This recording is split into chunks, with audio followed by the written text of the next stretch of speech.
Bienvenido, BIGJAY, escape a República Dominicana. Hasta pronto, papi.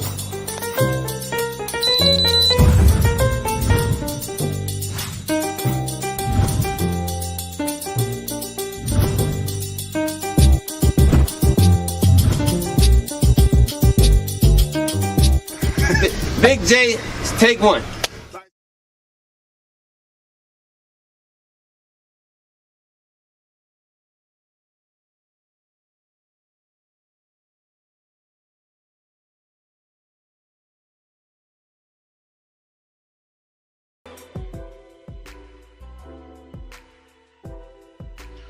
Welcome people to BIGJAY'S Escape to Dominican Republic.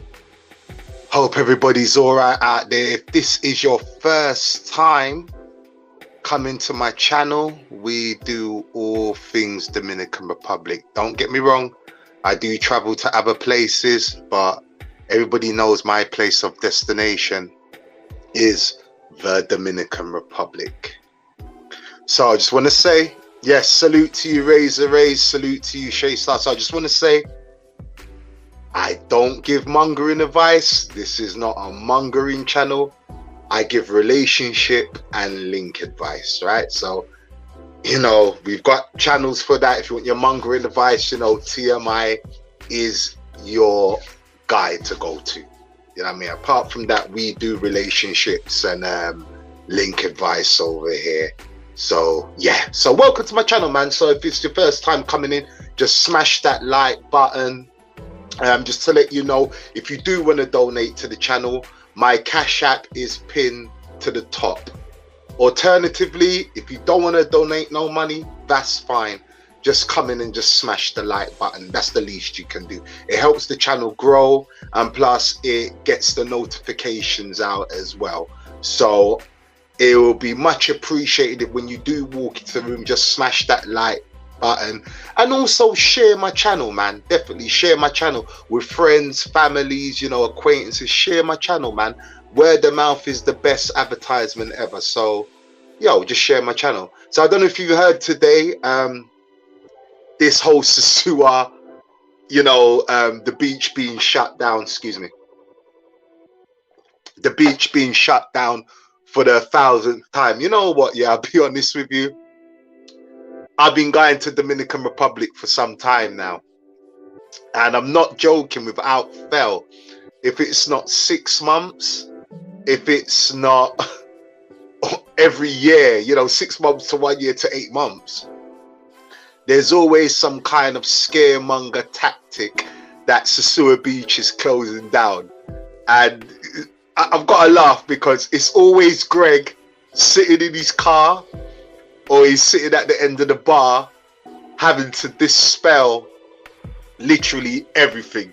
And just by the look of his face, he's like, oh, here we go, we gotta do this again.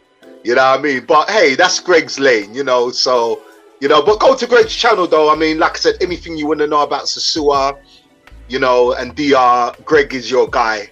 Definitely, Greg is your guy. You know, he is jam-packed with information. So, you know, stuff like the beach being closed down, always check in.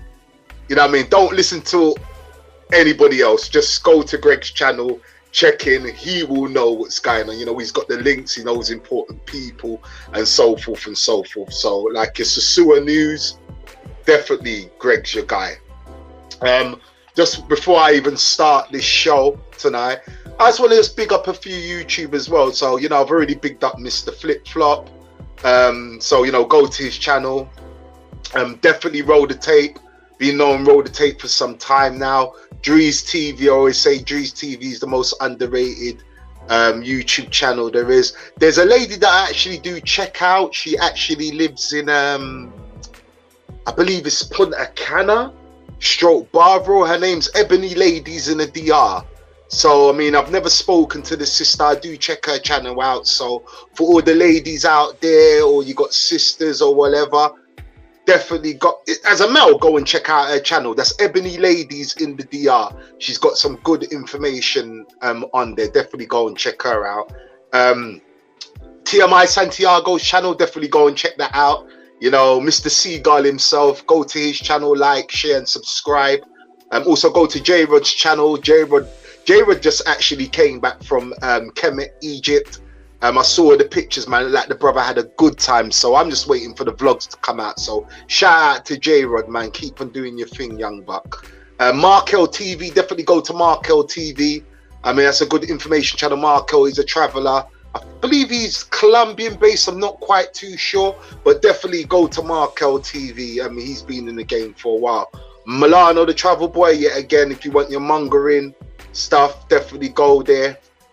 Fighter Complex 7, I mean, definitely go to his channel. I do drop in on his channel sometimes. He does have some very controversial debates, but you know, I was just talking to him the other night. He said that he's gonna step his game up, and yeah, so definitely go to Complex Fighter 7's channel. Backpack Val is a new YouTuber. He's been around for quite some time, but it's only now he's starting to build up his channel. So definitely go like and subscribe Backpack Val. He will be stepping his game up, and also he will be doing a lot more vlogs and talk. So definitely go to Backpack Val. This homie don't need no big intro. I don't even know why I'm introducing his channel, but you know, I'm just doing it for the love of it. Checks and Effect. You know, I was with just Checks and Effect not long ago. Go and check out our vlog. Go and definitely check out his channel. We done a vlog. He came to my hood in Tottenham, my home. And also I've got a little something on my channel, so definitely go and check that out. So salute to Checks and Effect. Brown Liquor Barons, salute to you. Brown Liquor Barons on tomorrow, Thursday. Thursdays is Brown Liquor Barons slot. So definitely tune in tomorrow to Brown Liquor Baron. Go and check his channel out as well. Hey, Brown Liquor Baron just gives it raw, man. So salute to you, Brown Liquor Baron. Dominican Rendezvous, definitely go to his channel. He talks about land, property and stuff like that. So definitely go and drop in on it's called Dominican Rendezvous. Definitely go and check his channel out. If you want to know about land, if you want to know about property, purchasing and all that, he is the guy. Definitely. So definitely go and check him out. Cooking with KV. Now, I've got a bone to put with Cooking with KV. I love his channel. As you know, I'm a foodie. I just wish that he stopped doing the shorts, and this is constructive criticism.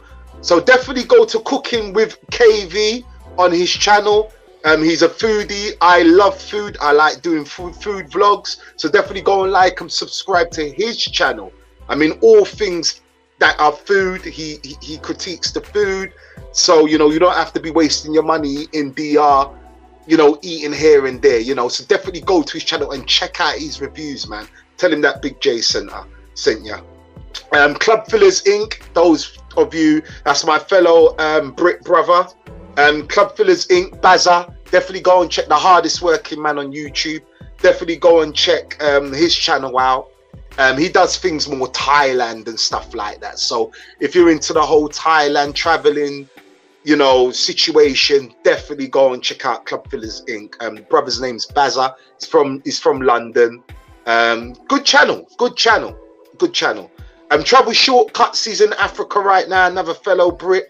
Definitely go and check his channel out. He's going to be putting out some content. He's just living it up right now in Africa. So, you know, you got to give the brother some time. So salute to Travel Shortcuts. Razor Rays. Those of you who know Razor Rays, definitely go to his channel. He does all things Colombian. So anything you want to know about Colombia, the latest news dropping. I mean, Razor Rays is always bringing bad news. He's always forever bringing bad news. Honestly, it's like every time I go on Razor Rays' channel, someone's being robbed in Cartagena, Colombia. It's like, it's putting me off going there. You know what I mean? For real, it's putting me off. So, but no, for real, go and show that brother some love. Razor Rays' his channel. Or if you know you're avid Colombia traveler and you want to know what's going on, definitely go to Razor Rays' channel, man. Definitely. Last but not least, Yo Soy Kayla. Definitely go to that sister's channel. She doesn't put out a lot of content. You know, she usually has a panel. She's growing at the moment. She's fairly new to this. She's been around, but she's fairly new to this whole YouTube thing. But definitely go to that sister's channel and go and support that sister 100, right? You know, like, share and subscribe. You know, it's a good channel. They have good topics. Like I said, she's growing, so bear with her. She's just finding her feet. But that's about it. I think that's about me plugging all of the YouTube channels. But I have to do that. I have to show love. You know, I'm a YouTuber. I'm growing, and I just only think it's fair. I know, you know, some people ain't gonna do it, but you know, that's just me being me. I'm gonna be plugging these channels and letting you know. You know, if certain things are not for you, then you can go over there, you can go over here, and you know, pick what you want to pick and watch what you want to watch. Anyway, let's get to the meat and potatoes. Let's get to the meat and potatoes. Before we do, people, I'ma play this as always. Mistakes is my mentor. That wall I kept crashing into. You dig? The game is to be sold, not told, so these people don't tell you shit. And their advice don't be worth a shit neither. You know, it's hard to take advice from a nigga that never know where you going and never been to any place that you've been to. You dig? So a lot of the lessons I've learned was by making terrible mistakes or making wrong decisions, and with all that knowledge from learning from my mistakes is what got me here. Plus, I'm pretty good with common sense. You dig?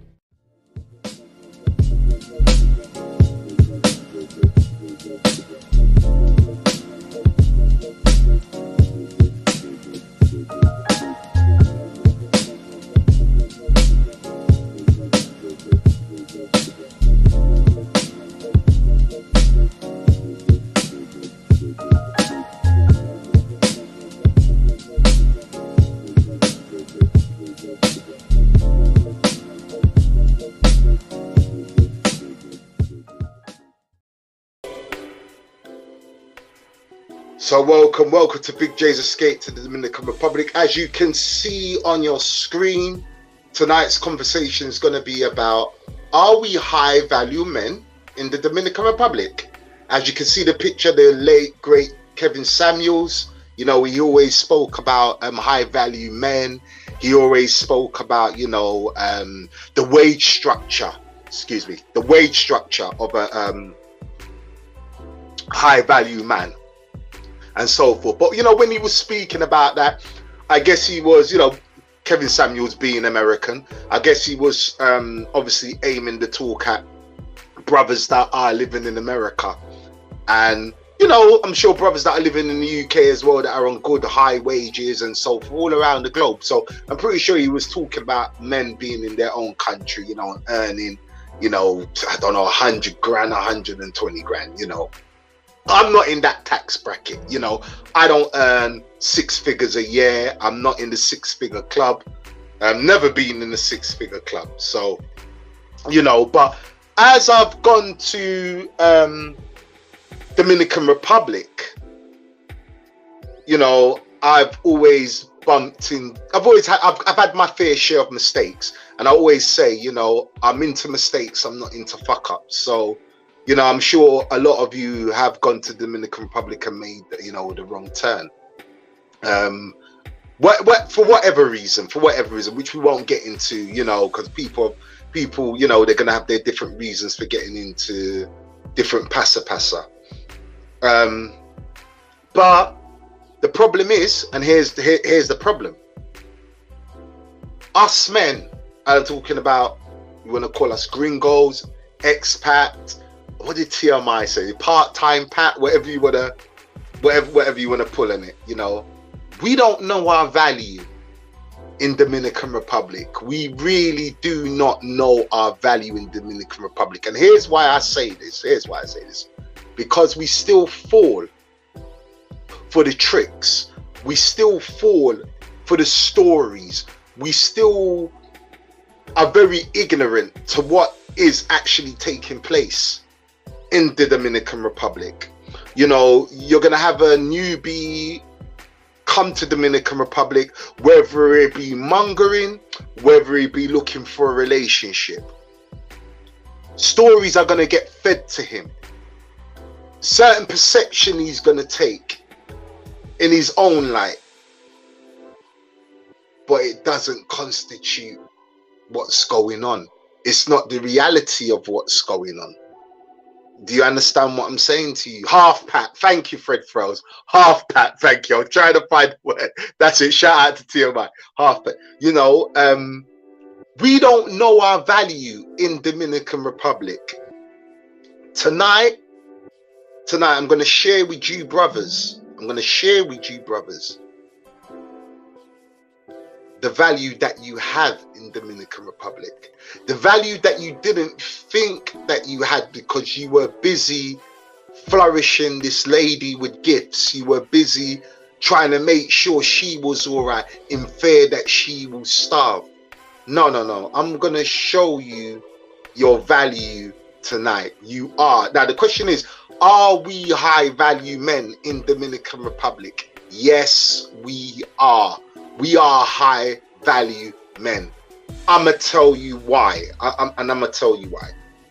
If you take the average, so I'm going to give you an example. I've been hearing a lot of, you know, you only can live on $2,000 pesos, beg your pardon, $2,000 a month, $3,000 a month. When I'm hearing these prices, I'm thinking, and that's fine. You know, if that's your pocket and that's what you got to spend, hey, I'm not looking in the next man's pocket. That's your pocket.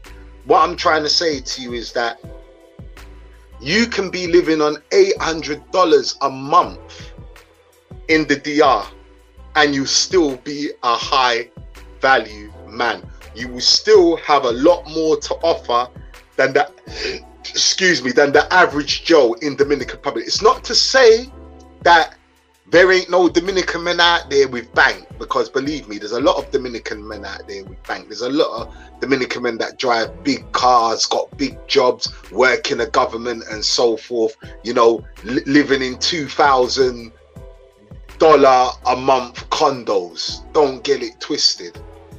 But that's a small minority. That's just it's a small minority. So we have to take that into consideration. But back to the, sorry, I said $800. My bad. Just say $920, which works out to about £800 a month. On that, which works out to 50,000 pesos a month. Yes, you are a high value man on them wages. Considering that average Dominican man, he lives on $250 to $500 a month to $600 a month. Now, well, you got to consider that when he earns that, he's got to pay his rent out of that. He's got to maybe pay for his car note or his motorcycle note. He's also got to put petrol in. If he's got a kid, he's got to pay for the school, you know, going out partying, shopping, so forth, you know, stuff for the house, you know, etc. Let me just stop here because I've just got a few I keep on forgetting to put up the chat. I don't know why. So salute to Razor Rays, as I said. Shay Star, see you. Blessing. Fred Fell's always in the building. Salute to you, my brother.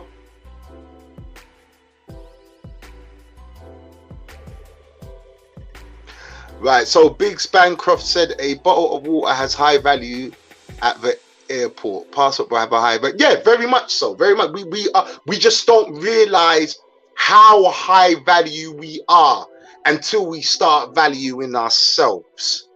When we start valuing ourselves and realize how important you are, and listen, I'm not talking about mongering. I'm not talking about prostitution.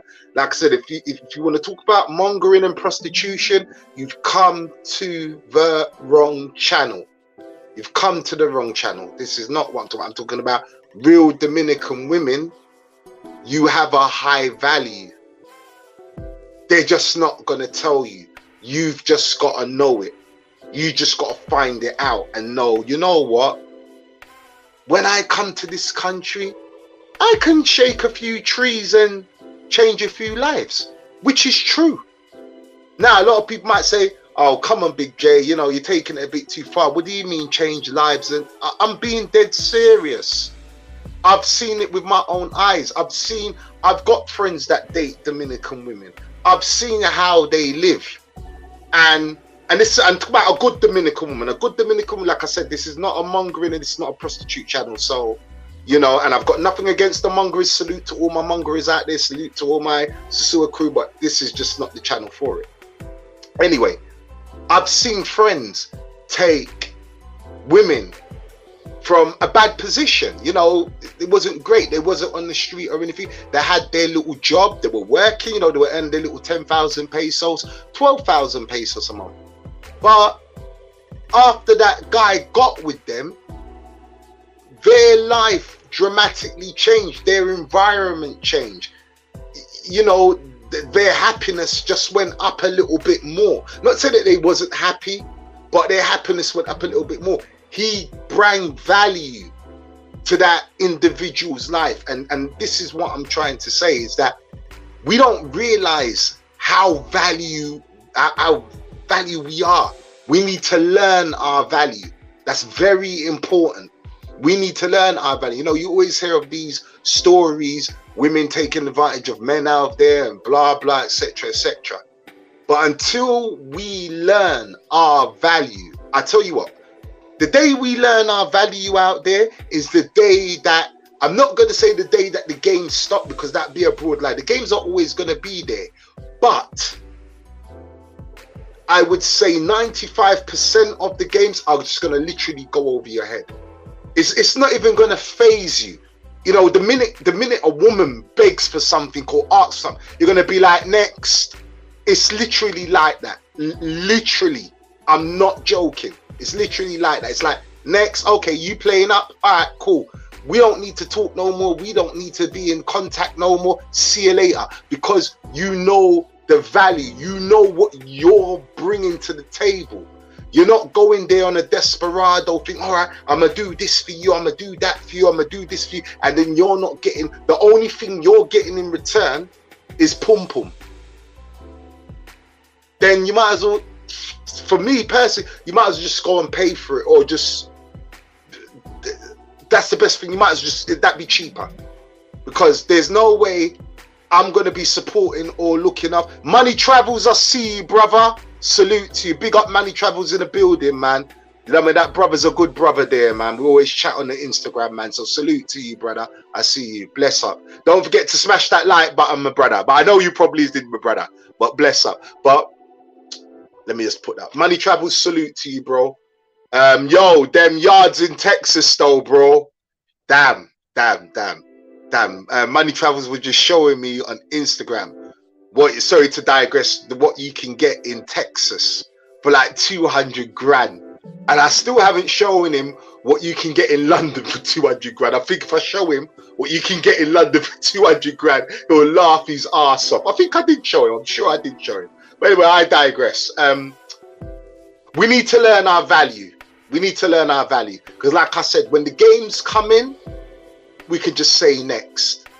I've always said, when you're coming to the Caribbean women do not respect soft men. I'm going to repeat that again.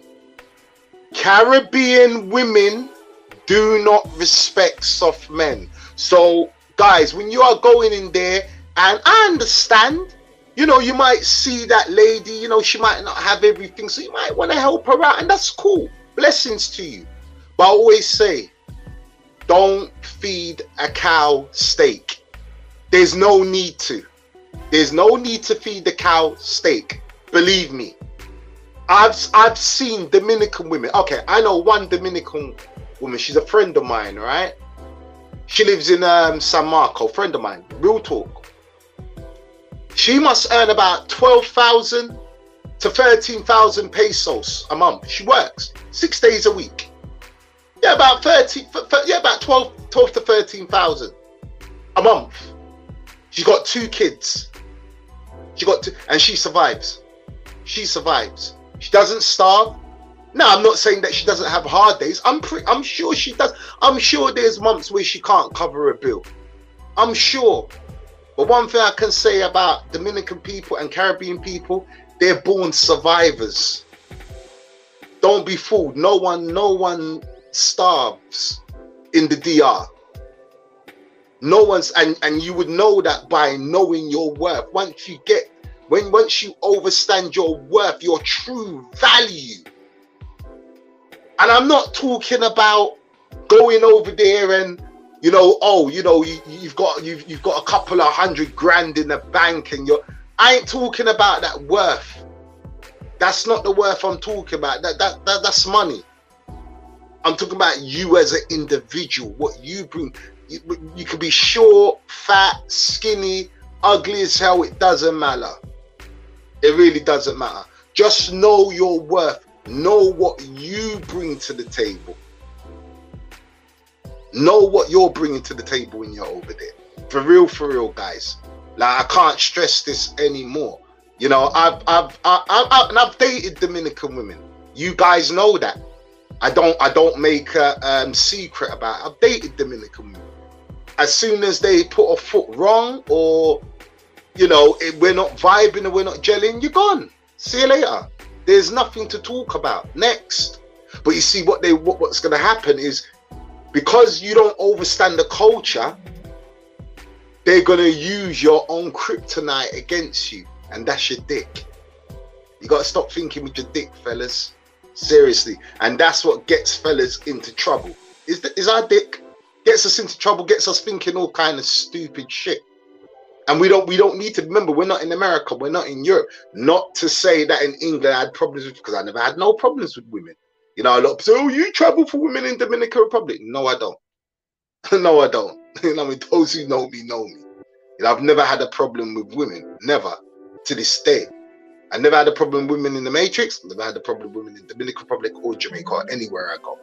So it's not about that. For some people, I understand, you know, they were beaten with the ugly stick, and, you know, they have to go to, and I get it. And I'm not even hating against them brothers. Salute to all the ugly brothers out there. For real, except for Big Marcus, but there you go.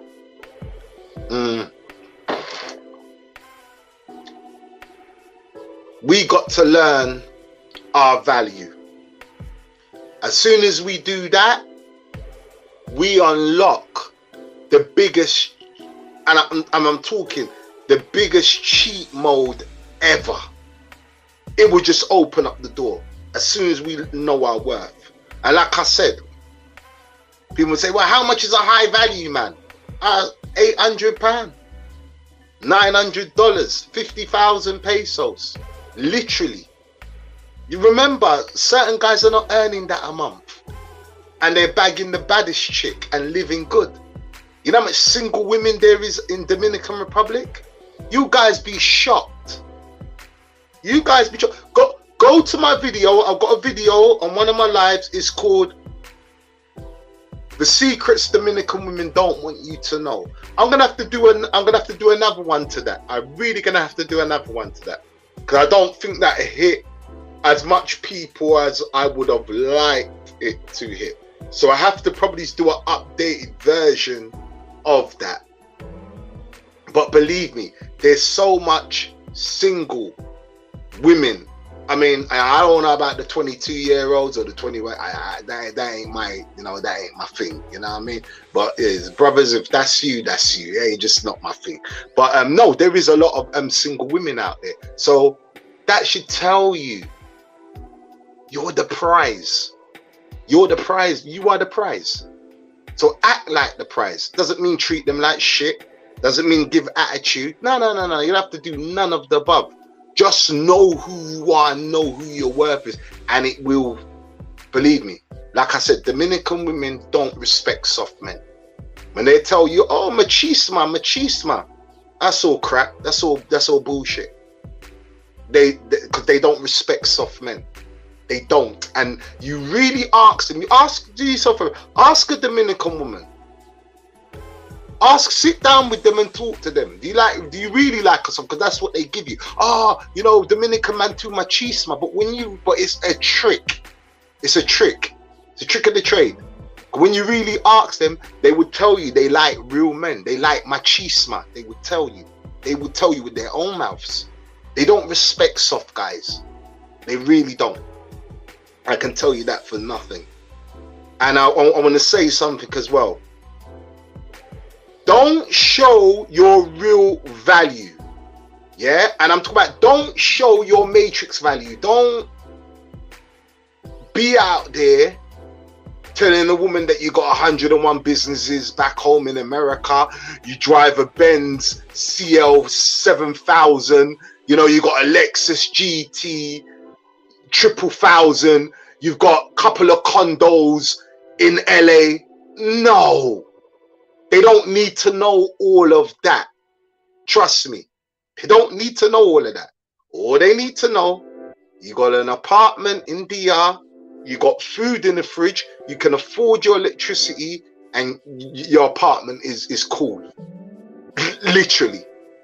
As absurd as that sounds, as absurd, I just run that again. As long as you got your own apartment and it's clean, you got food in there, you got Wi-Fi, you got the Netflix or, you know, the Amazon going off, and you got, I don't have air conditioning in my apartment, you know, I don't like air conditioning, but you got fans, 20,000 fans going off. Let me tell you something. You don't realize that alone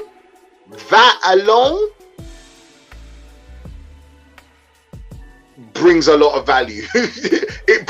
That shows how value you are. Anyway, real talk, Big J, Amiga Jackson, salute to you. Travelmatic, oh my God, you know what, manners, bro. So I was shouting out all the channels. Go to Travelmatic's channel. Go support that brother. Like and subscribe and share. Definitely go to Travelmatic channel. Good brother there, man. That brother's been on a show of mine. We've chopped it up, so good brother there.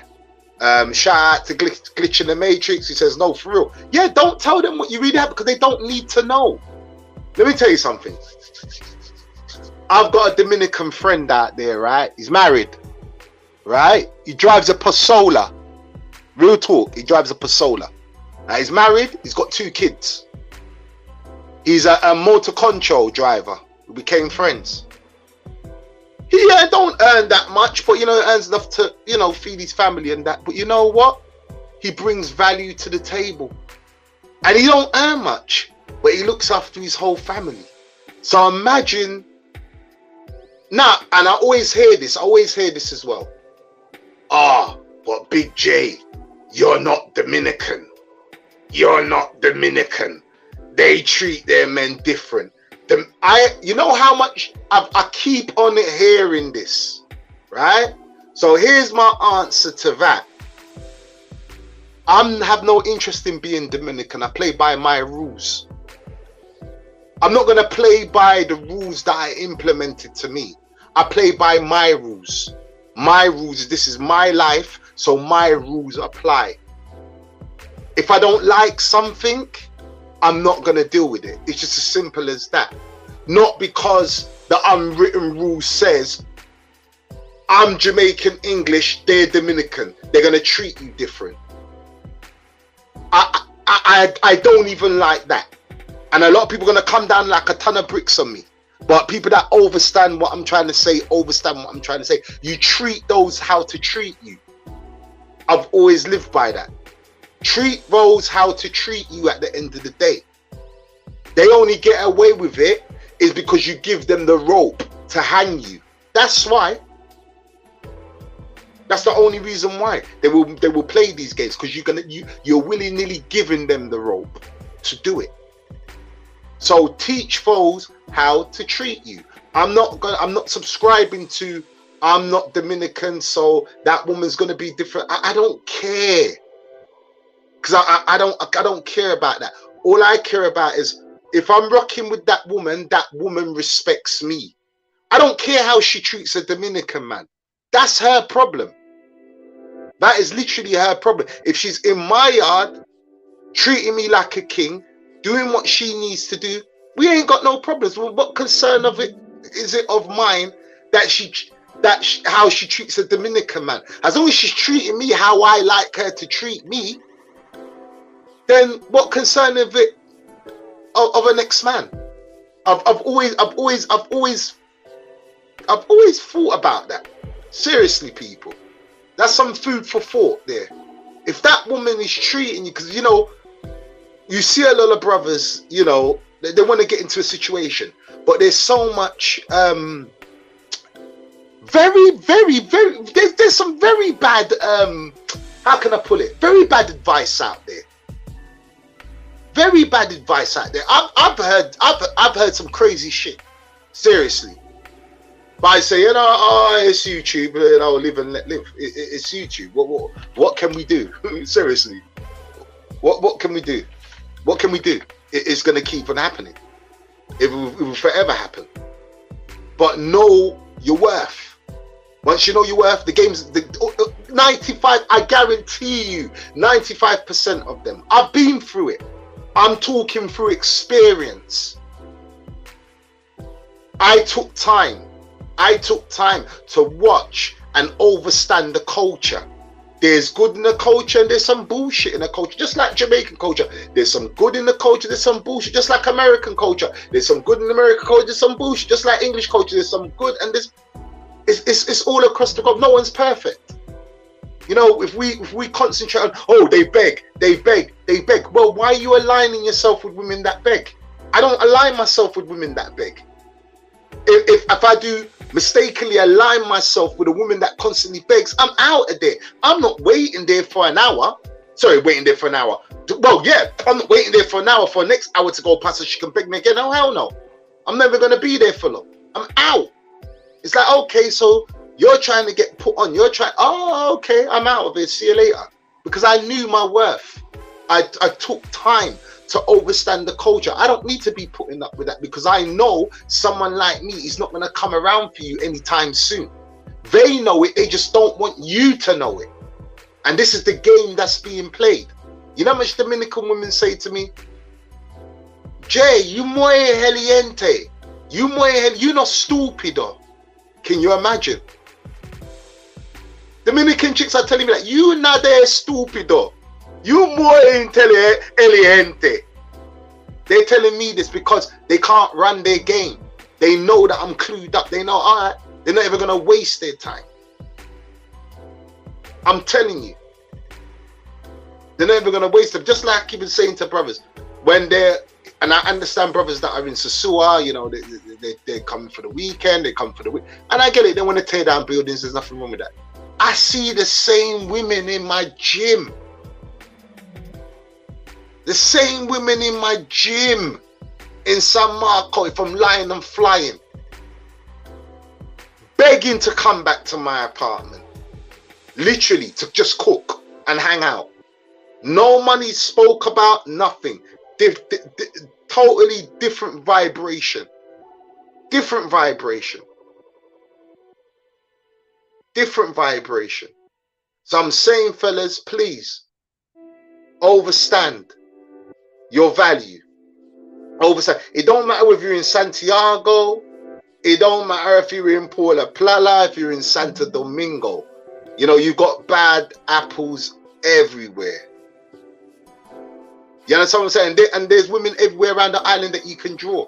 There really is. Like I said, I'm more on a link and relationship thing. That's always been my thing. Sasua's never really been my thing. People that know me, Sasua's never really been my thing. It's never, because I didn't need it and I don't need it.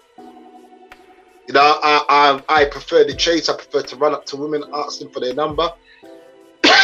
Excuse me. And take it from there. And my Spanish is Spanglish. But they know that, he's making an effort. This guy's confident as hell. His confidence is on a high. And I don't take no for an answer. What I mean, I don't take no for an answer. I'm persistent for that number. You're damn right. I get a buzz out of it. What? When a lady told me, no, you can't have my number. They've got boyfriend. I ain't asking for you about your boyfriend's number. I'm asking for your number. Give over the number, man. Can we go for a little drink or something, and a little vibes and vibe? Bro, let me tell you something. I've been having this horrible cough, right? I swear to God. Let me tell you something. You see, when I'm in England, and this is real talk, right? It's real talk. Let me get back. Remote plug working. Actually, I'm gonna put in the link. Excuse me, people. I can even do this. There you go. So, excuse me. I'm trying to kick this cough, man. It always comes in the evening. So those who want to come up and share their views, my link's there. Excuse me, people. Feel free to come up, click the link, or agree to StreamYard. Maybe you can share some things. But Teach and Travel say, respect your opinion. I don't agree with anything, and that's fine.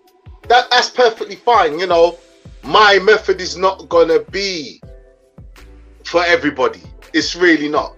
There's some guys, like I said, that just want to go to the DR and just smash. So my advice ain't gonna mean nothing to them guys, and I respect that. It's not gonna pretend. They might have a wife at home, they might have a girl back home, so they just want to go and just you know, knock down a few buildings, and that's fine. But there's a large amount of brothers that do go to the DR. They're looking for something a bit more. They're just hustling backwards, as I like to call it. You know, they're going to the wrong places, like Sasua and stuff like that. You know, and this is, yeah, there you go. And there you go.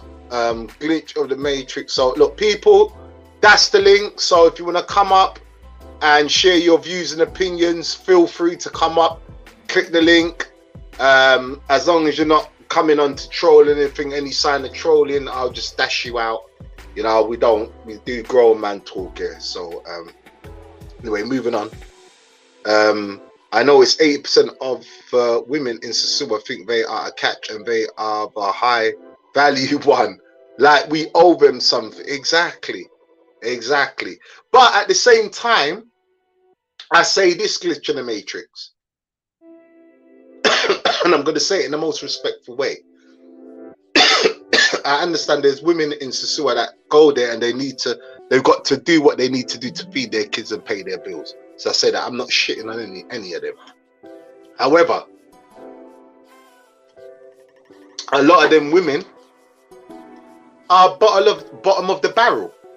And I have to say, within, you know, good for one thing. There's nothing them women can offer me there. Nothing. You know, I want a woman of value.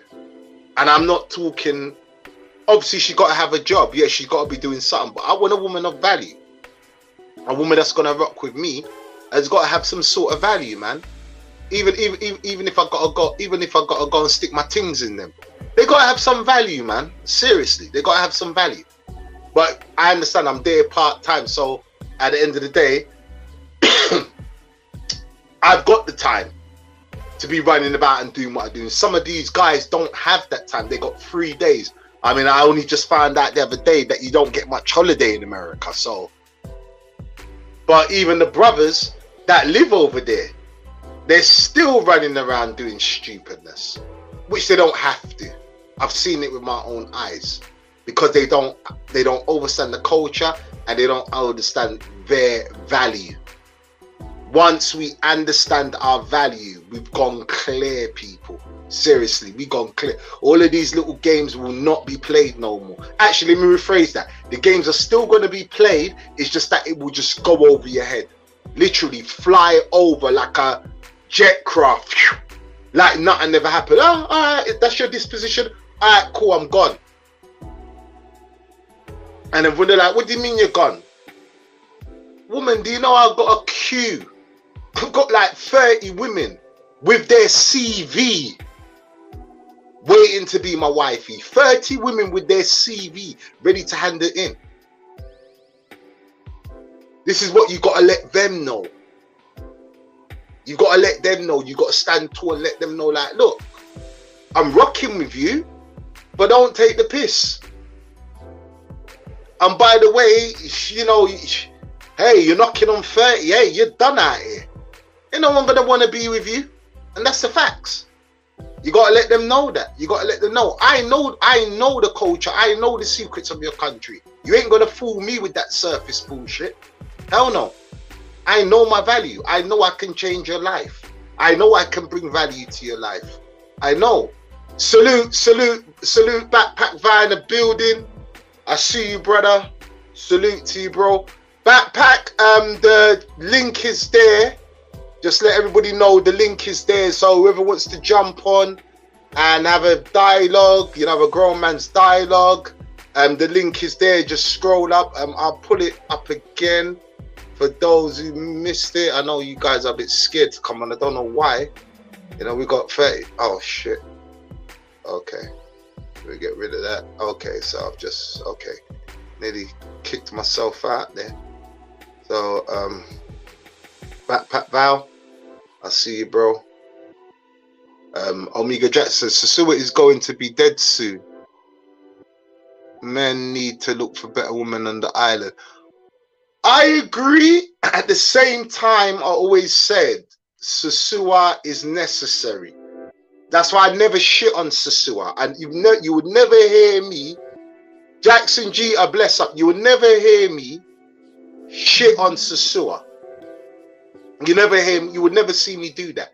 I've always said Sasua is necessary for certain mandem.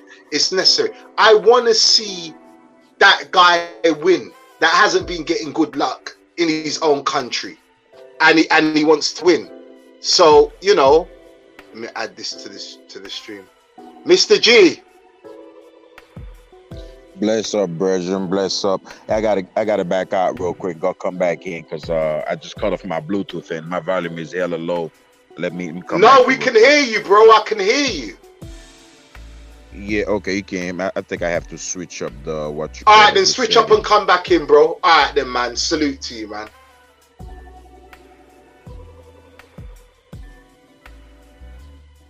So that's Mr. G right there, man. Salute to Mr. G, man. Me and Mr. G was chopping it up the other day. I believe it was on Richie. Was it on Richie? I think it was on Richie's channel.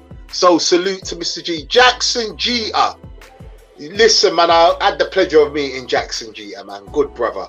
Actually, Jackson G. Actually, let me bring. Whoa. We've got Backpack Val. Damn. We got Travelmatic.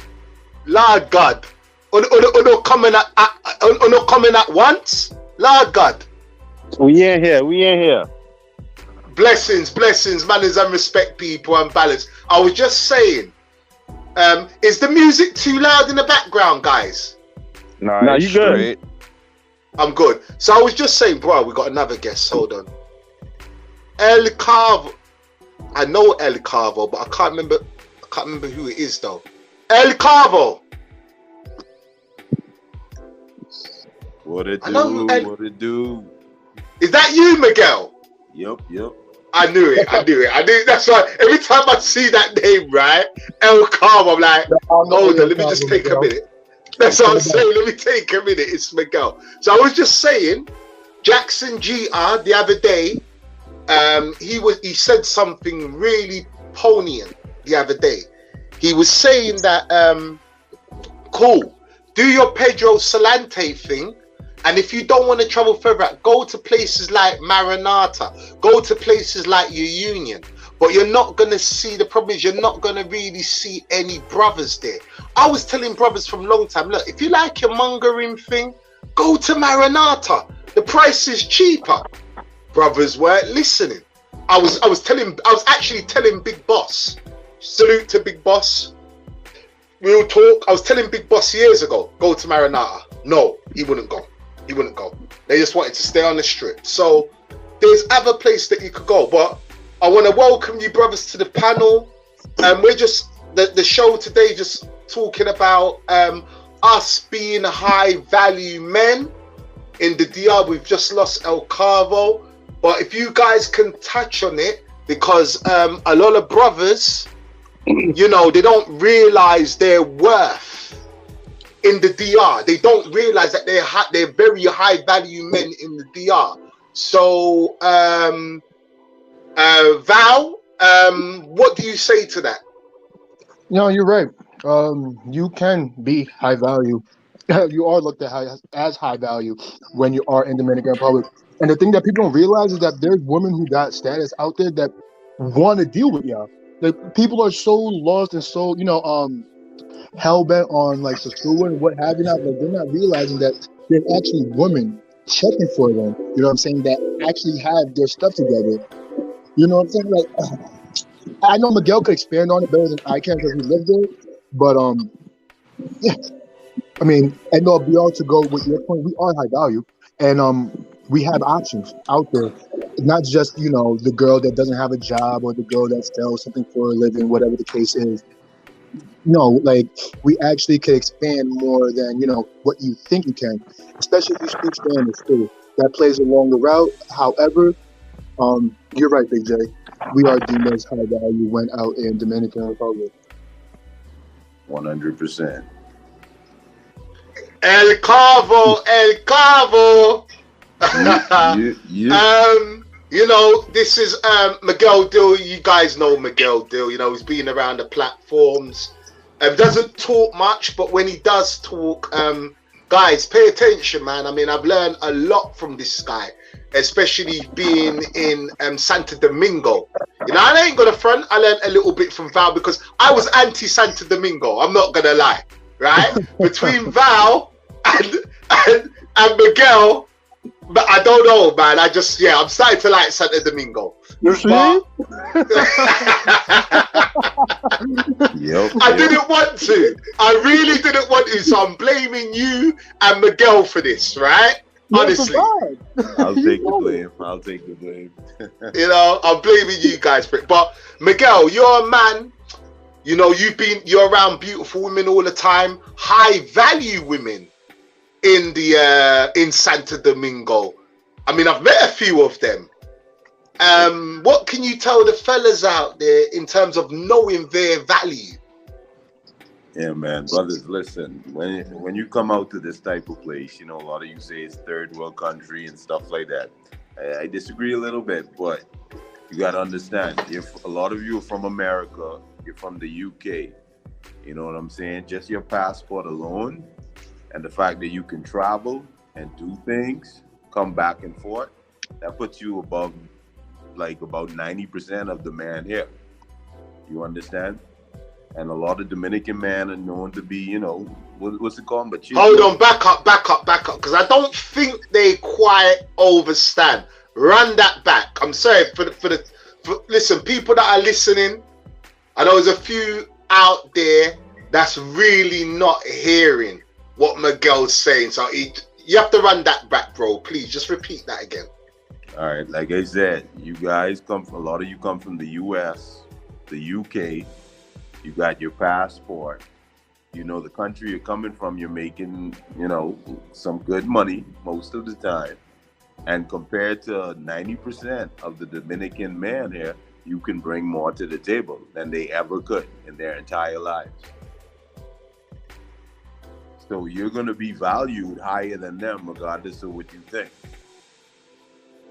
It's just a fact. It's just a logical fact. Especially the fact that, Dominican men are what they call very machismo. They're not abusive, but they don't really treat women like we do back in, the Western countries. So, just little things like flowers, taking them out on a little date, treating them with respect, that puts you above everybody else already. Plus the fact that you're usually making better money than 90% of the man here. But people would say, Miguel, and I've heard, and like I said, I'm in the UK right now, right? And and like I told you, I'm still bagging them off the internet, Yep. And you mentioned something about, when you do talk to brothers about, taking these women out for a drink, you're simping. Why you want to do that? Like, this is grown man shit. Yeah, exactly. That's what you do. But I mean, this is grown man shit. But Jay, remember, Yes. Remember and recant. Who are the type of people who are saying this to you? These are more likely people who frequent the sewer more than often. So it's like they're not really accustomed to how the ebbs and flows outside the sewer works in the Dominican Republic. You know what I mean? Like, Yeah, that's true. That's true too. Val has a point. That's why they have to get out of Sosua. You understand? Mm-hmm. If you want to eat high class food, you're not going to go to Wendy's, Burger King, or McDonald's, and that's the problem. You can't go to McDonald's expecting to order steak. Like, so basically, what you're saying is that and I'm just playing devil's advocate. So Mhm. you know, so basically you're saying that there's nothing wrong with taking a Dominican woman out to drink. It's you No, know, absolutely not. Yeah, no, because, and here's the thing, Big J. This is xenophobia. You know what I'm saying? This is an example of xenophobia. Because what is necessarily wrong with taking a Dominican woman out to drink? You know what I mean? Like, what is wrong with that? Is it because they would say you're being a simp. exactly? They would but say like, you're being a simp and you're wasting your money. What's the point of but that? hold your thought, though, Yeah, right? If I was to take, I understand what the brother's saying. I'll let you speak Mhm. real quick, my brother. I don't think that's xenophobic, but I think you're into something. You may want to find another term for it, but it may not be No. I xenophobic. didn't even finish though. I didn't finish. It's xenophobic because because no one would bat an eye if I was to take another black girl from the States, right, and do the same thing that I was going to do for the Dominican woman. It's the thought process that the Dominican woman is lesser of the woman in Yes. first world countries is the problem. So that's where the xenophobia does kick in. Yep. Okay. Yeah. Mr. G. I get. Yeah, no, People don't want to talk about. People don't want to talk about. People don't want to bring it up. People want to circle around that conversation, but it's the complete truth. Is it Okay. I agree with you, and you totally. I think that term xenophobia is gotta it's fucking with me because I don't think that's like properly placed. But I see what you're saying though. Maybe I guess you're saying that they're being prejudiced, towards that nationality of people. They have a certain preconception in their mind. So I guess that's somewhat xenophobic-ish. But I'm not sure if that's xenophobic. But I'll say maybe that's it's one thing I said the other day, not too long ago. Like maybe they're kind of somewhat stuck in the not necessarily like kind of like red pill rage, but it's not so much rage. It's just like they're just stuck in that mindset, and they can't because you're coming from the state. Now you're in a new environment, and you don't know how to switch that next gear. And I heard these these young bucks, they've been using this term, I guess, green pill or whatever. But I guess if I want to borrow it, I guess you can't switch over from red to green, so you're stuck on the red, right? Because I mean, Big J talk about that stuff, and I talk about it not too long ago. Like, you can have a great experience. You meet somebody that's like, if you know a couple of words and and you can kind of use your Google Translator and whatnot. Yeah, Spanish, Spanglish or whatnot. You meet that person and you're cool, laid back. And I'm out here. I'm trying to have fun. I'm here for 2 weeks. I'm gonna take her out. I'm go out. I'm gonna tell her, such and such restaurant, just to the type of food I like to eat. But I guess some guys, they may be stuck on the red, right? The red being the red pill, where they're like, oh, if I do that, that'll be a simp. But they don't realize that, look, you go to a new place, this chick is taking you somewhere. You got a free tour guide, except that you're paying for food, you're paying for the cost, the taxes and shit like that. That's a free tour guide to me. Exactly. But can I ask you something? Can I cut your wisdom, Mr. Jig? I just want to ask a question to you. So, guy, you just said something. So, you're a type of guy that will go to the DR, let's say you've got 4 days. Colombia. Colombia. Okay, Colombia. Okay, so let's use Colombia for an example. Are you the type of brother that will still take, even though you're there for 4 days, would you still take a girl out to drink? Or you just want to just smash and go? No, I do. And actually, my last trip was exactly as you said, like 4 days, 4th of July weekend, from the 1st to the 5th of July. I felt like it was like just a snack, way too short. And I had that exact same thing you're talking about. I mean, I did chill with more than just one chick, but the one chick particularly, the experience was pretty wholesome, man. It was pretty nice because you're kind of not, and that's the thing though, Big J. A lot of us, we're not used to that sort of world. It's new to us, and we have to get acclimated to it. We don't know how to act and behave in it, right? So we may think like we have to go like 100 miles an hour when you don't really have to. 100 miles an hour is extremely excessive. Extremely excessive. All you can do, you can just chill back and just cruise at 60, 65, 70 miles an hour. You ain't got to do all that, and that's good enough. That's more than enough, matter of fact. But some of us, because we're coming from a place that's different, we think like we have to go 100 miles an hour. So I had that experience. I went out with a chick, because they was telling me about a spot that I wanted to hit it. And they were like, well, that spot is more of a spot if you are coupled up, if you go out with somebody, and I got a chick I linked up with, I match with, I'm keep it honest. I mean, she had a great experience with me, and the next day she woke up, she was still in the house. I'm teaching her some English, she's teaching me some Spanish. We went out to eat lunch or whatnot, and then I noticed she just want to lay on around in my Airbnb. I'm like, I had to kick her out and stuff like that. But I had a good time. Because we went out to eat at a spot. They had live music. She's teaching me how to dance salsa, and she's telling, hey, I need somebody that speak English, to get his order, yada, yada. And I was wondering, before I knew, there was a guy that was coming that speaks some English. I'm like, oh, wow, she's up on it and stuff like that.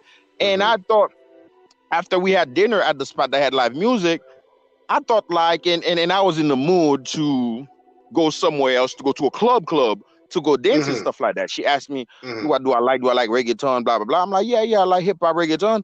And then she was like, yeah, you sure? You don't want to go back to the crib? You don't go back to the hotel? I'm like, okay. Went back to the hotel. She put on some music, started dancing for me. And it's a good show from then. You know what I'm saying? So you can have a great time with the person, if you can remove the UK, the United States mindset. You know what I'm saying? But you have to keep your eyes open. That's all I'm going to say. Travelmatic, welcome to the show, big bro. What's good? So it's a pleasure to have you on, man. So as you know, the show today is, I know you travel to various places, so are we high value men? Do we value ourselves? Should we start valuing ourselves? Are we high value men in these countries? I was listening to all the fellas, man. Everybody got some good points, man. But I think sometimes, we have to step out our own shoes. Us guys on this panel, we, have extensive travel. But with the inventions of YouTube and social media, TikTok, it's been a flood of new guys. And when you have a flood of new guys, you have an element of them bringing that U.S. mindset to these areas, right? A lot of guys, even if they're not no Ray Ray and Pookie, they could become a Western Union poppy real quick because. Hold on, Travelmatic. Forgive my ignorant English brain. I keep on hearing this Ray Ray and Pookie. Who the hell is Ray Ray and Pookie? Please. Well, I know Ray that's Ray a that's a it's just a phrase of saying fuck niggas. That's like fuck boys. Oh, F boys. Don't have the right IQ or the right got you. Street dudes or whatever. Just some dummies. They just don't know how to right? conduct themselves. The ones that don't know how to conduct themselves. Right. Yeah. Right. See those guys got Instagrams, YouTubes, and we never say in these videos, y'all don't come. Everybody in the video saying, hey, come on down and get some of this $40 chocha down here in DR or whatever. So that brings an influx of them. Like that's probably 10 times more than guys like us. And so that just makes it really crazy because it makes it, it's a supply and demand type thing. When you got so many guys that have been sexually deprived of just quality women, then you start you start to be competitive with, man, I've seen that fine one. I don't want to lose her. I know they say $40 down here, so I'm gonna tell her I'll give her 100. And I think the I've been to a lot of Latin countries. I think the worst but perfect storm is a guy from the States that comes to Sosua, because especially if it's your first time, DR, in my opinion, has been some of the most manipulative, seductive women that you could probably ever experience in Latin or South America. They real smart. They understand their sexuality. So with that, that's a bad combination with a dude that just get dissed every day in the States got baby mama issues, that got That's child a great support point. issues, that he can't come to work without people tripping on him, and you come to the DR as Poppy, and you say, "Oh, it's your first time? Oh, Poppy, I got you, Poppy. I'm gonna cook clean, treat you real nice." And You've my mama. never had that sort of exposure to femininity in your life. I mean, that will really get a nigga going crazy. Oh, because I hear it all the time. Your first time, you should want to go to DR for your first time so you can survive or know what to do. Some niggas don't make it out of DR.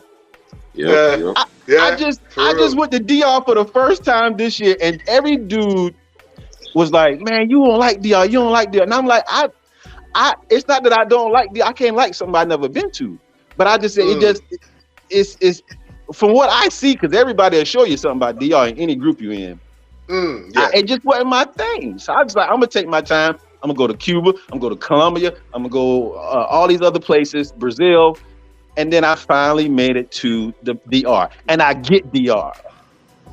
DR is the only place that has levels to it. Colombia don't have levels to it. They have different places, but they all are similar in some shape or form. But DR, they got levels from north to south. Yep, exactly. And I said, I wonder why. Colombia got levels, man. No. I'm talking about. DR levels is a little bit got more levels, but I think Colombia got Level. some levels. Now, if you talking about drugging versus not drugging and taking care of you, then that's the levels of Colombia I see. Because you can go to Medellin and get drugged, and you can go to Cartagena and get harassed by the vendors or whatever. But I'm just saying, for as DR, because I always I said, why everybody go to Suit? Why don't people go to Santo Domingo? I think the women look better in Santo Domingo. If I look at the World Bar and all that stuff on Instagram, I'm like, okay, For sure. Yeah, that's a fact. For sure. That's a fact. And but then I see the dudes running the DR, and the girl didn't show me in Sasua. I be like, man, she ain't really that nice to me. She okay, But I'm like the first time I want to go to Santo Domingo. Went to Santo Domingo. I said, oh yeah, it's even better in life. So I'm like, yeah, the work, but and it's Americanized a little bit too more in Santo Domingo than it is Sasua or whatever, right? So, but then I had a young lady to kind of help me to understand the game too, because she was like, some dude who don't really know, because like them girls know a lot about y'all. them girls get in them groups. They got their own little groups, and they can tell. They say, "Oh, that dude cheap. That dude don't pay good. He okay, but his dick small." Like them girls is. I'm like, y'all be on y'all game. She said, "Yep, we let everybody know who was what." Because they get repeat customers. Can I ask you a question in the dynamics of, and I think Big J can kind of chime in on that too, because it seems like you guys kind of have had some good experience in DR. Do you think that the Dominicanos, they understand, and I'm guessing they do, but I'm only asking, but have you seen it to the point how they interact with people, or the stories that you heard, that they understand the dynamic of colorism, and that, like, okay, this nigga right here coming from America, he's more likely been dealing with, like, and please, I hope nobody bangs me for this, but I'm just saying though, he's only been dealing with like black woman, right? And then he doesn't deal with a bunch of us. Like we're like, we're just big thing to them. Do you see that? They understand that dynamic, and like they sort of play on it? Well, as in the colorism issue, you mean? It exists there. Yeah, I mean. Yeah, I mean, it's just everywhere in the Caribbean. You go Jamaica, there's a colorism issue. I'm sure you go Haiti, there's a colorism issue. That's across the board in the Caribbean. Exactly. And are you talking about for his treatment?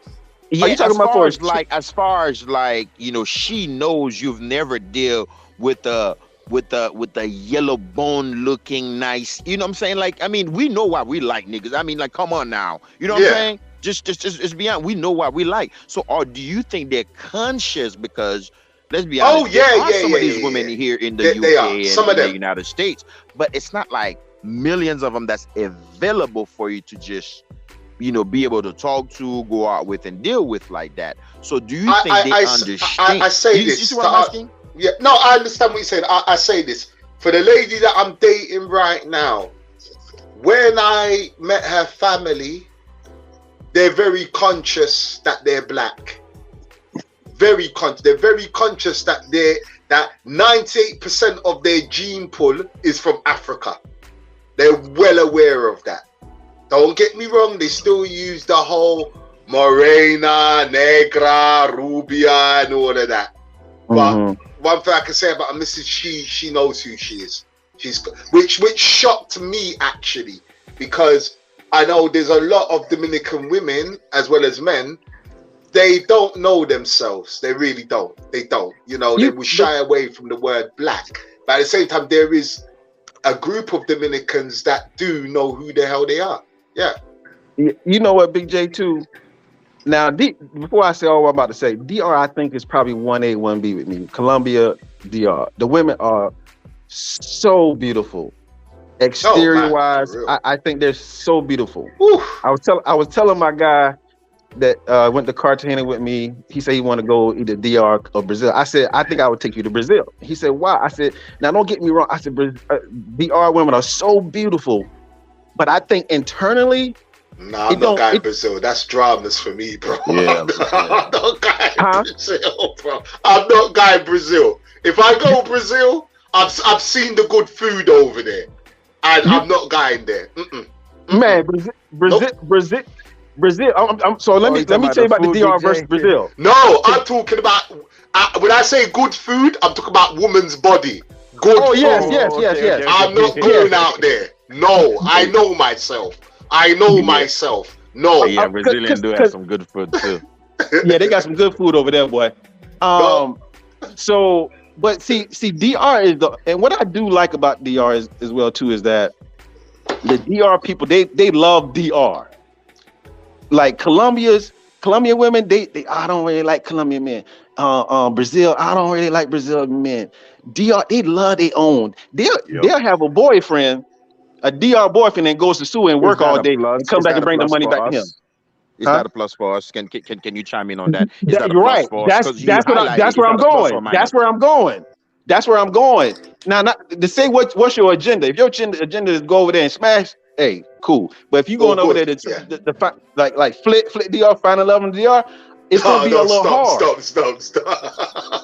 That's why Flit goes through all the problems he go through. Hold on. It depends where you go in the DR. Let's let it down. Okay, I give you that too. No, I'm not saying that's a broad brush. I'm not saying that's a broad brush right now. I'm not saying that's a broad, but generally, DR women love their own men. Yeah, they love the way they look. They love the swag of them. The term my brother is ethnocentric. They're extremely ethnocentric, and that's that one thing too that I'm not sure if that's a plus. You never said that's a plus. I don't think you're saying that's a plus. Right, and that's not a plus. That's why I'm like, as far as Colombia, I feel like I'm good because they're a little bit more open-minded and a little bit more worldly and more global with their minds. I can see like because I know what's the brother Los. Crypto TV. Crypto King. And I've seen his interaction with with his girl. It looks like he's dating a black family. It's a black. He's dating black. Oh woman, yeah. It's a Afro-Colombiana, and I have a chick I'm talking to, 24-year-old nursing student. She's Afro-Colombiana. I see where they're more like they seem to they welcome you. And I'm not saying Dominicans don't do that, but I'm just saying that it's a little bit more, I guess the love can be a little bit more realer because they're open-minded, whereas Dominicans are extremely ethnocentric. They'll rather stay within the ethnic more. Yeah, it's a little bit more genuine in other places than for I'm America. going to say this. I think there's, I've been going to DR for... we've lost someone. I'm sure they'll be back. I think I should speak on this, Jay. Go ahead, bro. Please, go ahead. Now, no offense to your boy or whatever, but I guarantee you, he's putting something in that piggy bank every now and again.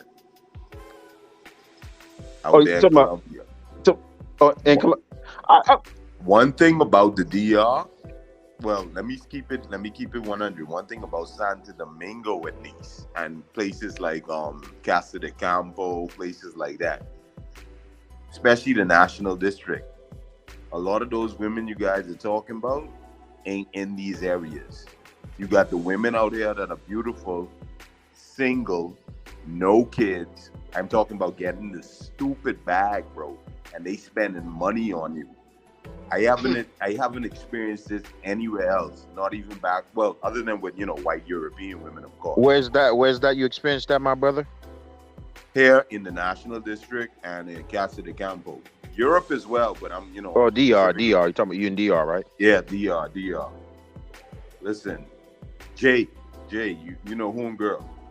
Yep, I know you're gonna bring up. Yep. I know exact. Yep. I inform you she just bought 2 other condos. Yes. Yeah, we ain't gonna get into that. But 3 days ago, she told me, listen, I need to get out. I need to go, travel for a little bit. Why you don't come with me? I'm like, all right, cool. Where? She's like, we going to Dubai. When you gonna be free? I gonna pay for your ticket so me and you can fly out. I'm like, what the? Again? This is the third So is time. that so? Can we put that in context for us? I mean, you don't have to tell us, but that person you described sounds like it sounds like more like a Dominican-born, Dominican descent expat, or more like than a Dominican that's been there all their life. Dominican that's been here all her life. Okay. Thank you for the And clarification. there's plenty of them in the National District. The problem is a lot. So let me just chime in with something, not to cut up anybody, because I want you guys to hold your wisdom for 2.5 seconds. I say this: the years I've been going to DR, I've been told this, being told that, being told this, being told that. I've been told that a Dominican man wouldn't take on another woman's child. No, Dominican men don't do that. That's a load of rubbish. You know which Dominican men? These are even my next door neighbor. The other day, my missus went to my apartment to go and clean it up, right? So she's acquainted with my neighbor. So as me and my missus are talking on the phone now, I'm like, yeah, how is the neighbor? Blah blah. She's cool. Blah blah. Blah. How is the boyfriend and his daughter? So she goes, his daughter. I said, yeah. She goes, Amor, that's not his daughter. I'm like, what? She's like, no, that's not his daughter. He's just raising her. So what I was told is Dominican men don't raise other women's children. So we get told all of this rubbish. Listen, I'm gonna say this. I'm gonna say this. And it's the question. Actually, I'm going to leave that question for later because I don't want to lose both of them. But I've been told so much things. When I've started to understand the culture, it's so far from the truth. I'm not saying there ain't women that trick men. I'm not saying that the majority of women are full of shit. I'm not saying that. What I'm saying is that time, and you will fizz out all of the rubbish that comes with it. A lot of the stuff that we've been told is through these groups, is through Chinese whispers, red pill propaganda, red pill, blue pill rubbish. Like people keep saying, oh, she will love a Dominican man more than what you do. Let me tell you something. That is none of my business how she loves a Dominican man. As long as she loves me how I see fit and how she has to love me and learns how to love me, that's all that matters. Mm-hmm. That's nothing to do with me how she loves a Dominican man, because I'm never going to be Dominican. So what's important is that how she loves me, how I want to be loved. That's important, not how she loves a Dominican man. But we get told so much of these stories, so much of these horror stories, and when we really peel back the carpet all the time and we look at the underlay, 9 times out of 10, and these guys don't want to admit it, but 9 times out of 10, these guys are dating a prostitute. 9 times out of 10. See, Jay, I know the brother was saying it was. I probably won't finish him saying what he was saying. Yeah. But you know what? And this is why I'm somewhat vehemently opposed to some of the talking points. The ways people sort of been framing the traveling community, or I guess new characters or whatnot. And I just feel like it just doesn't fit, because like people are taking some of these, because people are frustrated here, right? So once they're frustrated here and they found like, okay, I can go somewhere else, and they all of a sudden they just saying, okay, everything that's going on here in the United States, it's not going on over there. It's not going on over there. It's like, again, it's part of just I say a little bit of red pill propaganda, because in other countries, I mean, there are single mothers. I mean, like, there are single mothers. That's the part there. Where I feel like a lot of people lately that have been coming on the scene, they're low key making ass out of themselves. But I'll just leave it right there before I get called a hater. Shoot, that's what I'm saying. You're a hater, bro. You're a hater. Latinas, some of the fertilest women out there, boy. Them Latinas, some of the fertilest women out there. You better wear 2 condoms, boy. With them girls, boy. Shoot, go up in there, Ralph. If you want to, you can come back with a baby. So here's a question. Sorry, Travamatic, did you want to finish what you were saying earlier? Because I cut your wisdom. Nah, man. I think that was it, man. Yeah. I wanted to pose a question to the panel, and also, to the chat. Brothers, if you can answer this question, why is it when a brother's in a relationship with a Dominican woman, before I even get to that, let's get to the chat. So salute to Jackson GR. We super high value. Peace, peace, peace, peace. It's nothing wrong with Sasua brothers, just need to get off Pedro Solante. True, Jackson G, I agree with you. That's true, because men, they do more for women in the USA. I can't answer that because I'm not American, but I'm sure you guys can. Big J, where is... it's Maranata. Maranata. It's down the road from Sasua. Maranata. I don't know how to spell it. If someone knows how to spell it, cool. If someone can help me. Maranata. Maranata. Someone said, weird, but there's so much more out there. Barahona is beautiful. Barahona is beautiful. Just treat them with respect and do not be too soft. Simple. I agree with Omega Jackson. People think the strip is the entire series. It's only 1 inch. It's very true. Brothers need to understand that the way the Dominican man treats his woman has helped shape, mold her into the woman. You know what? That's a freaking powerful statement, That is a very powerful statement. I ain't even gonna front. That's true. We moan about these women, but it was the Dominican man that molded these women, that helped shape and mold the woman that we want. Salute to you, TF, man. Very powerful statement. This brother's talking sense. He was talking about you, Mr. G.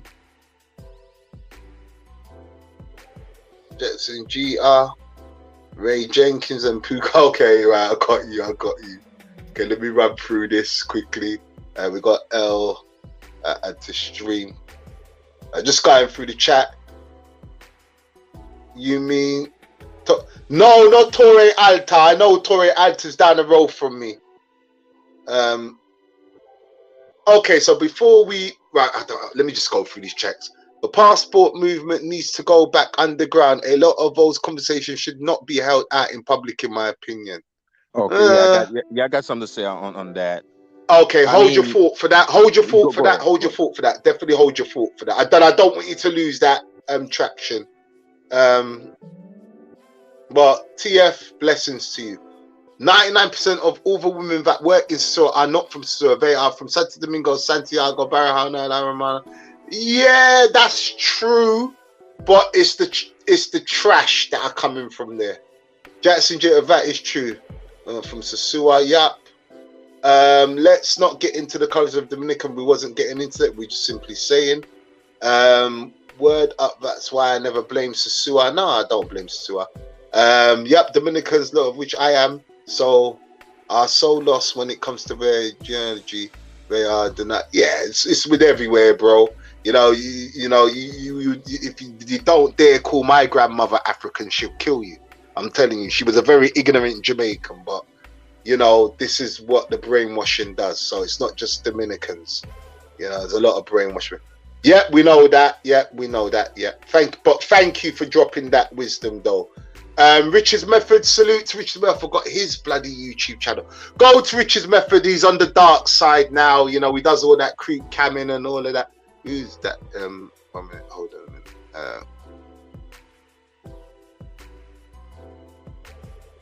Nah.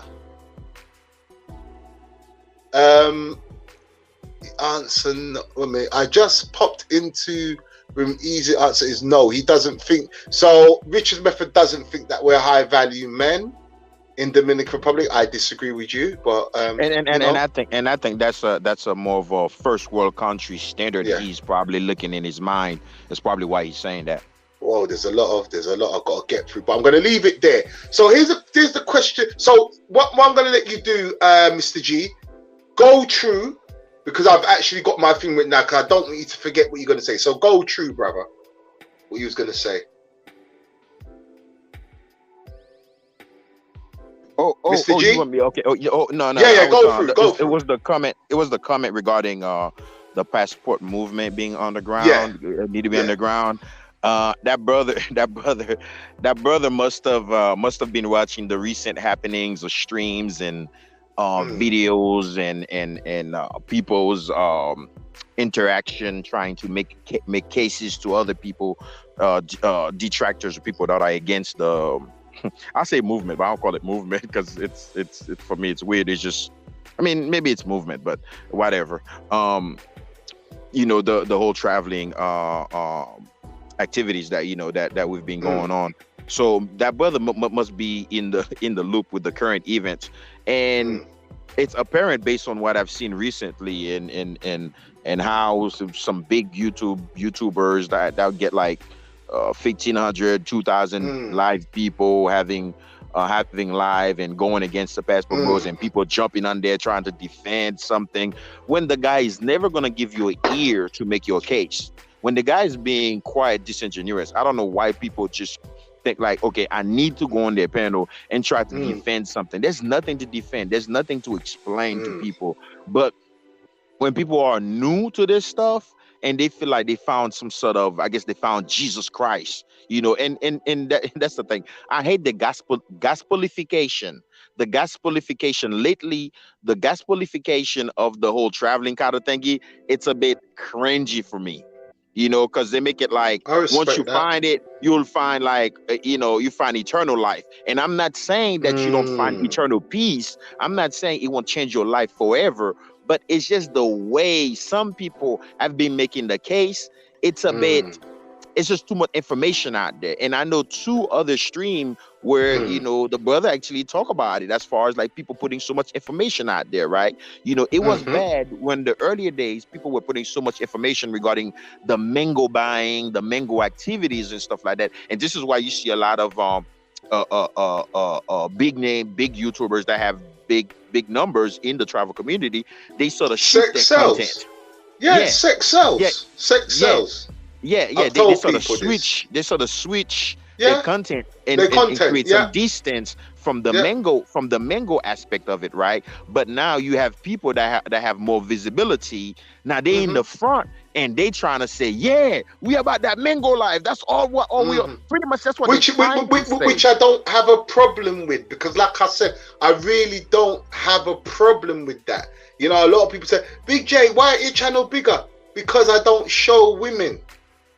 I'm not creep camming. I haven't got women in my videos. So people, because I'm in that dysphoria, people want to see that. I don't provide that. What I provide is information for a link or information for a relationship. That's where I'm coming from. I say, if you're a mongerer and you're about that life, my channel's not for you. It's as simple as, it's just not for you. Don't get me wrong. If you are mongering, you want to hear what I got to say, salute to you. Welcome to the room. But it's not based on, you know, I've said to people numerous of times, it's easy for me to go and set up a camera and follow women up and down all day and film their asses and creep cam and pull it. That's the easiest thing to do. It really is. but it's just not me. Well, you have new people now. They don't necessarily. Damn, I got this playing. I don't know. Yeah, and so they don't necessarily do the crib cam, but there's a new version of. No, I know what you mean. They're sitting down and talking about I get you. different ways of it. And then when you get to see those people, they jump on panel who are on people, or they jump on people's other people's panel who are people who are extremely smart and evasive, very conniving. They get embarrassed by the question they ask, and this is why I made that allusion regarding the whole baby mama kind of thingy, right? Single motherhood kind of thingy. You know, when the person, you know, they see the traveling thingy a certain way, and they jump out there, and then they have to come to term to that realization. Oh, there are single mothers in these people in these places too. Like they will look stupid because it's the way you're selling it. The way you're selling it. That's why I say the gospelification. They're making it seem like some sort of super gospel. You found Jesus Christ type shit. But there are issues that are over here that are still over there. There are single mothers in Colombia. I know there are single mothers in Colombia because I meet them all the time and they look fine. There are single mothers in DR too. So when you try to sell it a certain way and it's not really that, you end up putting a foot in your mouth. So here's a question I pose to the panel. Why is it when a brother's in a relationship, such as myself, that other brothers want to drop a spanner in the works and want to question what you're doing? When they say, oh, be careful, you know. Oh, how do you know? Oh, have you checked this? Why does that happen? Miguel? Anybody? Oh, sorry for that. I mean, there's some... Oh, go ahead. Yeah. Repeat the question again. Right, the question was, why is it when brothers are in a relationship overseas in Dominican Republic, we're pertaining to the Dominican, but it could be Colombia, but brothers will come and try and fling a spanner in the works. They were trying, oh, you sure she's the one? You sure she's okay? Oh, what if she's this? Oh, it's always something negative. It's nothing positive. It's always something negative. Do you think they may have good intention, Big J? That they may think not there's at a lot all. of us. Not at all. Not at all. A lot of, because you have to intention. admit that a lot of guys they probably go on the strip in Sasua and they meet somebody and we know. Oh, I understand that, but what I'm trying to say, okay, is say okay, if Travelmatic rings me tomorrow and says to me, yo, Jay, I met some Colombian chick, you know, I'm happy, you know, I'm about to make her my missus. The last thing I'm gonna do is put out into the universe. Oh, obviously, don't get me wrong. I'm gonna tell Travelmatic as a friend, bro. You cross your D's and dot your I's. Everything cook and curry, yeah. All right. Well, yo, you got my blessings. Why is it when it comes to Dominican women, you've got this thing where, oh, you sure she wasn't on the street? You sure this? You sure that? It's like, it makes me think, what type of women was you dealing with? Why does that always got to play a part? It's basically because of two things. Is them projecting their own experiences onto you whilst being jealous because they can't find what you're finding here in the DR. Yeah. That's why I was getting so much hate, last year and, yeah. Yeah, because you were coming from left field. Yep. On my Instagram, I'm getting chauffeured around in BMW X5s and luxury vehicles by some really fine chicks who get in their own bag, eating in fine restaurants, and like dudes were just hating. And actually, I have to tell the paddle this joke. So, paddle, me and Miguel was chilling out. Miguel had a friend with him, right? So, this chick came down from, she works in the hotels, but she came down from Punta Cana, came to visit me and that. I can, she's a good girl, but I can tell she earns her little extras on the side doing what she's doing, which is no business of mine. Anyway, So I think she went to go and she came to Santo Domingo. She went to go and get her hair done or something. So she returned back. She's just there, innit? It's just one of them. So I remember what's that guy's name, Miguel? Which one? The one that rubbed her stomach up and down. Forgot his name. Alex. Alex, yeah. So Alex has gone up to her. He's speaking Spanish, so he stroked her stomach up and down. Right? And I'm not my girl. Don't give a shit. Then he's turned round to me and he said, I think it was on the notion of, how long have you two been together? So I've looked at him like, Wow. what the fuck did you just ask me? I was shocked. I was actually offended. I was actually offended to me because I don't think I heard him quite speak. He said it, he goes, yeah, how long have you two been rocking? I'm like, first of all, do you think you can go up to any woman of mine and stroke her stomach up and down?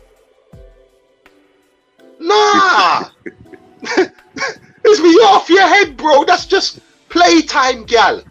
You understand? I'm not saying she's a bad person, but it is what it is. Yep. You know, that could if that was my missus, she would have broke your fingers off and I would have broke your face off. That would have never happened. Exactly. But him being Dominican, he knows what type of woman she is. He knows that she's a little tigre. He knows. That makes sense. Yeah, he knew. But then to come and ask me how long have you two been rocking for? I'm looking at him like, are you what? Like, nah, bruh. You could that would never be my woman. I would never take a woman like that as my woman. Like I said, she's cool, she's calm, you know what I mean? She ain't done me nothing, but that was playtime. Me and her not in or nothing. So yeah, it's like just a little story. It just confuses me that every brother that does try and go down the road is always met with some sort of negativity. Yep. Well, you know, if you ain't putting your girl's picture in the group with her chained up with some dildos around her, you ain't really a cool dude. Oh man. You really ain't logical. You ain't really humane. You showing yourself at a nice dinner, her dressed up, you got a nice little button down on, and you're simple. Oh, this nigga's simping, man. Yeah. Damn, nigga, we got to talk to the bro, man. Like, it's some in my other groups, my guys always say that nigga. I always say the same. It's some strange niggas in these groups, man. There is. I've seen them. I bumped into them. It's some strange. It's some weirdos that y'all in the same groups with every day. Amateur porn stars. I always say amateur porn stars. Oh yeah, they want to be Wesley Pipes, man. I'm telling you, that's my guy. That's my guy, man. That's my guy. Yeah, I can never understand it. Even with the thing with like, even with the thing with like, yeah, even with the thing with like, you know, the whole mango lifestyle. Don't get me wrong. I go in a city where it's just so much of it. I may grab me a mango, I may grab me a mango too, but it's not like that's not the thing that. And there's nothing wrong with that. That's what I'm saying. I'm not against that at all. Nothing wrong with that. But you know what, BJ? I'm being honest with you, bro. Like once I was in the area, and I know I'm next week I'm getting ready to book my ticket to go back to Colombia for 2 more weeks in November, and once I got in the city where there was so much of it, and you see it right there on the strip, like. Mm-hmm. It's nice seeing it. It's exciting, but you know what? As far as like the thirst for the mangoes, the thirst is not the same no more. Because it's like it's too available to you, right? You know what I'm saying? Like you don't have that challenge. Like as a man, that hunt. Like you can talk and you can get that vibe with somebody, actually go along the rhythm and just getting there. It's like and trust me, I'm not bad mouthing mongers because I've done some mongering in my. Trust me, like look, I was 19 years old. I was in Germany doing mongering. Okay, so like this is what I'm saying. I'm not new to travel, whether it's DR or Colombia, things of that nature. I was doing. Germany got a red light district. If you ever been to Germany, Big J, you know what I'm talking about. I live there. Exactly. Germany got a red light district, and trust me, they got women from exactly those places that we go in South America, way in Germany. So at 18, 19 years old, I was doing that, you know. But it's just like when I get to like a place like, let's say Santa Marta, right? I love Santa Marta because of the water, the beach, and things of that nature. Like it's just you see so much of it. Then it's like it's not. I'm not turned on. It's not that I'm not turned on. It's just like I'm not excited about it anymore. I might grab me one or two, but it's not stuck in my mind. So I don't understand why when people actually go these places and they see so many beautiful women, and then like you still like, you know what I'm saying? You're still going crazy. I think what gets me, and I just add on to because there's a couple of I'm just looking at the comments now, so there's a lot of questions for you, Miguel, so we're going to get onto that, but I just wanted to add on to what Miguel said when he was talking about, you know, one of his women. This same woman came and picked me up with Miguel from the airport. Not only did this woman pick me up from the airport, she got me a birthday cake, which I didn't even fucking know about. Yep. And delivered it to the club. This is real talk. Miguel, you speak Spanish? Sí, que lo que. See. That's a big MJ, BJ, I'm gonna let you go. We need to, and I wish people stress that so much more. People need to sort of put that caveat in there because that's a big factor. Like that's a big factor. And she, maybe his chicks probably could have speak English and it still would have worked out. Just like, you know, Andre and Andrea, you know, it works out for them, right? You know, she speaks Spanish and she speaks English and he speaks English too. It works out both ways. But the language factor, man, is just huge. Yeah, it is. But what kills me? Go on, Miguel. When I first came here, I didn't know any Spanish. And it didn't change the fact. You understand what I'm saying? Because a lot of I'm talking about the type of women people are asking about in the comments. A lot of them speak English.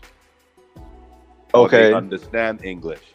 And another thing I noticed about Dominican women, they don't even mind you using your translator on your phone, handing it back and forth.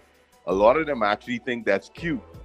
Like they be giggling about it and they're like, nah, relax. Like, you know, you trying, like, you understand what I'm saying? So this year, my Spanish on point now because I've been there for like a year and a half now. But when I first got there, the first like 6 months, I couldn't understand anything, bro. But a lot of those type of women do speak English too. So, you know, that kind of balances it out. You know, they're educated. They come from families with money, so you know they went to English speaking schools. Yeah, that's what I was about to say. You know, it sounds like you're dealing with an obviously educated, or unless their parents, you know, they could be both educated or they inherit some sort of bread or that people got bread. It sounds like you, because from what BJ was describing the treatment, sounds like it's a chick that's, you know, somewhat educated. I think you know what it is. There's okay. I think what Miguel's trying to say, and forgive me, Miguel, please put me right, because you know I don't want to put words. I think what Miguel's trying to stress, and I'm trying to stress, is that there's a load of these women than you think. Yep. In drones. Yep. And I say this. Every time, and this is no word of a lie. Every chick I've dated in DR, the first question I get answered by the expat community, by people in Paula Plala. I know you didn't find her in Sosua, because I know you don't go there. Where did you find her? I want a woman like that. And I'm looking at them like, you live here. Yep. I don't. You live here. How is it so difficult? You live here. Because they don't know how Spanish, is it that? man. But I don't listen. I'm problematic. When I say my Spanish is terrible, it's Spanglish. You might as well say it's non-existent, bruh. Yep, it's terrible. But I still, alright, problematic. I'm gonna give you an example. Let me give you an example. Let me give you guys an example. If I'm walking up to a Dominican woman, right, I will say, come Como te llamas? Your name. Telefono, WhatsApp, beba, drink, cerveza, later noche. That's how fucked up my Spanish is. It's fucked up. But that's not bad though. That's kind of what you need to start with. You don't need to start building a whole phrases for nouns. No, my Spanish is all the way fucked up, bro. But I'm letting them know. I'm letting them know. Muy bonita, you're beautiful, and I would like to take you for a drink tonight. But I'm saying, like I always say with Sosua, it makes things easy, but it makes things difficult for newcomers. Here's my thing with Sosua. Here's my thing. I'm 44 years old. I'm not going to use that as an excuse. I'm just speaking about me as an individual. I'm 44-year-old. I love women's company. I love nothing better than sitting at a nice wine bar where the drinks are reasonable, sitting down and chopping it up with a female. I love that shit. Opposed to, and listen, if I want to bust a nut, that's go to Sosua, go to a cabana, bust your nut, have your wicked way, keep your socks and trainers on, give them the Wesley Pipe treatment, and then out of there. That's it. For me, it's there. It's not going nowhere. That's too easy. I want to get some kind of rapport from this woman. Especially if I'll give an example.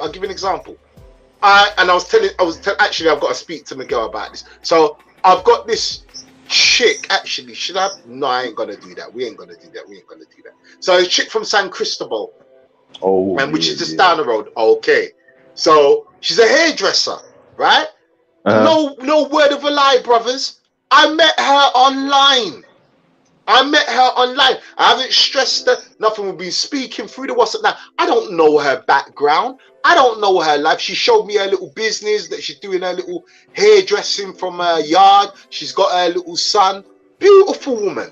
Good spirit. She says good morning every day. I say good morning every day. I literally told her, and this is no word of a lie. People, if you want to use my methods, that's up to you. Am I saying that I use this method for getting pum-pum? I've never had a problem with pum-pum, so no. I've said to her off the bat, look, I'm interested in your pum-pum. I'm good for pum-pum. I'm good for pum-pum in DR. I'm not interested in your pum-pum. I just want to meet you up, come through.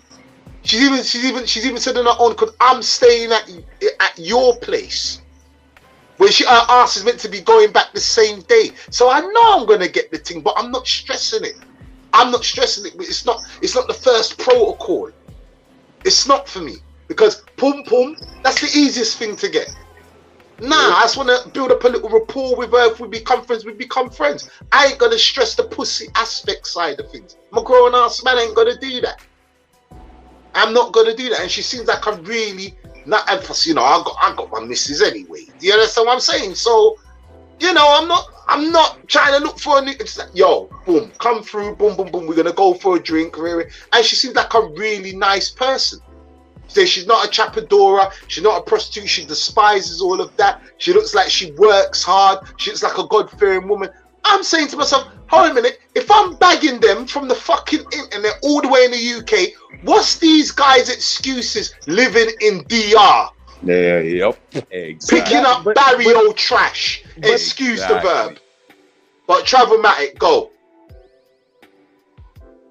Sosua is the best, but or that area, let's say that area, Sosua, the surrounding area is the best but worst place for a person who's trying to, expound on their travel palette, because it's an adult Disney World. You don't have to put in no work. You don't have to learn any Spanish.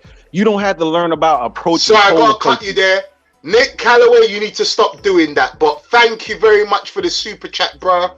I really appreciate it. Salute to Nick Calloway, man. Salute to you, brother. I really appreciate that. Thank you for the super chat. Go ahead, Travelmatic. Sorry. Yeah, you don't have to worry about cold approaching. You don't have to have the swag like Jay. You know what I'm saying? Like it's there for you.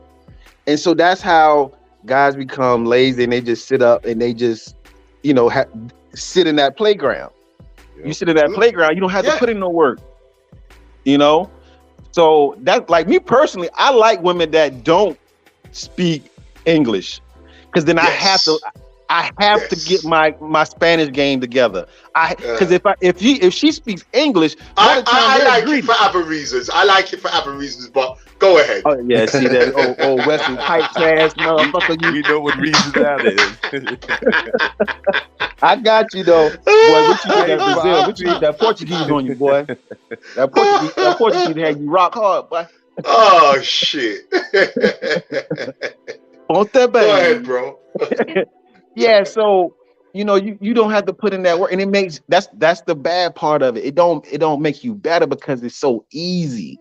Yep. You know what I'm saying? You get better in the struggle when you got to go to some place. Like I went to Guatemala last week, and their Spanish is a little different, and I was like, oh, you know, so they was kind of, you know, cringing with words I would say and cringing with words that I would hear from them, and I'm like, I don't understand. So I had to like put my good listening ear on to understand them, but it made me better.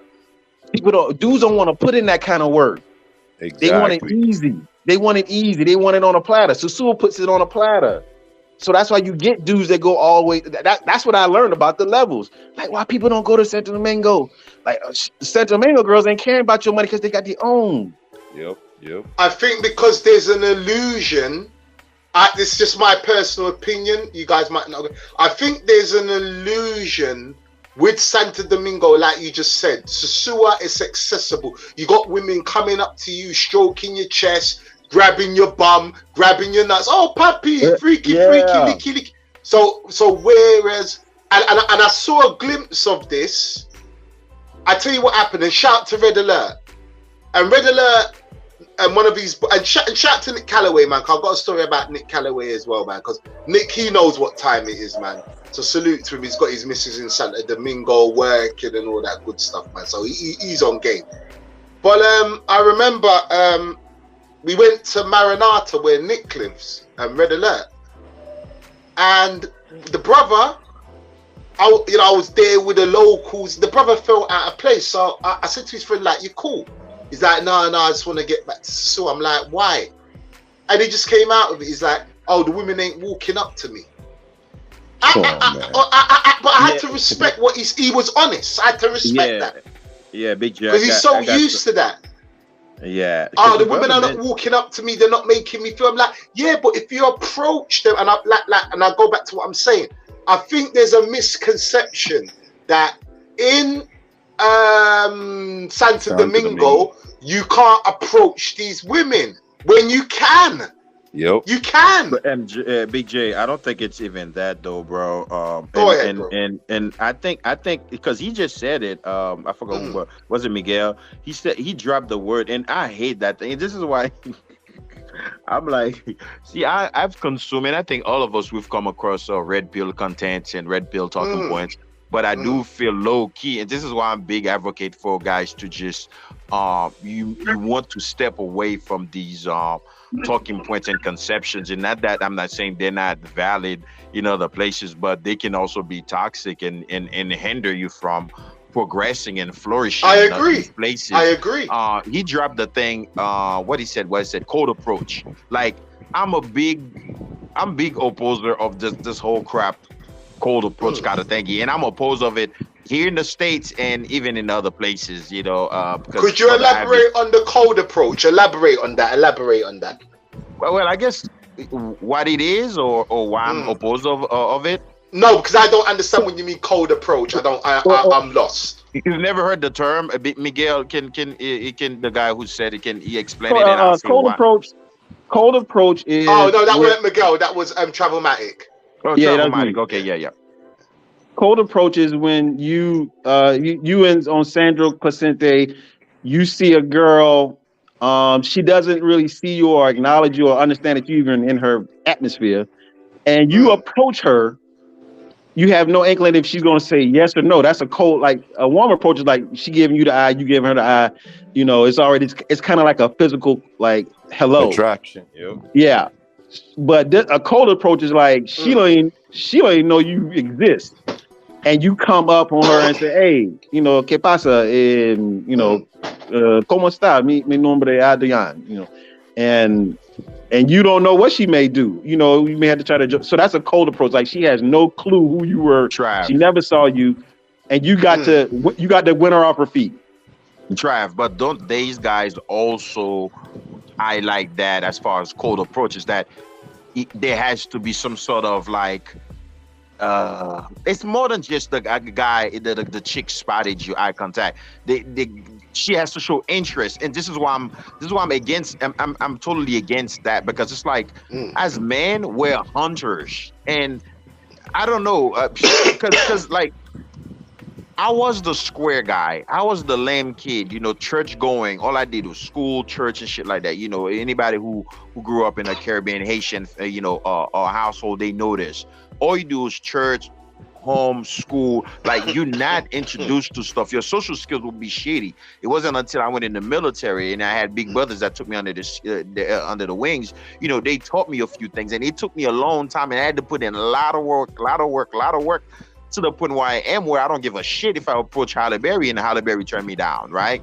I see that, and one thing that I've learned is that women can low key. Now it depends where you at, maybe the States, and maybe I don't know if it really exists overseas, but I think it may be the same thing too. Women like when a guy step up to them and then you engage in a conversation and you get it going. The way the people push cold approach is not exactly how you describe. You describe what it is, whatnot, but what they try to tell people regarding cold approach, you have to wait till like you get some sort of, I don't know, smile or some sort of like the chick show that she has interest in you, which I think it's pure bullshit, right? This is why you said the guy, when he went to Santo Domingo, he's like, oh, well, the women didn't approach me, yada, yada, yada, yada. But again, though, you're in a culture where the guys are, you know, they're hunters, they're masculine. Why are you waiting for women to approach you? You see a chick, approach her. Hola, ¿cómo está? I mean, yeah. It's because of that whole. It's because they get used to that movement. Yeah, that's the sewer into sewer lifestyle. Like I tell people, if you have no game, you don't have no confidence, or you're like scared to approach women, you don't think you're that attractive, then stay in Sosua. You understand? Because if you come to Santo Domingo, you're kind of going to be disappointed. But I can tell you one thing: even if a woman here isn't interested in you, from she see you approaching her, she's going to be cordial no matter what. I have never once seen a Dominican woman here in the capital who wasn't interested in me. Like, no, that's okay. They will still have a conversation with you. They still chill with you. You understand what I'm saying? Even if they're not interested. Is somebody in the chat? Let me just go through this chat because we've got a lot of chat. Yeah. Somebody say in the chat, you know, cold approach, repro, spitting game. It's not spitting game like he said. I mean, hold on. We gotta go up. We gotta go up 1 minute. Sorry. Amigo Jackson says, Miguel, you need to set up a group so black brothers can meet them. I'm gonna actually do it. For all those Amigo Jack says, Miguel, where to go and where they hang out, because no one wants a woman that is always begging. We're gonna go. Let me just highlight that, because we're gonna go back to that. Because okay, Miguel responded. Where are the brothers who actually court and married Dominicans? They're all over. I haven't married, but I'm one of them. Yeah, if you follow my channel, CR. I'm on my 4th relationship in the Dominican Republic, so I date Dominican women. So, and I know a brother personally who married. He's on his 2nd Dominican wife. That he brought the first one here, and the first one killed. And this brother's really well off, though.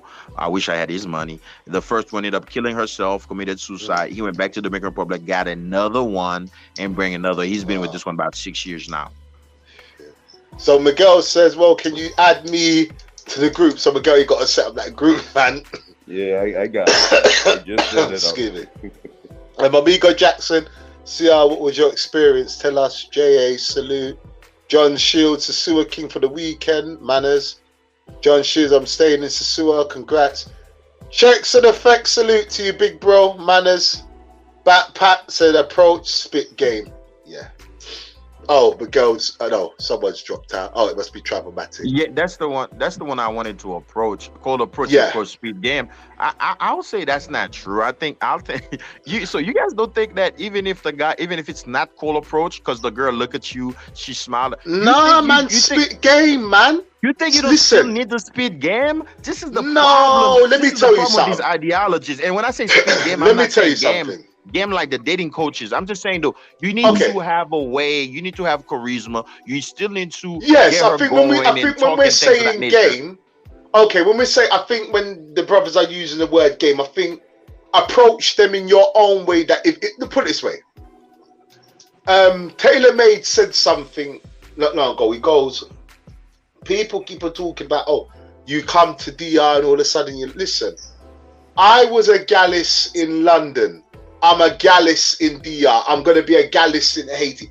Anywhere I go, me love woman. Exactly. Right? So my thing is this, and I say this to you, Mr. G.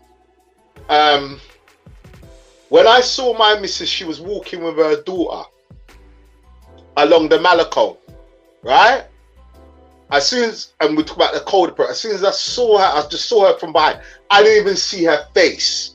I just saw her thickness, and that was it. I said, I hope the face matches.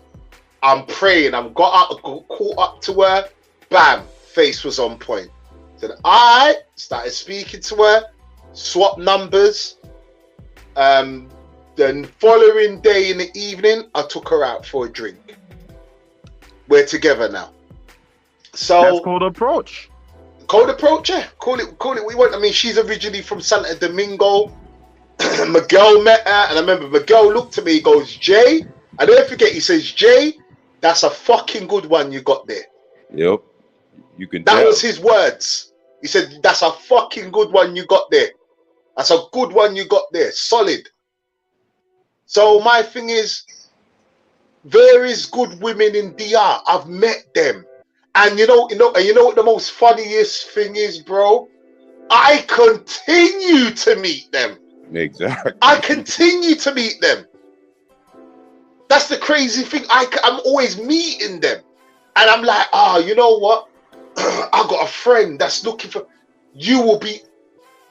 But then when you bring them, they want the woman with this plastic surgery, the thin waist. And it's like, look, a woman like that is high maintenance. She costs. Certain brothers don't get that. Yep. You can still have that. I'm not saying that every woman with surgery, is going to be high maintenance. No, I'm not saying that. But you know the ones in a jumpsuit and they're on a money thing.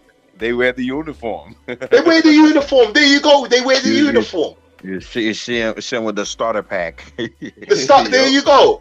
The starter pack. The starter pack. Yeah, there you go. Yeah. So BJ, this is why I look at the whole cold approach thingy side eye, because I've been through my lamb phase, and I've had to work hard to get out of it, right? To build charisma, to know how to start a conversation, to know how to be able to walk to a woman and be like, good morning, good evening, hey, how you doing? Are you enjoying the club? That, like, to know how to start a conversation and stuff like that. And you don't even have to do all these gimmicks and shit like that. And people try to give people these little shortcut, these little that's so rubbish.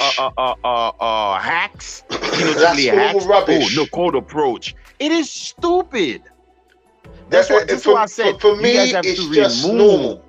You guys have to distance yourself from some of these red pill propagandas when you go in a new environment, because you're in a new environment with different rules, with different type of people, and some of that bullshit doesn't work.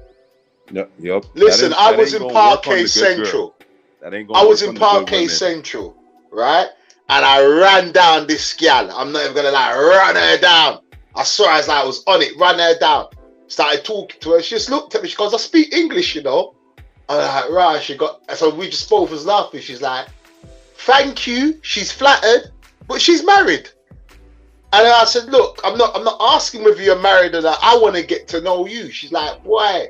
I won't do that behind my husband's back. I was like, all right, cool. I had to respect that. But she didn't give me no attitude.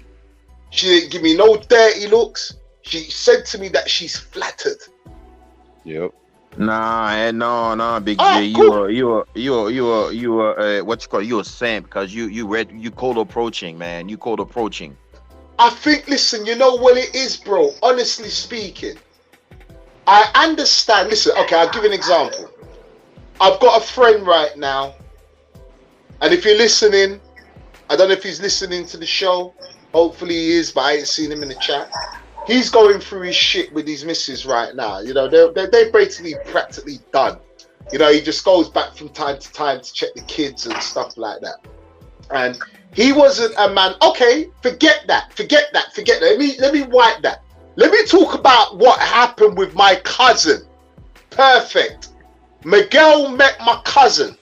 He was shy as fuck. Yep. You remember Miguel? He would like a approach little mouse. He's like a little mouse. Within 2 days, he's walking up to all Dominican women, speaking Spanish, asking for their number. Yep. We couldn't stop him.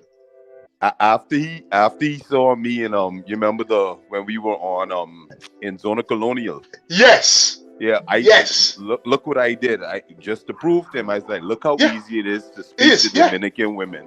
Women, Two ladies were walking down. I randomly Facts. picked them out, Facts. stopped them, spoke to them, got the number, smashed the next day.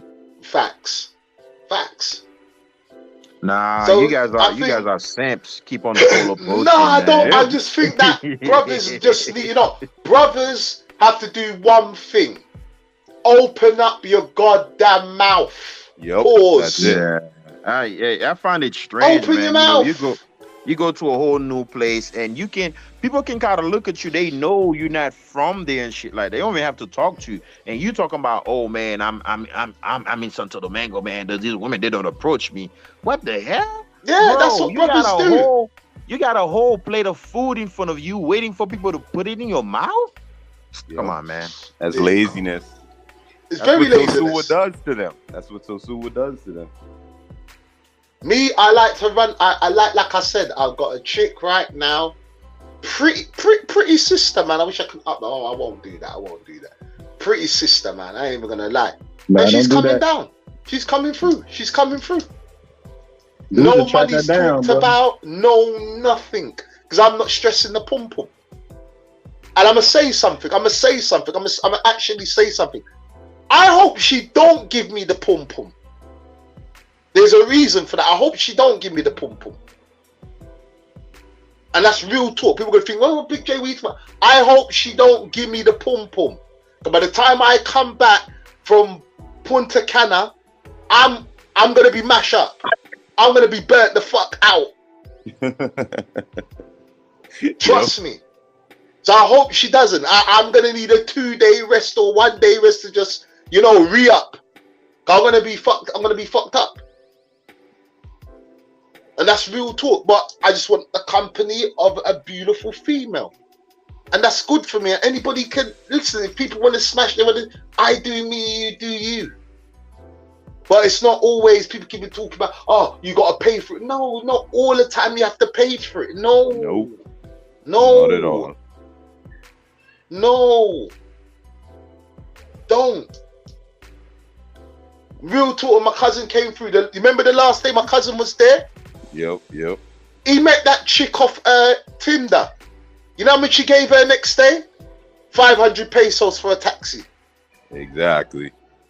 I've had the same experience, man. So, when these guys are talking about, money. No. We ain't talking about that, bruh.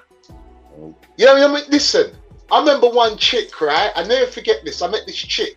And this is what I was saying earlier about the games don't stop, but it goes over your head because you know how to deal with it.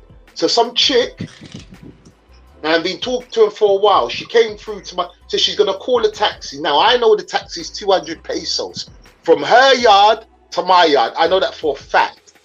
When she's got to my yard, she's sitting in front of me telling me that the taxi is 500 pesos.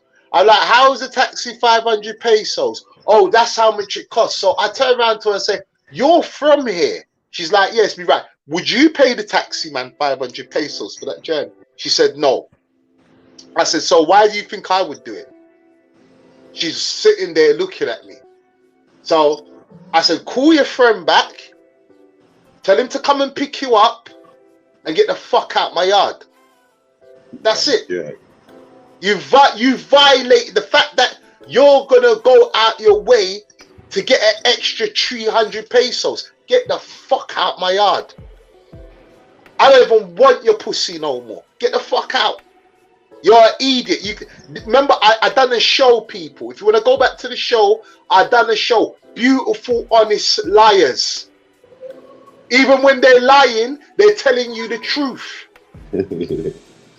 They can't lie for shit. That was what I'm trying to say. Dominican women can't lie for shit. They can't lie for shit, bro. Yep. They can't lie. Feminine through their lies. They're terrible liars. Yep. But we would sit there believing these lies. Listen, I remember one chick I was dealing with, right? In Santo Domingo. I never forget this. She told me one story. So I turned around to her and I said to her, you're still fucking your baby father, innit? She's like, what? How can you say that to me? I said, you are, I understand. He comes through, gives you the child maintenance, but he wants his pussy. She was looking at me like the prophet St. John just spoke to her. Because she couldn't lie. I'm like, it's all good, he's getting his, as long as I get mine, that's quite on business. That's nothing to do with me. That's your problem. But don't insult my intelligence. Don't do that. Exactly. Yep. Don't do that. You know, I've had a lot of brothers come on the panel talk about, oh, but Big J, how do you know? How do you know this chick's not up to this? I will never know. People expect me to say, no, not my chick. Nah. I'm in England, she's over there. I don't fucking know.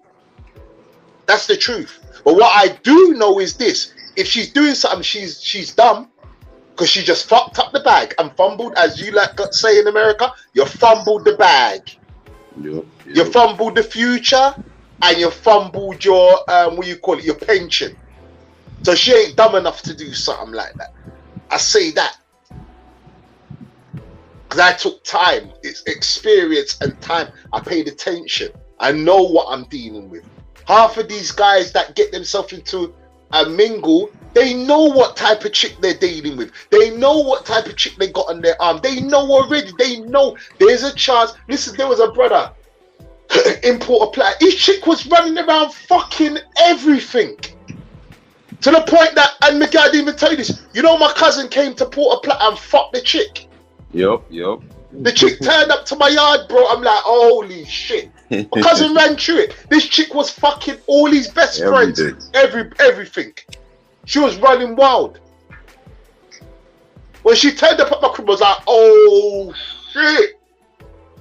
And she was kind of shy. I was like, you know what? Nothing to do with me. Cousin blazed her and let her go next day. Yep. So the half of these guys, they know what type of women they're dealing with. They know. The chicks got on it. Half of these chicks, what I've seen on the internet, they got the uniform on. I know they're full of shit. Exactly. But that's cool. You can get the fuck. The start. You can get that. You can take the dagger. That's not a problem, because at the end of the day, I'm not gonna pay you nothing. But you tell me, oh, I'm a good woman, puppy, and this and that. No, you ain't. You're full of shit. You got 20 man in your phone, but you know what? I'll play the game with you. Dagger. Keep my socks and my Jordans on. Mash them up. Gone. You can keep on telling me that you're a good woman when I know you're not. See, a lot of people say, "Oh, that's bad, Big J." No, it's not. They were lying to me anyway. They were on game. They were running game, and I was running game. That's it. I'm not the bad guy. I'm not lying to them. I'm not using them. Nothing of the sort. They getting dick. I'm getting punny. Exactly. Fair exchange. Sex is mutual. I keep telling you. Sex is mutual. Sex is mutual. You know, I've had a lot. I'm telling you, I've had a lot of brothers come. You know, you're in a relationship out there. You date Dominican women. Yes, I do me. That's me. If that ain't for you, don't follow in my footsteps. But I've got to do me at the end of the day. I can't be anybody else apart from myself. Am I going to dip my toes and test the temperature once in a while? Of course. As my uncle said, by all means, be a man, just be careful. I'm going to do that. And you know what? I go as far as to say, she knows it as well. Because a lot of these Dominican women know, and it's an unwritten rule, but some of them accept that shit. As long as it's not in their face and they fight, but they're not stupid. Listen, Miguel, do you know what my chick actually calls me? Amor, tu tigre. She's always calling me tigre all the time. You tigre. Yep. So what's she telling me? All the time. Yep. She's calling me this. So she knows. She knows. Okay, I know you got something. Don't bring that shit home. And a lot of dudes don't understand. Women actually kind of like that. Like, they know that you're wanted. No. Don't give them that. Don't give them that. No, that's too much game. Yeah, don't give them that. Too much game. Don't give them that. They ain't ready for that. You give them that sort of information, they're gonna run with it. And anyway, I don't want to swear too much, but they're gonna run with that and they're gonna mash up the whole. They ain't ready for that. They're not ready for that. Nah, they ain't ready for that. I know for a fact they're not ready for that. You guys want that information? Hit the super chat. If you want that information, there you go. Yo, guys, if you want that information, hit the super chat, man. Real talk. Yep. Real talk. As what's his name says, TMI. Was it $1.75? Hit the super chat. $1.75. We got 30 people in the room. I'm sure you can send $1. Come on now. Come on, people. $1, $1.75. I'm sure one of you can send $1.75, man. You know that can buy an empanada or something, man. For real. But yeah, they don't realize. They don't. Like I said, once you start to understand your value and understand how the country or how the culture works, it will blow your mind. Mm-hmm. You know what saved me? It wasn't the language, you know. I keep on telling people, the language didn't save me. The language, I didn't learn. It was understanding the culture. Exactly. As soon as I'm not saying that language didn't help in little bits and pieces. I'm not going to shit on that because it did. I'm not going to lie. It did. But when I understood the culture, I'm telling you now, fam, 95% of the problems that these guys incur, I don't deal with it. I don't deal with it. I'm gonna tell you a little story right quick. You saw my WhatsApp status this weekend when I was out. Oh my God. Yeah, man. Me and wifey, you know, that's a 9 right there. That's Whew. Well, me and her went pepperoni's Sophia's with the raw shrimp tempura. Yeah. And then we went to Paris Lounge, you know, that's my spot. Mm-hmm. Yeah. So one of the waitresses there that I'm smashing, you know, this is number 3 now. Unc met her. Let Unc tell you about the waitress smashing in Paris. Shout out to Unc, man. Bro. She is fucking gorgeous. Anyway, she saw me and wifey come in there, right? Bro, her face and jaw just dropped. Like, she was just like, what the F? Like, really? And wifey keeps spotting her watching us. So she's like, who's that? Like, what's up with her? I'm like, that's some chick who, you know, kind of like me too. Me and her talk sometimes, this and that. She's like, oh, you be effing with her? Like, you be smashing her or whatever? So, you know, I was a little tipsy. I was like, yeah, now and again. Wifey don't really have a problem too much because she understands how I am. You know what she told me? Nah. She's like, all right, tonight when we leave here, I'm sleeping by you, and I'm going to change your mind about that chick over there. So I mean, you know what? I've got a similar story, but before I get into that similar story, Miguel, we've just had. Let me just shout out these brothers. Traumatic, that's cheating, so that don't count, bro. That traumatic is like I want to know. But shout out for the super chat, though. You see, I got the empanada money, man. All right, see ya. All right, so Miguel, they $12 has just come in So you're gonna have to share the information now, bro. Yeah, all They right. pay for that information. So go ahead. Just like that example just now, like women here, not just here, most women on the whole, actually, they really interested more in men that other women want to. Facts. You I understand? can't even deny that. And then when they could see that you the type of dude that could get other women, Oh my God. they gonna try their hardest to keep you on their team, regardless Facts. if you messing with those other women or not. Facts. It's about 20% of men smashing 80% of the women. The other Right. 80% of the dudes, you know, they here and there doing this, paying for it. 20% of the dudes on the planet smashing 80% of the women on the planet. Because of the This way is you no carry lie, yourself. people. This is no lie. Dominican chicks actually get off on the fact that other women want you. Yep. This is no word of a lie, fellas. This is why I don't understand how certain fellas are getting into this madness with these women. You don't need to. You are the Exactly. catch. You are the prey. Yep. You are the high value man there. You're the man. This is for each and every one of you brothers that are listening. You are the man out there. Don't forget it. You are the one that changes lives. You are the one that could just change things for them. This is Exactly. real talk. Even on $800. This is real talk. I live basic. I live simplistic. You know, I'll be honest, I got a 2-bedroom apartment in San Marco. It's cost me 160. Actually, £160. I was gonna say 160 £160 a month. I got a killer view. My view's to die for. Just a small apartment. I ain't got no expensive furniture there. Put, you know, a nice sofa, table and chair. You know, I got a 32-inch screen TV because I don't watch TV. I just bought it for the sake of it. I don't watch TV. But my apartment is a nice little apartment, I'm telling you. All the chicks that have come through, they don't want to leave my apartment. And I'm telling you, my apartment is basic. It's nice, it's clean, it's, you know what I mean? It's got its je ne sais quoi about it, but it's basic. Mm-hmm. But I tell you, every chick that comes through there, they love it. They don't want to leave.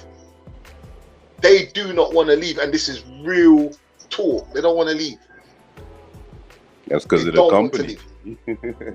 The company, the Wi-Fi, the cleanliness, everything.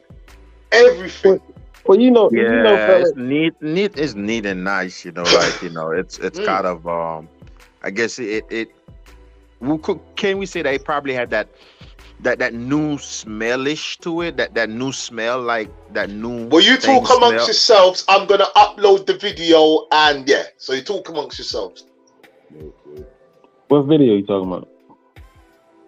I'm gonna upload the video of my apartment, and I'm gonna play it on here. Oh, Yeah. for sure. Figured that. But I So, was Miguel, gonna. go ahead. I was gonna add on that I think where YouTube makes it a little cloudy is that these places are a utopia and that all your issues are resolved once you get on that plane, and it's quite the opposite. What you were lacking in the States, you're gonna lack abroad too, because like these women, other than culture, language, and environment, they still a woman. Yep. You know, Exactly. they still got estrogen, they still got hormones, they still want to be held, they still love money. So you're gonna go through the same problems if you don't realize, what's going on with you inside. If it's a problem, like jumping on a plane just ain't gonna solve it. Like, most guys, oh man, get your passport. You ain't got to deal with these American chicks no more. And then some of these so toxic, true. yeah, So yeah, that's what I would say. Yeah. Like the other guy was saying earlier, like Yeah, I was. you gotta Mr. work G on was your, saying that you the gotta gospel. work on yourself. You work on yourself, the women will come. You understand? You Yeah, have you're right. confidence, you have charisma, they coming. Yeah, and that's what I'm saying though. The gospelification of the traveling aspect, that's the part that I'm like, because you sell it as a gospel like that, and the first time somebody go over there and they don't get that specific result. I mean, they're never not gonna get a result that's different than what they began in the States, because due to the nature of the availability of mangoes, so it kind of like cushion it for people, and it's probably a bad thing too, because the person probably never going to work on themselves, whether you call it work on the game or whatever, whatever term you want to use. They don't work on develop themselves in that aspect. They're lacking of, because the availability of mango make things so easy, so you may feel like you're getting a full completely different result because mangoes is cheap, and so you don't. It's kind of like, how they say you have a certain problem and you don't want to deal with it, and whether you're self-medicating, you kind of doing all type of bullshit, but you're not never dealing with the problem, so it's part of what you guys saying. Exactly. Miguel, how long you been in DR? I was there from last year, February 1st, so about 1 year and 8 months, more or less. Okay, that's what's up. I was supposed to leave last year, September, but I was sitting on my rooftop in my building by the jacuzzi looking at the view, and I just deleted my ticket off my phone, man. Oh, okay. So you didn't move there. We've been there a long time, but you didn't move there permanently, type of thing. Exactly, until I decided last year to just live here, because I came here on business with some Russians. Okay, that's what's up. Yeah, so I'd be back and forth, but this time I just decided, you know what? I don't have to go back to anything at home because I ain't got no kids yet. So, where you stay in the States? No, I'm from the Bahamas. Oh, Bahamas, Okay. Bahamas. Okay. I was wondering where that accent was from. I said it don't sound Jamaican, but Yep. it sounded like Ireland. Yep. Okay. Yeah, I thought he was a yardman too. Nah. Yeah, that's what's up, man. I'm planning on probably sometime next year, man. Because my current and my second passport expires in June 2023. Must see probably end of once I come back from Colombia, end of November, beginning of December. I'm gonna go ahead and drop a renewal in.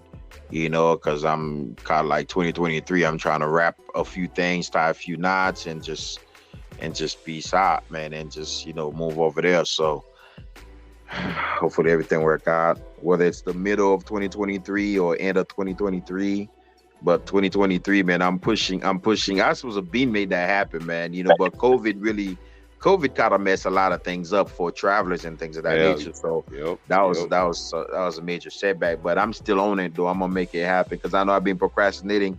I have one of my brothers, man. He be going out that way with me, man. And then every time I talk to him, he he showed me a picture of a bike. He bought a motorcycle, and he's.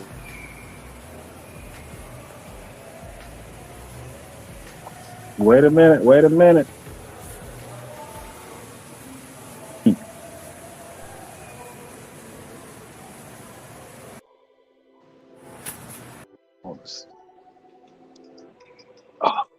Play that again. That was nice.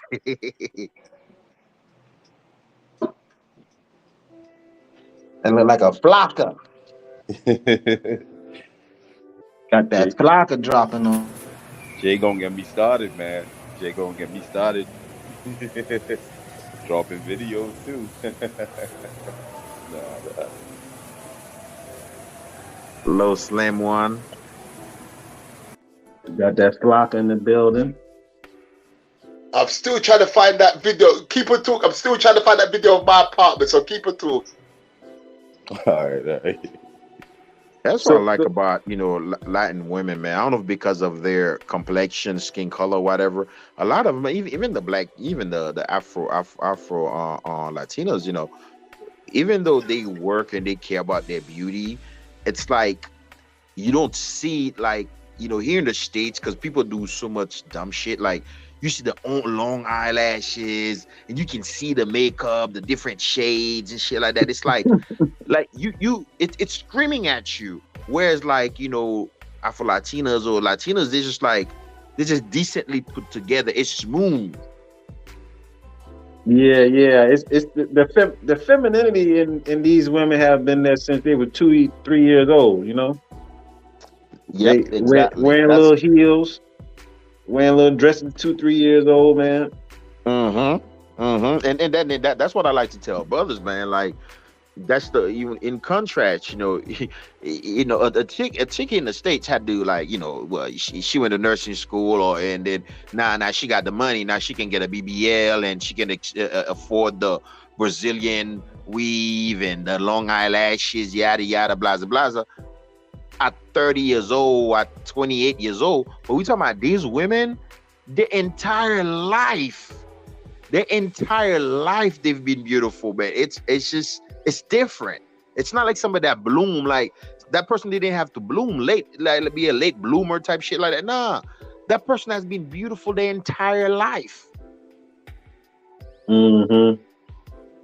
Exactly. I see Jay video just now. He gonna get me started too, man. Man, let's go back to this Paris lounge, man. Tell us more about that Paris. I've been seeing that on Instagram, man. They be having some Miss Americas, well, Miss Dominican Americans walking around there. Yeah, man, that's my spot, man. I know the owners too. You see, like the chick who actually picked Jay up from the airport and got him the cake and all of that. Mm-hmm.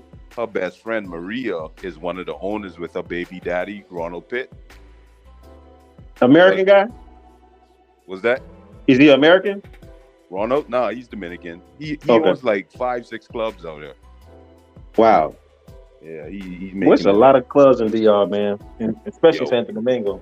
Like almost every 2 corners, there's a club or a terrace or a bar. They like to party out there, bro. Tuesday nights out there be like Saturday and Sunday, man. It's crazy. Nice, man. Nice. Man, yeah, I got to make it back out there. Paris is where a lot of the rich girls go, but the bad rich girls. Not bad as the bad people, but you know what I'm saying. Like the chicks who like to party and, you know, drink, like to do bad, naughty things. That's their spot right there. Yes. So they be dressed nice, they be sexy, they got I the didn't bag, say hello. so when you meeting them in there, Yeah. they ain't fucking you for money. They got their own whip. Typical Dominican with the fiery as shit. Jay, is that Yes, the he chick said that hello, was in the yeah. white that you showed us earlier? Is that somebody else? Yeah. Oh, I missed that. He played a video? Oh, that's your video. A chick in the no, that's Jay walking a chick down. Oh, no, I don't think. That was Jay. Oh, was she in Paris? Was she in what? You don't see the video? This was in Santiago. This was in Santiago. Oh, I wasn't looking at the screen. I'm getting Is that the missus or just one of them? No, man, no. I wouldn't put my missus on blast like that. I Never. didn't say hello. Yeah. Never. Oh, God. Typical Dominican with the fiery as shit. But she had a bumper Yes, he though. said hello, yeah. Oh yeah. Yeah. It was that wasn't the first the same as Yeah. the first chick with the white on. That wasn't her. No, that's a different chick. Okay, I can tell Hey. because this one a little thick. Yeah. I sent you a video on your WhatsApp, Jay. If you could post it from your phone, I'm not sure. So you own this spot, Big J, or is a spot you be renting? No, I rent it for 160 a month. Oh, you got it rented. You got it locked down. Yeah, I rent it for 160 a month. I rent it for. That's a good So- deal. Yeah. Man, I go to Colombia, I find something like this. I may have to do it. But check the balcony. Look at this. Look at that view. And I got the mountains just there. That's nice. That's dope. I like the view. For 160 pound a month, you can't beat that, bruh. Beat that. Right, so Miguel said he's got a video. Right, well, you want me to play it, bro? Yeah. I sent it. All right, let me download it. All right. But the video he's gonna play is in Paris Lounge too. So, are you able to put your spot on an Airbnb or something while you're not there, or you just? It depends. No. I've just got it there. Yeah. Well, it is. Yeah. It's right. So I call her my Dominican sister. She owns the whole building, so she lives downstairs with her 2 kids, and there's 2 apartments renting up upstairs. So my neighbor and there's me. So my missus stays there like 3 days a week. She goes, cleans up, makes sure everything's kosher, and then that's it, man. Yeah. But yeah, you can if you own the apartment, you can rent it on Airbnb. Some places, if you're renting it too, they'll allow you to do it as well. Or you could just keep it a secret and not tell them. You know, the laws are different down here. There are a lot of, relaxed laws. That's the guess. It was the C at the stream. Right, so you sure you want me to play this video, bro? Yeah, it's cool. It's cool. Okay, I'm just double checking. Yeah, I'm just double checking. He said that's his throwaway. Nah. This is one of the main chicks. Right, I got you. Yeah, got you. All right, I'm just uploading it now. You sure you want me to play this? Yeah, that one. All right, I'm gonna play it now. I'm just double checking. I'm just you know. Yeah, we gotta see. We gotta see.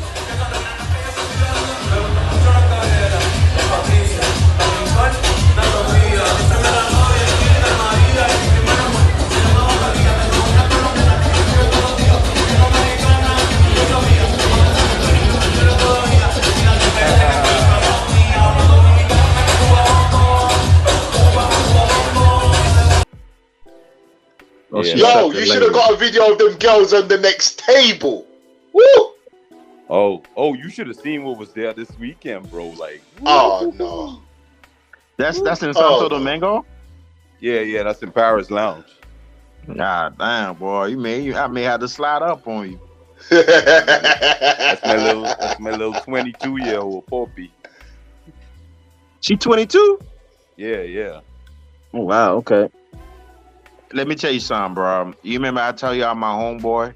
He's on his second Dominican wife that he brought back. The first one killed herself, and he went back and got another one. Bro, I was talking to my homeboy a couple of years ago. That's way before COVID. And he was like, da. He's like, yeah, man, you need to go over there and get your wife. Blah, blah. He's like, yeah, my wife got a friend, da. And then he gave me her Facebook. And look, I tell you, this chick is bad. She bad. Working on the gym and everything. You know what my homeboy said? Bro, my homeboy, he's on his second Dominican wife, right? You're like, bro, but my wife, friend, I don't like her for you, man. She too old, man. She 25. Yep. Man, let me tell you something on this. You got me thinking about something. Yo, I'm gonna tell you this story. I got you think what?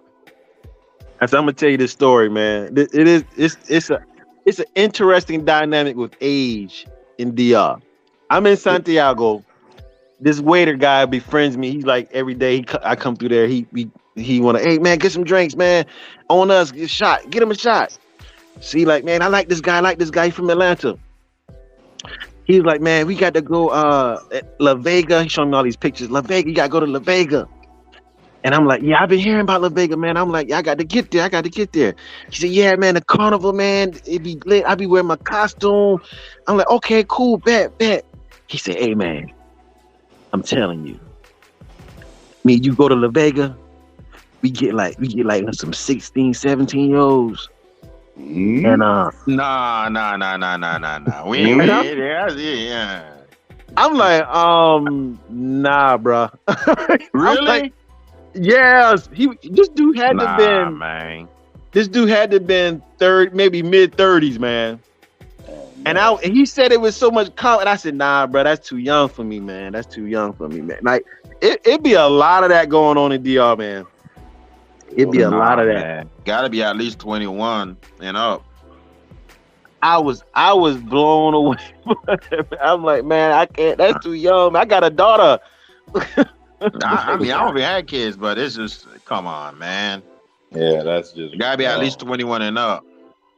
Man, because I'm 42.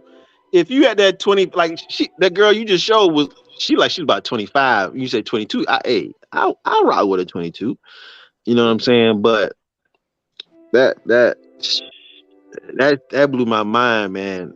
And my friend was telling me, she's like, yeah, a lot of dudes be messing with like underage girls in DR. I'm like, man, but you can't. That's kind of I don't know, because it's just, I understand they may be, because of their the culture, you know, more advanced, and even like, you know how they say women develop. Or that now go happen. That will never happen. You will never live to see that. Yeah, but it's like, how can you? It's just a conversation or the vibe, because you already got a language barrier, so it just, come on, man, it's stupid to me. Yep. Like really stupid. They shouldn't be doing it anyway, just to avoid drama, because you can easily get in trouble out there. Period, right? Period. Hold on. I got one. Hold on. I just got one thing for them, man. There. 1 minute. Del diablo que te dice quítate la vida. Escucha la voz de Dios que te dice yo te amo. Historia. Felipe. No escuche la voz del diablo. Oh man, it's crazy. Who's that? Felipe Supporte over here, man. Terremoto, porque Dios no es un juego, ese pecado es del diablo delante de Dios. Una abominación. He's rebuking those demons. He's rebuking those demons. He a TikToker. Hey, but the dude, the famous, it's an artist named Rocky. His name in the back chat for me, Jay. Oh, say that again. The dude. Drop his name in the back chat. What's his name? Felipe something. He's a TikToker. Yeah. Yeah, Felipe Supporte. Yeah, no, they're Christians. They're on Instagram. Yep. That dude's is he real Christian, or he's just? Yeah, they're real Christians, man. They're militant, bro. Them guys are militant. They're not having it. Oh, he's rebuking those demons. I know what you're talking about. You know, them little fanatic groups. You know. Yeah. Oh. Rebuking them demons, man. I thought that was a joke, like a comedian or some shit. The guys are for real. Really? They're crazy. Felipe Supporte? Man. Felipe Supporte. It's a lot. You ever seen I think it's on YouTube, called The Dark Side of DR. No. I saw it. Was that by an Indian guy called Christian Guru? Was it an English documentary? Channel 4? I'm not sure, but it was on YouTube, and I saw it. It's probably about Dark Side of DR. Yeah, and it was about how like English people may come over and white Europeans come over. That was Christian Guru, man. Was it an English guy, an Indian English guy? It was a guy. It was a white guy. I can't remember who it was, because I've seen it maybe 6-7 years ago. Right. And how like young, like they had runners that would go get little kids, and then they had like an older guy that he had been doing it for years, and he was like, he considered himself not gay, but he was like, yeah, I have sex with European guys for money. And he was that was the English documentary. I remember they interviewed the guy. They were in Santo Domingo, and he asked him, "Are you gay?" And he goes, "I'm not gay, but I would do it for money." Yeah. Yes, man. That was Christian Guru. And did they follow also a young girl that they sent to college? Yeah. That was the English documentary. Yeah, that was dark, man. There was 2 European guys that were trying to say, look, we're helping out the economy by paying them for sex, basically. These 2 foreigners. The Dark Side of DR. I think I know what you're talking about. Yeah. I think it's called The Dark Side of DR. Yeah. Real interesting documentary. It's them are real live actors, like in the show. It's not really Yeah, like well, I can see that happening. You know how like like you hear about like the Dubai porta potty. I mean, these girls they were getting what 25K or 50K, 25. Damn. I mean that's like what they did in Dubai. It's just unimaginable, right? Yep. I don't know why I went to go watch that shit, bro. I went to go find it. I couldn't watch the whole clip and whatnot. I'm still traumatized from that shit, right? Just think of a place where it's, I mean, there is poverty in DR, right? So yeah, that offers even more opportunity for like really sick shit that people got some sick fantasies out there, right?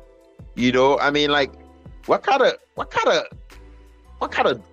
joy or pleasure you get from shitting on somebody and like I mean, like what kind of pleasure this, you bro. get? I hear what you're saying, but I say this, as long as two consenting adults have agreed to shitting on each other, good luck to them. but you'll agree that's some sick shit though. Of course it's some sick shit, but you know what? Hey, I'd rather two people do that than go and rant with a pitney. Put it that way. I'd rather two people go and shit on each other than go and rant with a pitney. A pedophile, exactly. With little boy exactly. Shit. Oh yeah, definitely. I'd rather them go and do that. Yeah. I get that too. But I hear what you're saying, though. I hear what you're saying. Yeah, but then when you look, there was a American bar and grill. There was a guy called Leslie, Black American guy. He owned an American bar and grill, and he was taking 15-year-old girls and having sex with them after he closed his business. And they took his business away and deported him back to America. That was in DR, right? That was in DR. Damn, bro. It's crazy. But it's just like, like when you deal with a grown man in DR, like, how she know, and I don't know, maybe because in their culture they're pretty fast, and that's those women they mature even when they're young. But it's like the treatment like a real grown woman, like a 25-year-old woman, 26, 27 woman can give you, whether it's the cooking, you clipping your nails, you know what I'm saying? Like, just why would you go to a fucking little girl? It's like, bruh, yep. You can't have the complete package, but this ain't it. Yep. That. Right, let me just get to some of these chats because let me just get to some of these chats. In the US, Europe, Afro Latinas in Colombia, CR Suite, Paris Lounge. No, is Santo Domingo. Santo Domingo. Glitch in the Matrix. It's in Santo Domingo. It's not Paris. It's Paris. Yeah, as in the capital of France, Paris. Yeah, blessings, Gil. Manners and respect, fam. Salute to you too, man. So yeah, I was gonna say another thing as well, that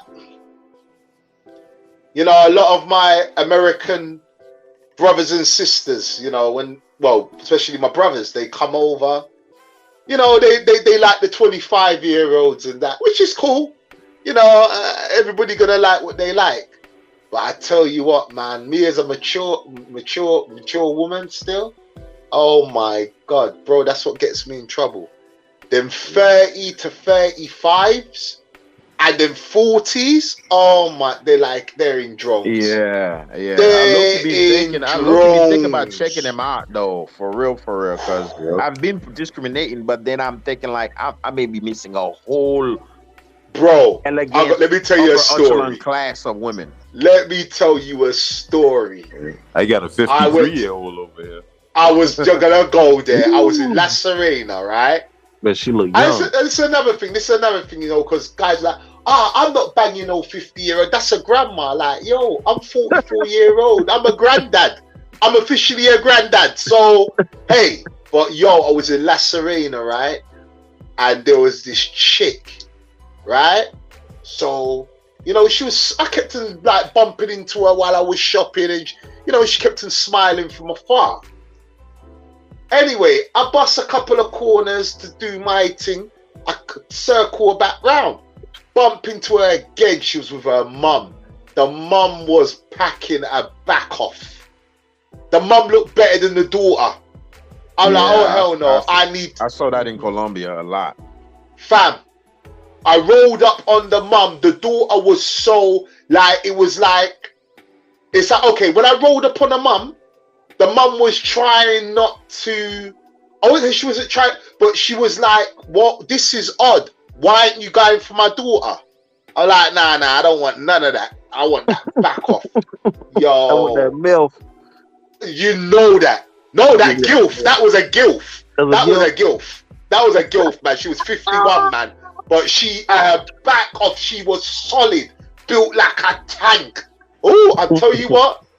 Woo! She gave me a time of my life, and she cooked me the best tostones ever. Jay, post the picture I just sent you. That's the. Hold on, I gotta go into my phone. Hold on, I gotta go into my phone. 1 minute. That's the 53-year-old there. Oh! Exactly. Let us see. I'm telling you, man, Dior got some of the finest older women. That's so good food. That's so good food. Dior got some of the finest older women I've seen in Latin America. I'm telling you, Dior's got them. I'm telling you, man. I be rolling up on them 48-year-old women. I'm telling you, bruh. I'm telling you. Easy pickings. That's low-hanging fruit right there, boy. Them older, they be like, you want me? Come on. And that's what the woman was like. Hold on, let me get to this. That's what the woman was like when she's like, what, you don't want my daughter? I'm like, hell, nah, man, nah, you. Like, she was shocked. You on that ripe fruit. Oh, man. Look at that. Yep. Oh, bust. Nice. Yo. She stays in the gym, bro. She lives in the gym. I would live in her. 53. Whew. Yeah, she can get this work. She can get that work. I thought that may have been that Katiana Duran. Yeah. I bumped her in SBG a couple weeks ago again. She stays in there, bro. Ooh, that thing fine, boy. Golly, how old do you think she is? Katiana, like 35, I think. 35. Hold on a minute. Ali, is the background music loud, bro? Or is it okay? I don't know if he was saying that the background music dip it down one or two notches, but yeah, okay. Maybe he's just saying that he likes the music, I'm sure. But yeah, I think he's saying music. Yeah. But yo, them matures, though, you know, like she was huge, bro. Yeah, I saw. Yep. I'm like, I love them matures, man. But I will press on her ass first thing if I saw her. I love her. I've been trying, bro. I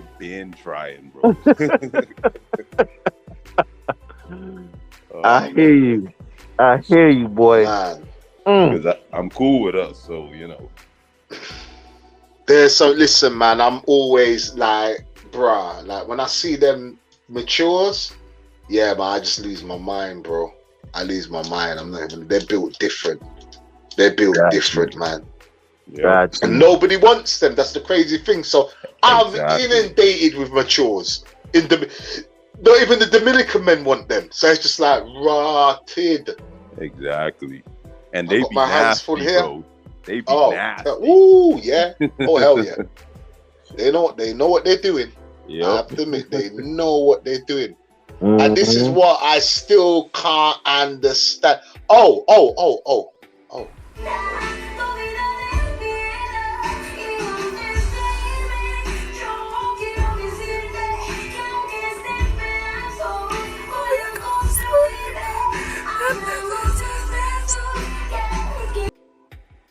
I'm gonna get copyright for that.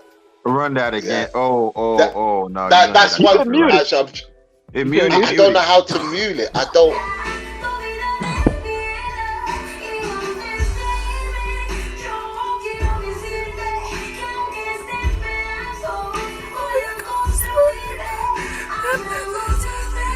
Nice and good.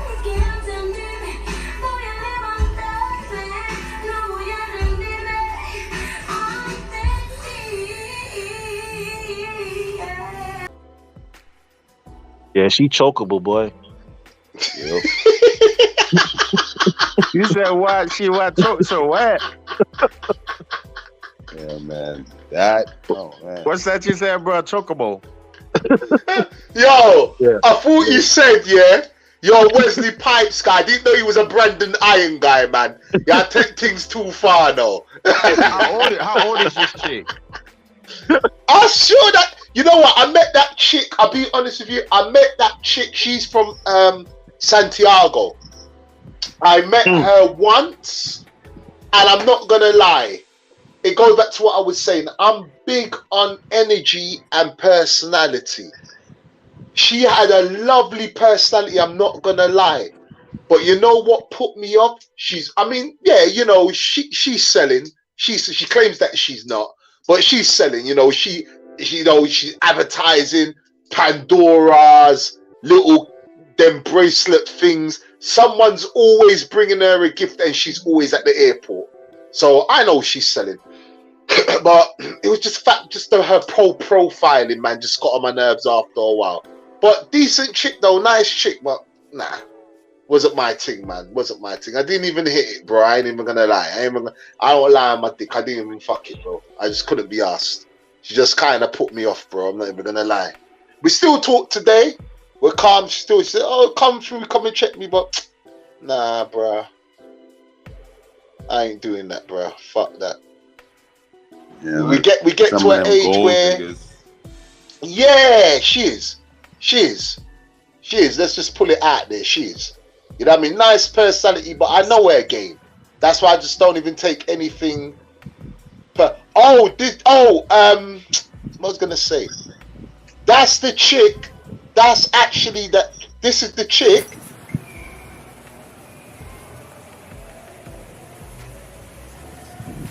That's the chick from San Cristobal. That's the spinner that's coming down. So I don't understand why mandem are having problems over there with women. I just don't get it. Because I'm in the UK and I've got plenty of shit to show. I'm in the UK and I'm still bagging them, so I don't get it. I really don't get that shit at all, bro. Maybe I'm missing something. Maybe there's something I don't understand. But seriously, I'm bagging them over here. So I don't get why people are having such a hard time over there. I got two more. I got two for you just now. It's the one who's in my you see my photo there on the screen, who's hugged up on me. Hold on. Say that again. I just sent you two photos of the one who's on my avatar right now, who's sitting on the sofa with me. Oh no. Come on, man. Leaning on my. Why you gotta go there for? Wait till y'all see the body on her. Nah, I'm not posting that. You see what I mean? Yeah, why you gotta go there, bro? Look, advice for you, mandem, yeah? Don't go to Santo Domingo with this guy. Don't do it to yourself, Travelmatic. Mr. G, don't meet Miguel in Santo Domingo. Trust me. Don't do it. Don't do it to yourself, man. Oh, Lord. Why is that? He like them cougars? Nah, bro. That's this wifey number 2.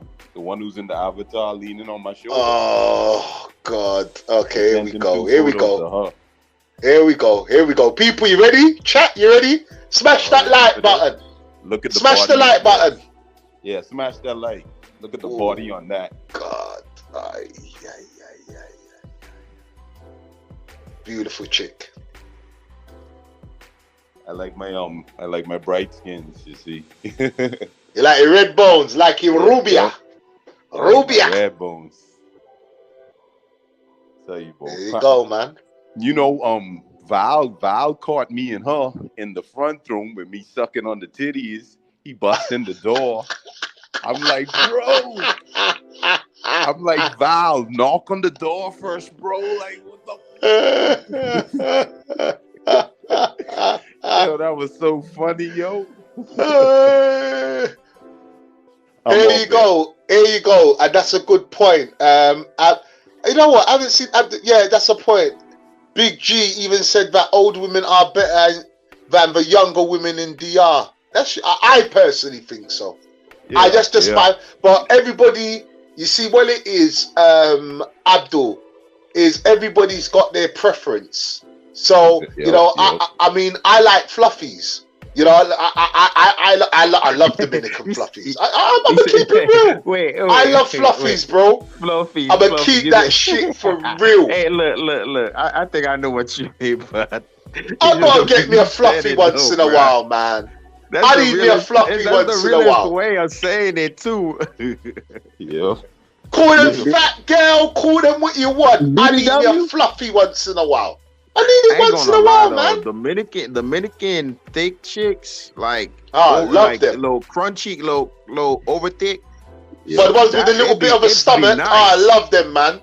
That stomach is my handlebar. Hold on. I'm like a rodeo. Yep. You want meat? You want meat on your bone? You want meat? Oh, I want meat on my bones, bro. Straight. Jay, I fuck I ain't gonna lie with you. Big Jay, I fuck with you, man. I put on them cowboy boots, that cowboy hat, and that's it, bro. I'm off.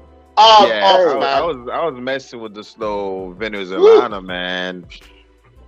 Big bubble, like not fat, not on the extra, just like thick, low, like solid thick.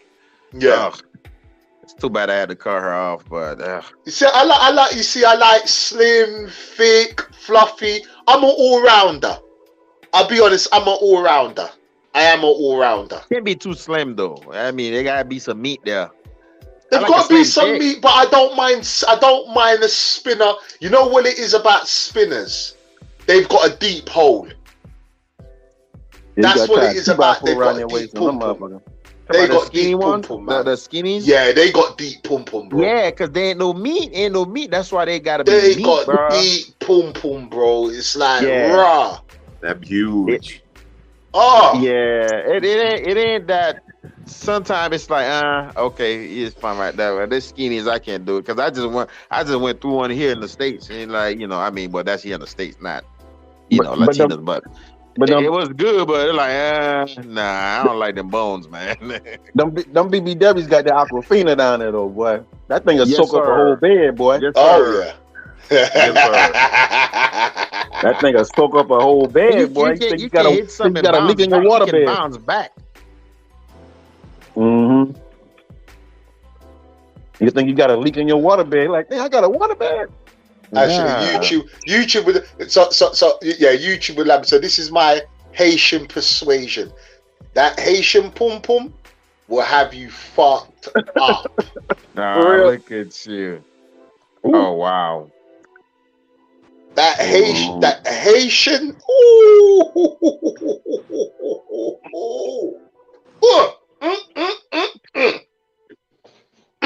But you know what's hard for me to find in since my last girlfriend, what's hard to find is a trio.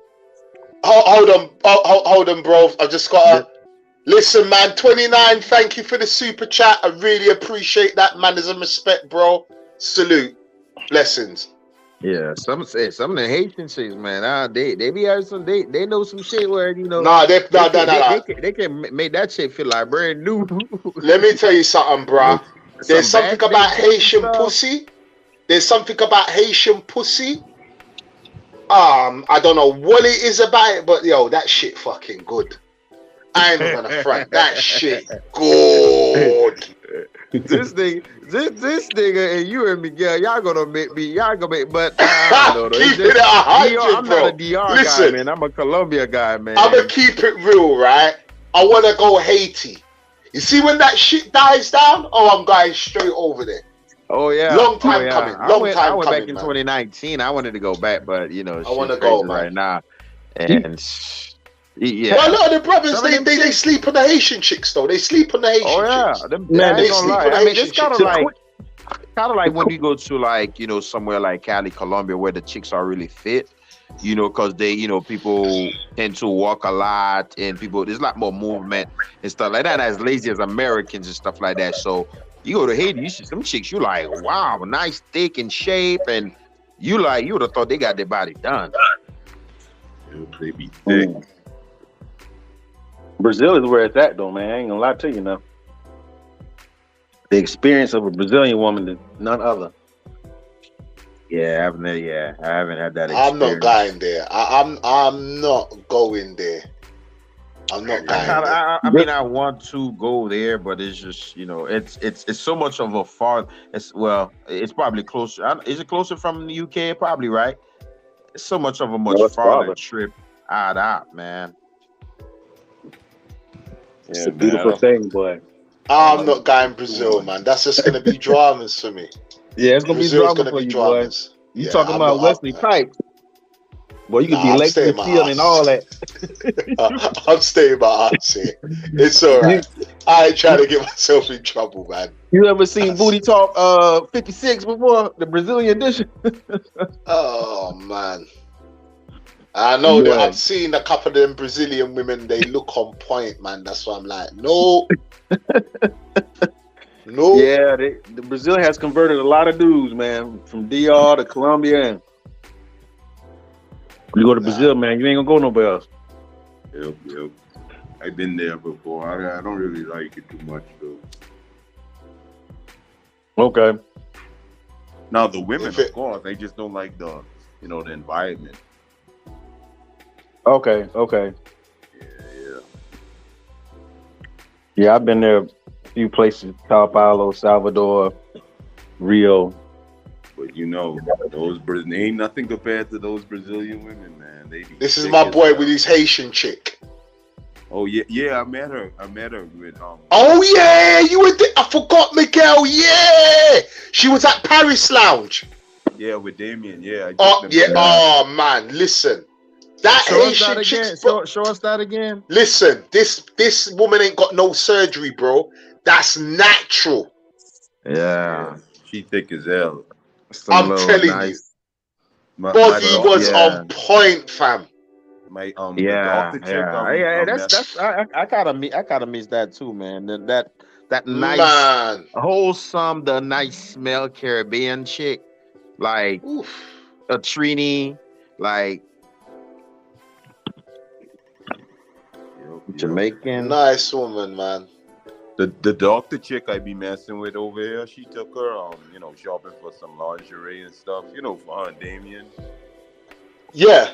Yeah. Yep.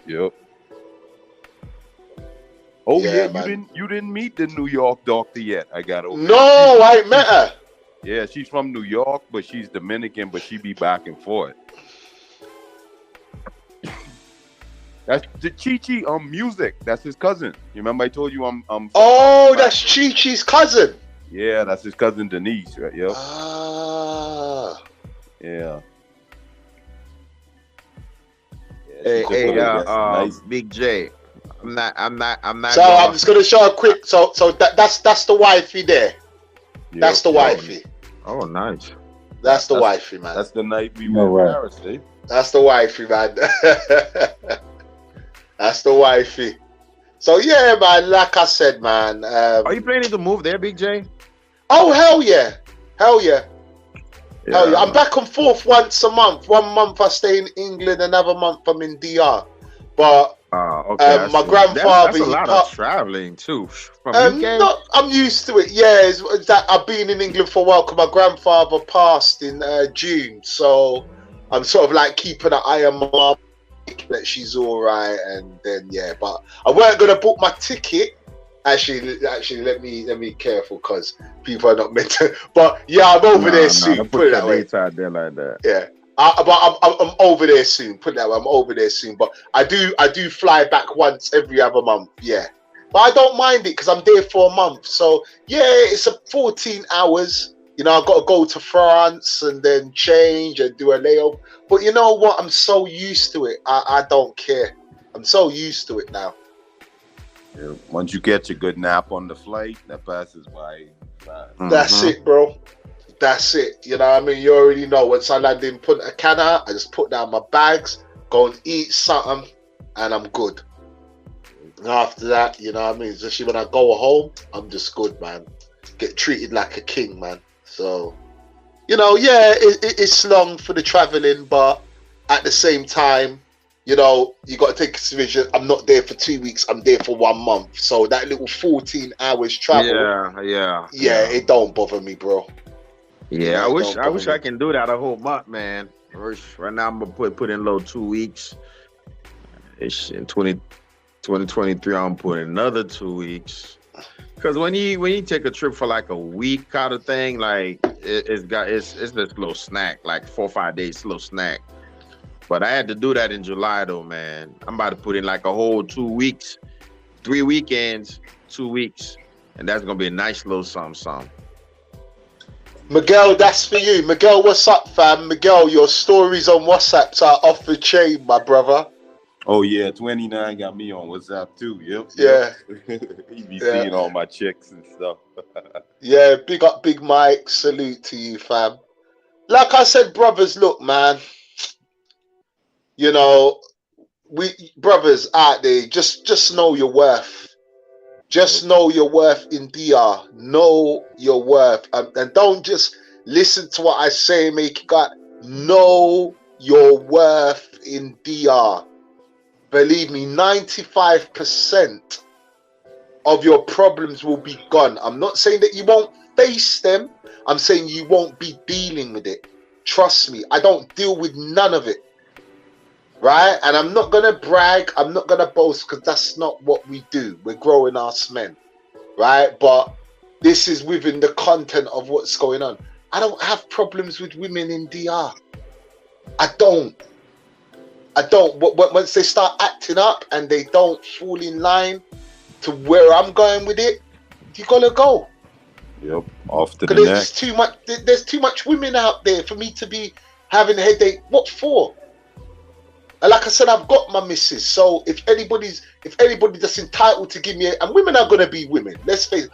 If anybody that's entitled to give me a headache, there's only certain women in the world that's entitled to give me a headache. That's my mum, that's my daughters, and that's my girl. Apart from that, that's it. No other woman on this planet can try and give me a headache. No. It's not gonna happen. Exactly. So fellas, know your worth. Know your value. You are a high value man. You're even a high value man on $600 a month. You're still a high value man. You're still a high value man. As crazy as that may seem, you're still a high value man. I know it's hard to believe. Like, what did you say? What did you say? 600? Even on $600 in DR, you are still a high value man. God damn, you went low with it, bro. I'm just keeping it real, bro. Now, I'm not saying that it's gonna work for you in DR. I'm not saying that $600 might not work. I mean, I would say you still be a high value, but would it? No, but you go to Paula Plala and you grab can make girl. it shake. Well, you can get a girl from a barrio, like maybe it's preferably like a Santiago barrio. You know what I mean? There's some good girl. Go to Banal, Pedra Blanca. There's some nice chicks there. Grab one out of there. You're still a high value man. Yep. There's no jobs in DR. Is that the outskirts, away from the city on the. Yeah, the little outskirts of Santiago. Yeah, you know, wherever. There's good women all around the island. Listen, I'm in England right now. So you're saying you can do that, you know, on a lower premium. If your premium is lower, you can go on the outskirts. Bro, the chick that I just showed in the white dress, yeah, I bagged her off the internet. She don't want no money. She not talking. You know, she just asked me, pay for it. She might not have no money to pay for the transport. I said, fine, no problem. No problem. And I said before, and I repeat it again, I don't want to fuck her. I'm not interested. I get pussy, so I'm not starving for pussy. I'm a self-controlled guy. Not every chick I see, I've got to jump in her knickers. No, man. I've got self-control. I don't need to do that. I have sex when I want to have sex. I'm not going to have sex for the sake of it. Nah. It don't work like that with me anyway. It don't work like that with me. I was meeting the chick for the young, we would sit across, take her out for a drink, have a good time, man. company of a woman. Yeah, there's too much women in DR to stress over pum pum. Too much women. That's crazy when I hear about guys stressing over pum. You're stressing over pum pum in DR. Man, something not right there, man. Something's not right there. Yep. Something's not right there. Because I can tell you alone, I will get up in the morning, I'll be sitting on my balcony, it's no word of a lie, and all I just see is Monte Conchos going past with women going to work in their white shirt and their white blouse and their black trousers. And then seeing them coming back from work. It's ridiculous. It's ridiculous. At my gym, ridiculous.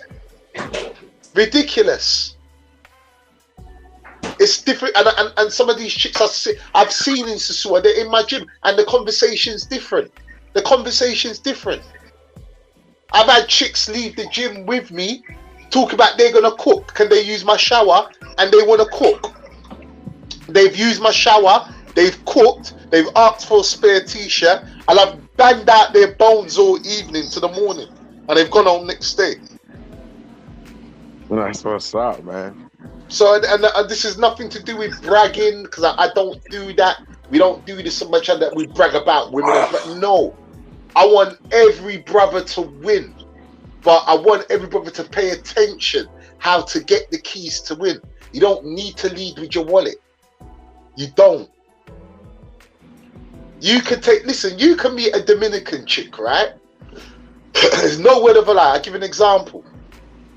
There's a place called Casa en Familia.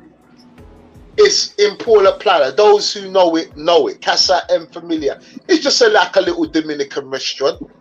A chick came through. I took her there. You know what I did? I done what the Dominicans done. I brought 3 dishes. I shared the dish with her. I brought a Jumbo Presidente. We shared it. She still came back to my yard. Opened up her legs.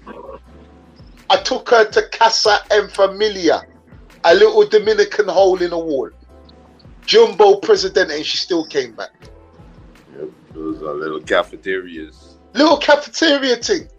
Now, I'm not saying that will work on the poppies. I'm not saying that. Yeah, obviously with the poppies in Santo Domingo. Yeah, okay, yeah, you're gonna, yeah, cool. But oh no, they eat that too. Sometimes. Oh, go on. Correct me, please. Correct. Well, okay, there I stand to be corrected. Then I stand to be corrected. But brothers, they try and make this thing so difficult. No, stop listening to these groups. They're talking shit. Well, I'm saying because dude's not trying to have like authentic experience off of a vibe, like off of a whole vibe, authentic experience. People just want to have all this made up shit, man. Like it's just some sort of. They don't want it. They want to run back to the group. They want to take their little 5-minute video of them banging a chick from behind. Then what they want to do is plaster it in the group. Yeah, this is what listen. I've been in groups where dudes have posted up gal, right? And they're like, yeah, you man are not on my level. You can't get that. You can't get that. Really? And I remember one dude went over and bagged the same chick and posted a video of him banging the chick from behind, and the other guy left the group. So I said to the brother, really? Why was you claiming a whore? Why was you claiming a whore as your gal? Damn. It's what I'm saying. We got it so backwards. We got it so backwards. We got it so backwards. I'm not here to, I'm getting these chicks. No. I've already just posted up a chick that was thick as hell. I didn't want to sleep with her. Nice girl, don't get me wrong. Lovely personality, but I didn't like the fact that she was always posting on the WhatsApp. I hated that shit. She put me off. That we just met up. I enjoyed her company. She invited me back to her place. I was like, nah, I'm good. I had another chick to go to. I'm good. But it's nice to be in her presence, but she just put me off, bro. She put me off. You know how much chicks I see in Sosua that live near me? I'll give these guys nightmares. These same chicks that you guys are paying this. Don't even start me tonight. Don't even start me tonight. Seriously. Don't even start me tonight. God would show certain man certain. Don't even start me tonight. There's one. All right. Let me tell you this. Actually, you know what? I'm not gonna back the story up with pictures. I'm not gonna do that. I'm not gonna do that. But I've got the I've got the video. Let me back it up with the video. Talk amongst yourself. I'm gonna find the video, man. I'm gonna find the video. Talk amongst yourselves. We in the zone, man. We in the zone right now, Big J. Let me find the video. Talk amongst yourselves. We 3 hours and 20 minutes in this bitch, man. Yep. We had to do a part 1, 2, and 3 on this show here. Break it up. Yeah, shoot. We used to be on lives for like 8 hours, especially during quarantine and stuff, man. That was crazy. Talkathon right here we got going on tonight. Yep.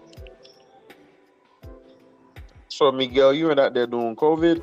Oh no, COVID was still around, or no, February, right? Yeah, I was back in the Bahamas. It was still, the lockdowns were still going on when I first got back, but like maybe like August last year, they started to slack off a lot. No, June last year.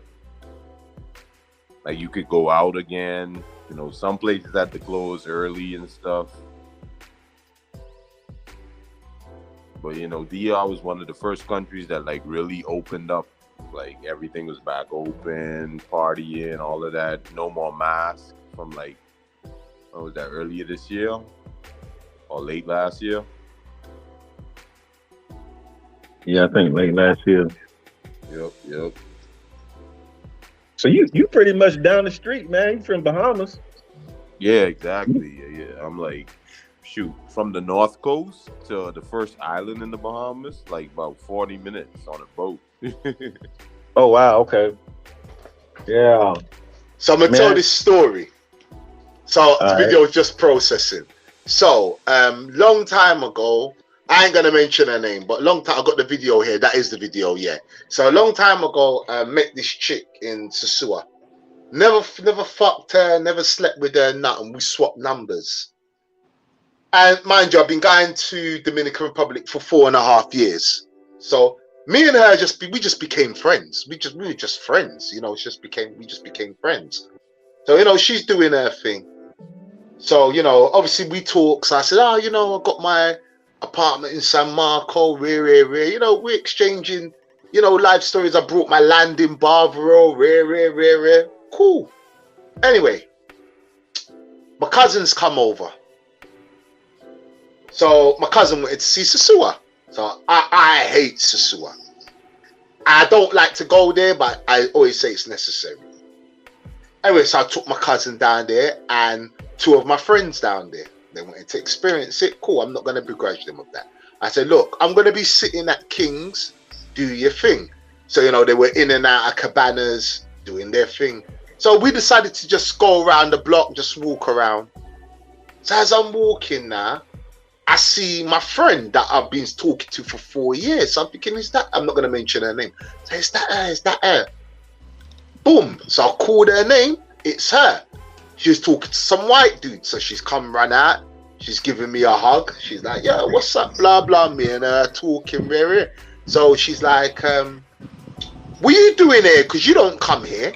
I'm like, nah, I just come with my cousin. So my cousin Leon was with me in it, Miguel. So Leon's just looking at her, drooling. My other boys are looking at her like, yo, is this? I'm like, nah, it's just my friend. Have you? Nah, I haven't slept with her, nothing. Anyway, she goes, what are you doing? I goes, I'm about to head back soon. And she goes, I'm going back to my apartment. I'm like, cool. So she's jumped in her whip. She's gone. Anyway, we're still walking up the block. So these guys are looking to take something back home. So I'm like, all right, because two of my bedrooms were staying in Torre. Obviously, my cousin was staying with me. So my cousin's like, yeah, I want to take something back. I'm like, yeah, do your thing, man, do your thing. So I'm there. My phone goes off. My WhatsApp goes off. It's her. She's like, where are you? I'm like, what? She goes, where are you? I goes, I'm outside King's. I'm walking to, I'm ready to kick. I'm just waiting for my cousin and my 2 bedrooms. She says, wait there. I said, what? She says, wait there. Goes, wait there for what? I goes, look. You know me. I ain't paying you for no. I said to her, what am I waiting for? We talk on the phone. Like, she's like, nah. I'm gonna give you a lift back home. I'm like, what? You know where I live? I don't live here. You know, she goes, I know where you live. I'm giving you a lift back home. She goes, I'm done. I've made my money. I'm good. So I'm like, look, before we go any further, so I just put the disclaimer on the phone. I'm talking to her on the phone. I'm like, look, you know my ass ain't paying you shit. So if this is a little hustle thing, allow it. She said to me, no, but you will pay me something. I'm like, what? She goes, well, you're gonna plan to pay the taxi man 1,500 pesos to get home to 2,000 pesos. So you might as well give the money to me. Just give me 1,000 pesos. I'll drop your friends home. I'm coming back to yours. I'm like, yeah, whatever. I've put the phone down. I'm still waiting for these guys. Now I remember turning around, right? And I was looking, my eyes were just fixated in Kings. She parked her car up the far end, so she took the back route into Kings. She walked through Kings, brother. She had this, I'm gonna show you the video, right? But basically she dropped my two homeboys off, came back to the apartment. I smashed all night, not even a penny. And you man are paying this $200 to smash. Wait, let me show you the video. Let me show you.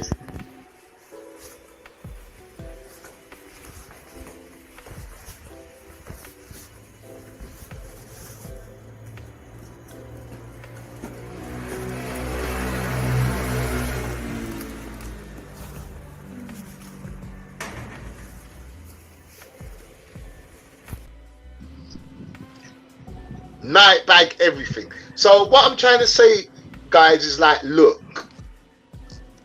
Sosua is a hustle town. I understand. Hold on. That she drives a white Kia, a silver or white Kia. No, she drives a black Kia. But then it could be a rental. It could be a rental. Her name starts with E. No, but we'll talk off camera. Okay, all right. We'll talk off camera. But I tell you what, bro, I've been speaking to her for years, and she just gave me the smash of love. No, man, no, I didn't pay a penny, bro. She gave you the what? She gave you the what, bro? She gave me the smash of love. On the house. Just of love. It's on the house. I didn't give her a penny, bro. I've been talking, and those who would recognize her know her. They would, if you don't know, I'm sure it's not saying that. I mean, she's out in Sosua doing her thing. She's out. You know, she's doing her thing. Don't get it twisted. She's doing her. I tell you where she's from, Miguel. She's from San Pedro. Oh yeah, her name starts with C. We'll talk. But those who might have recognized her, I don't know, on the chat, they might have not recognized her, or I'm not about to put her on blast. But most of her business comes from Punta Cana. That's where she makes her money, Punta Cana and Barbaro. But she's a cool chick, though. She's a cool chick. And the joke is, I had to kick her out my yard because she started cleaning my yard, bro, from top to bottom. And this is the chick that you guys be paying. She started cleaning the yard. She started cleaning the house next day. I've even got the video footage, bro. I don't even want to put the footage on blast. I've even got the video footage. I'm gonna have to send it to you guys by WhatsApp. She started cleaning my house, my apartment. I beg your pardon. Mopping. I had to grab the mop out of her hand. I said, "It's all good." She's like, "No." And this is real talk. Right, me and her was even joking because I said to her next morning, "How much do I owe you?" And she went in her bag. She pulled out $1,000 in American US dollars. She goes, "No, I should be paying you." That's real talk. I ain't give her a penny. And guys are paying this She said chick she pull out a 200 stack, US stack. US stack. She She made like, it with in all that 2 money, I days, made all bro. these Ain't suckers. like that, man. She made that in 2 days. Wow. She made that in 2 days, sleeping with 4 guys. And check this out. You want to hear something? When I was speaking to her, I go, so how long was you with these guys for 250? She said an hour. I said, what? She said an hour. So when she saw me, she goes, she's fed up. Dudes overpaying like that, man. Yes, bro. How you mean? Yeah. They probably was kissing in the mouth too. Excuse me, I'm just gonna go nick the toilet. Excuse me. Yeah, man. That's All crazy, them guys bro. saw. All them guys, I bet you saw a YouTube video. I have to come to DR now, because just to see, why would people be overpaying like that? That's crazy. Because if they, that's why when I go to these places, that's why I really be working on my language. Like when I go to these places, man, I really be trying to go places that's not like so touristy, where all the tourists hang out. I can meet people, go out and do activities and meet people, and you match with people. You can go online. Man, it's too easy. You can go on Tinder and match with people and just have a good vibe, and you don't even have to pay, bro. Exactly. I have like 1,700 matches on Tinder since I got there, bro. Yeah, just do what you do, like a real dude like a real person in the States, right? Or wherever you from at. Like, you meet a chick, these people they like. See, when you take one of these people out, I'm not saying they've never been out, but it is a nice thing. It is a gentlemanly thing. And just the fact that they're hanging out with you and they know that you can afford anything, and they relaxing, they're having fun, they're eating good food, they're eating good drinks, good music. It's the whole vibe, and you just go with the flow, and it'll happen. Yep. No, like I said, if brothers listen, if brothers have got the money, it's their pocket. I'm not here to tell brothers what they should spend, what they should use, and no. I'm not gonna do that. But at the same time, like I'm saying, it's just a lesson to you guys, saying you paying all of this money. And like I said, you go to my gym in San Marco,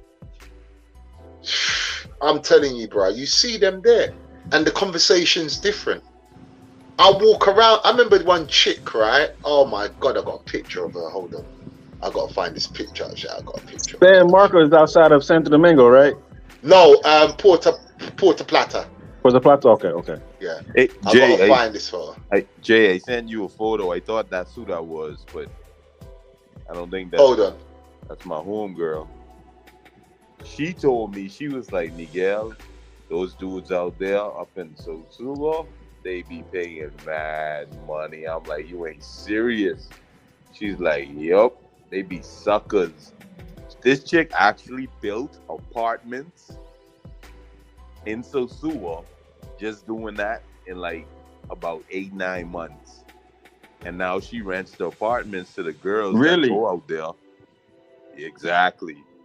Really? They be making crazy money off of some of these dudes. Yeah, I believe that. I'm like, what? She sent me the videos of the apartments being constructed and stuff. She's like, so I'm gonna be renting apartments to the chicks when they come out there to mess with the dudes.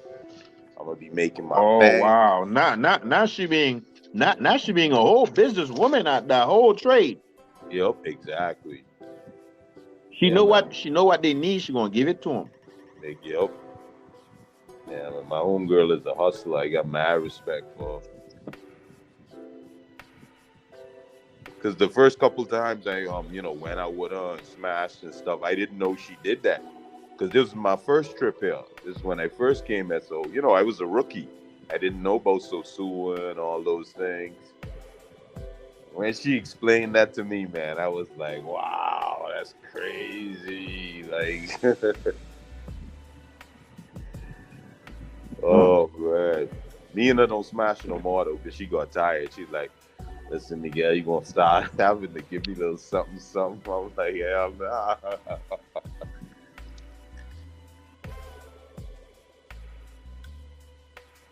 He was like, all right, time to go. Yep. I still hang with her though. Like we go out for drinks and stuff. I went to Sosul with one of my boys from the States. He was here in Capital. He wanted me to go up there for a couple of days with him. So I rode up there with him, and I knew she was up there. I hit her up. She bought me and him some drinks and stuff. And her homegirl was chilling with me and two of my boys.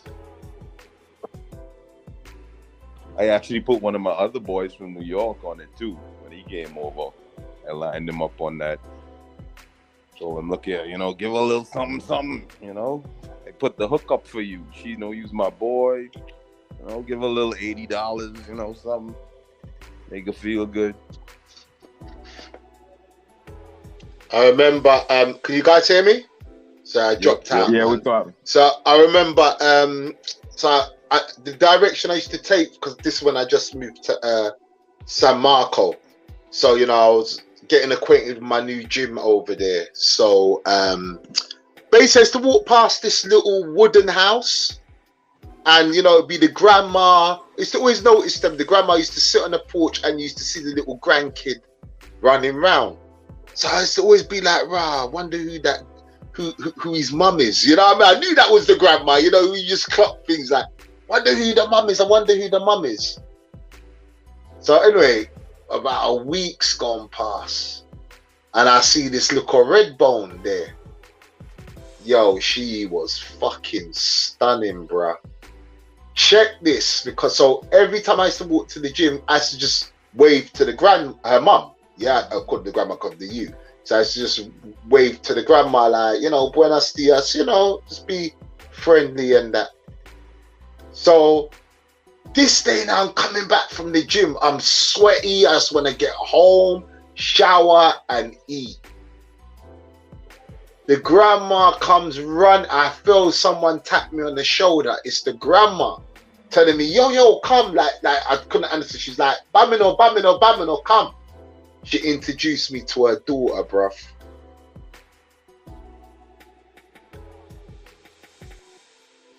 Wow.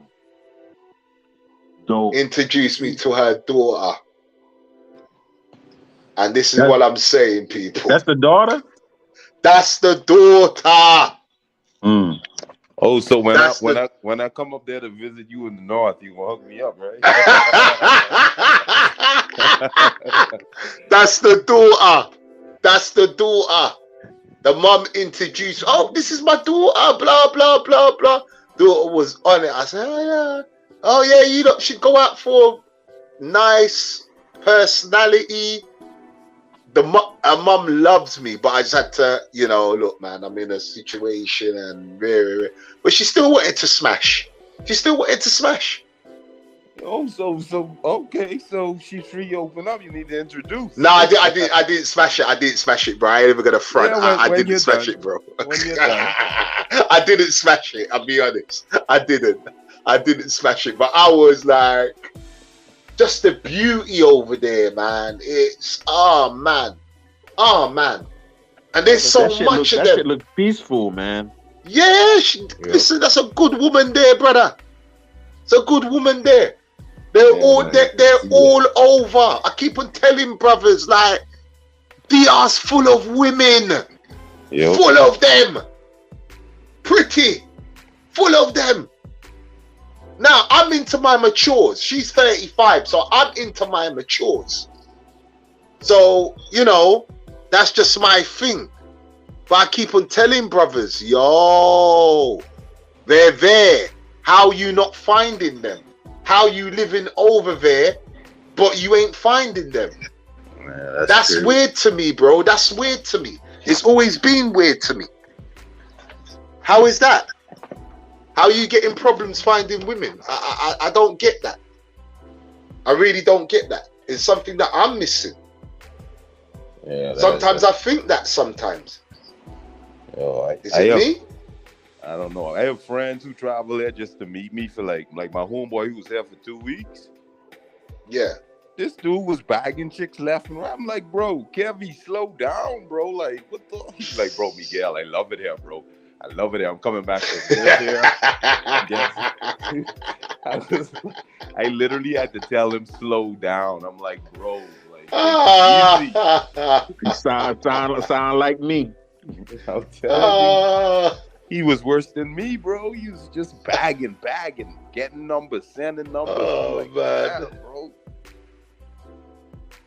Yeah, sometimes you go on overload and you kind of like, then you're like, damn, I think I overkill it. Oh, it's the burnout, bro. It's the burnout. When I first started, that burnout's horrible. I came here with 120 rubbers in a bag, bro. I ran out of that in like 2 months. Done. Yep. So I burned out my first couple months in, and then I slowed down a bit. Done. For real, it's too much. It's too much. Well, like I say, you see, if we start valuing ourselves, we're gonna be all right. I say that to every brother that's listening right now. You got 21 people in the chat. Please, if you just wiped your feet, smash that like button. Just value. You are high. Every single one of you brothers that's listening, that's tuned in on the panel. You guys know that already. You're high value men. You are high value men. Don't listen to these guys talking about, oh, you need to come over with and spend to listen. If you've only got $700 to play with a month, you're gonna be all right. I can tell you that. Now, I'm not saying that you're gonna be. I'm not saying that can't work inside, because I don't know much about Saturday, but you're gonna be all right, man. You're still high value. You're working. You got a steady income. You're good to go. Yep. You're gonna be all right, man. You really are. One thing Peso Man said. There's a guy called Peso Man, and I know G you was getting into him, innit, a while back. G. Yes, sir. Yes, sir. Yeah, you were getting into it, weren't you? With Peso Man, you didn't like what he was doing. I mean, it just is what it is. I mean, he's really. I mean, I don't agree with all what he does, but one thing he did say. If you're dealing with a certain woman and you're dealing with her good, set up a little business for her. Businesses don't cost much. If you're in a relationship, do little things, man. There's nothing wrong with that. Stay out these groups. Oh, simp. Bruh, let me tell you something. I'm gonna share this with people. The reason why I own land in Dominican Republic? Because of a Dominican woman. A woman that I was seeing for a while in Bavaro. She put me on. She got me Dominican price. I mean, bottom Dominican. Listen, my land was so cheap that right now my land's worth 25 grand on its own, and it's gone up. That's what's up, man. Yep. So when I hear all of these women are no good, or they want, yes, there is a big selection of them that are no good, but at the same time, there's some good ones that will put you on, man. Some real good ones that will put you on. I know this for a fact. I've met them. I've bumped into them. I've bumped into bullshit ones as well, but I bumped into really good Dominican, and they're all over the place. They're scattered. They're like confetti. The problem is, you guys are not opening up your mouth and talking and fishing them out. You know what? Yeah, she seems calm. Okay, I can take her out for a drink. Go and enjoy yourselves. Exactly. Go and enjoy yourself. Educate yourself about the country. Because that's what I did. Well, I remember when I first came to Dominican Republic, I spent one night in Sosua. I was up in Maranata next day in a campo with one girl and her family. And when I went to one meat place, I brought some meat, brought some provisions for the house, and I was just chilled. The whole family cooked and looked after me, washed my clothes. I had the best time. Then man goes, what, you're not in Sosua? Sosua for what? I'm in campo, bro. I'm getting everything done for me. I'm chilling. And I can blaze my little ziggy as well. I'm chilling. I'm good. It was just a little toll to pay out. Put some food in the fridge. buy a couple of that, but good. I'm good. When you know the know-how, you know the know-how. But like I said, brothers, stop making these mistakes, man. You're valuable. Believe me, you're valuable. You're valuable more than you know. Stop listening to these groups. Stop listening to these mongers that know everything about nothing. Because that's the problem with half of these mongers. They know everything about nothing. And they're the same ones that will tell you that, oh, well, the whole country, all of the women are selling. Or well, you're paying for it anyway. Stuff like that. And I always say, if that's the case, that if I'm taking a woman out to dinner and I'm paying for it anyway, okay then. So let's say the same thing about your father to your mother then. So basically, your mum's a hoe and your dad took her out and hauled her out. See? You see how it works? Exactly. You see how it works? No, your dad took your mum out because he wanted to court her, find her attractive, and show their respect. That's it. So Jay, there are travelers that do say if you go out with a chick, I'm asking you that you're just paying anyway, because that comes stupidness like that. That narrative I've heard it mostly from the I hate that narrative. The opposers of travelers. Listen, I've got 4 daughters. Four daughters, right? A man better take them and court them. He better take them out to a restaurant and court them. Because that's all I want to hear. That you've taken my daughter out and courted her in the right way. What's so wrong in that? But these guys, oh, you're paying for it anyway. Like, oh, I ain't taking no hoe to a restaurant. Okay, you shouldn't take a hoe to a restaurant. Take a decent woman to a restaurant. What are we doing, man? Seriously, what the fuck are we doing as grown ass men? What are we really doing? And this is nothing to do with the mongers. I know I've got friends that are real good mongers and they stay in their lane. And I get that. But what are we doing when you tell a grown ass man, look, I've just met this nice chick from Dominican Republic. You know what? I'm thinking of taking her out for a drink. Oh, you're a simp. Oh. Like, what? I'm a what? No, I'm going to have a good time, man. I'm going to have a good time. But those, I can hit Miguel, yeah, what we're going out, boom, boom, boom, all right, cool, yeah, the girl's coming through here, we'll go and eat here, there, done. Yep. A good time. I don't, it's like, you know, and salute to Flip-Flop's my man, you know, everybody think I take subliminal shots at, I don't need to take subliminal shots at Flip-Flop. I speak to Flip-Flop in person, so I don't do that, but Flip-Flop would tell you that he gave me a Paradise Life t-shirt, but he gave me the one, Catch Flights, Not Feelings. I looked at Flip-Flop, I goes, I can't wear that. Flip-Flop was like, what? I goes, I can't wear that. That's contradictory to who I am. Because I do jump on a plane and catch feelings. I'm in a relationship, so I'll wear the Paradise Life, but I can't wear, Catch Flights, No Feelings. I can't do that. That goes against my ethics and morals and what I stand for, my channel, and who I am. I've always said I want to help brothers that want to get in a relationship. I want to help them. I do. I want to help them. That's just the God's honest truth. I don't need to help someone that's going to go and pay for sex. What they've got to do is take out their wallet. That's it. But this is what my channel's for. Because there's a large selection of brothers that, that do date Dominican women, that want to get into relationship. They just don't want to admit it. But they want to get into relationship with Dominican women. They just don't want to admit it. Or they're fronting. But there's a large selection of them. I've seen them. You know how much brothers I've seen in Porta Plata walking around holding hands, loved up?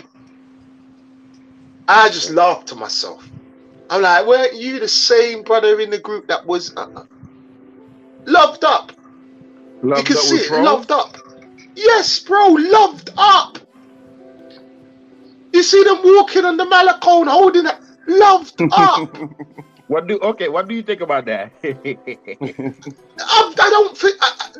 Listen, bro. Listen. You know the problem. You know the problem is. Everybody. Are you saying everybody deserves love? Everybody deserves love. But you know what it is, bro. Look, there's too much mandem. They think that it's not cool. You see, me, I don't give a shit because I've got my own life. You are gonna catch me walking on the Malacone holding my girl's hand. You're gonna catch me kiss my girl. You're gonna catch me lift her up. You're gonna catch me do all of that. I'm a grown ass man. I'm in a relationship. Yep. You're gonna see all of that and above. Man, I'm you mean keeping to it tell me? 100. You mean to tell me you ain't gonna have that girl with some handcuffs on with a gag around her neck, man? Man, you simping, man. You ain't got that tied up. That's what niggas be doing. Oh, I've seen it. I've seen it. And sad to say, BDSM shit. I've seen that shit on the groups. Yeah. Sad to say, I've seen it in DR groups. Listen, I've seen it in DR groups. I don't want to put the brother on blast. I ain't gonna say his name, but one group, this guy said he's going to DR, and he sent a picture to the group. This motherfucker had a butt plug with a tail attached to it. This guy just had a whole rape kit with it. With a tail attached to it. Oh my god! With a little this guy was going in, bro. This guy was going in. He had his whole rape sex kit, ties, ropes. He had the works, masks, you name it. He even had a sex swing that he was bringing with him to DR. Yeah, man. Yeah, man. I've seen it all, bro. Say with the tail. I'm telling you, man. Oh my god. That place attracts some crazy ass niggas, man. I've seen it all. Man, that's some shit like the chick got. Oh, she wearing like, but you carrying that around though. Mm-mm. Hey man, that's he must like that sort of thing, man. I just had to laugh to myself. So yeah, you know, I don't have listen. As I said, I don't have a problem with the mongering community. The only problem I have with the mongering, the only problem I have with the YouTubers, like I've said before, there's certain YouTubers out there that lie to the public. Stop lying to the public. Stop lying, talking about you're getting these girls off the stroke. No, you're not. You're paying for them. Stop. That's the problem I have. I don't have a problem with they're getting this girl on the show. Right. My thing is this. I understand that YouTube is a business. I understand the girls they bring on their channel. Oh, like the brother Finger. Oh, yeah, I've seen one or two of his videos. Like I think Finger's playing with fire. He's playing with fire a little bit. Yep. I mean, you know, and I fucks with Finger. Do I agree? No, them girls are trash, man. Yep. No disrespect their mothers, and I respect them as human beings. Nah. Best he can do. Nah, they're just barrio trash, man. That's all it is. Low lives. That's all it is. No disrespect to them, but I have to call it what it is, man. None of them gal can be my girl. If they're good for press, yeah, they're good for press. But that's about it. What do I think of it? Least Finger's not lying. There's certain YouTubers out there that's going on like they're Dom Bishop Magic Dom 1, acting like they're getting all this pussy off the strip when really they're paying for it. Because my thing is, you ain't gonna impress me like that by showing me whores. That don't impress me. Show me something that you picked up on the street, talking to her and getting her number. That shit impresses me. Where did you meet her? I met her in a mall. Where did you meet her? I met her at the supermarket. Oh, she would just walk around. That shit impressed me. Not, oh, you showed me some hooker that you just paid a couple of dollars and then now she's fucking you for free. That shit don't impress me, bro. Yeah. I don't have no respect for shit like that. Yeah, but you know, like you said, it doesn't impress you, but the masses is great with the amount of jack off dudes that watch these chica videos and stuff. So it's gonna see, that's low frequency to me.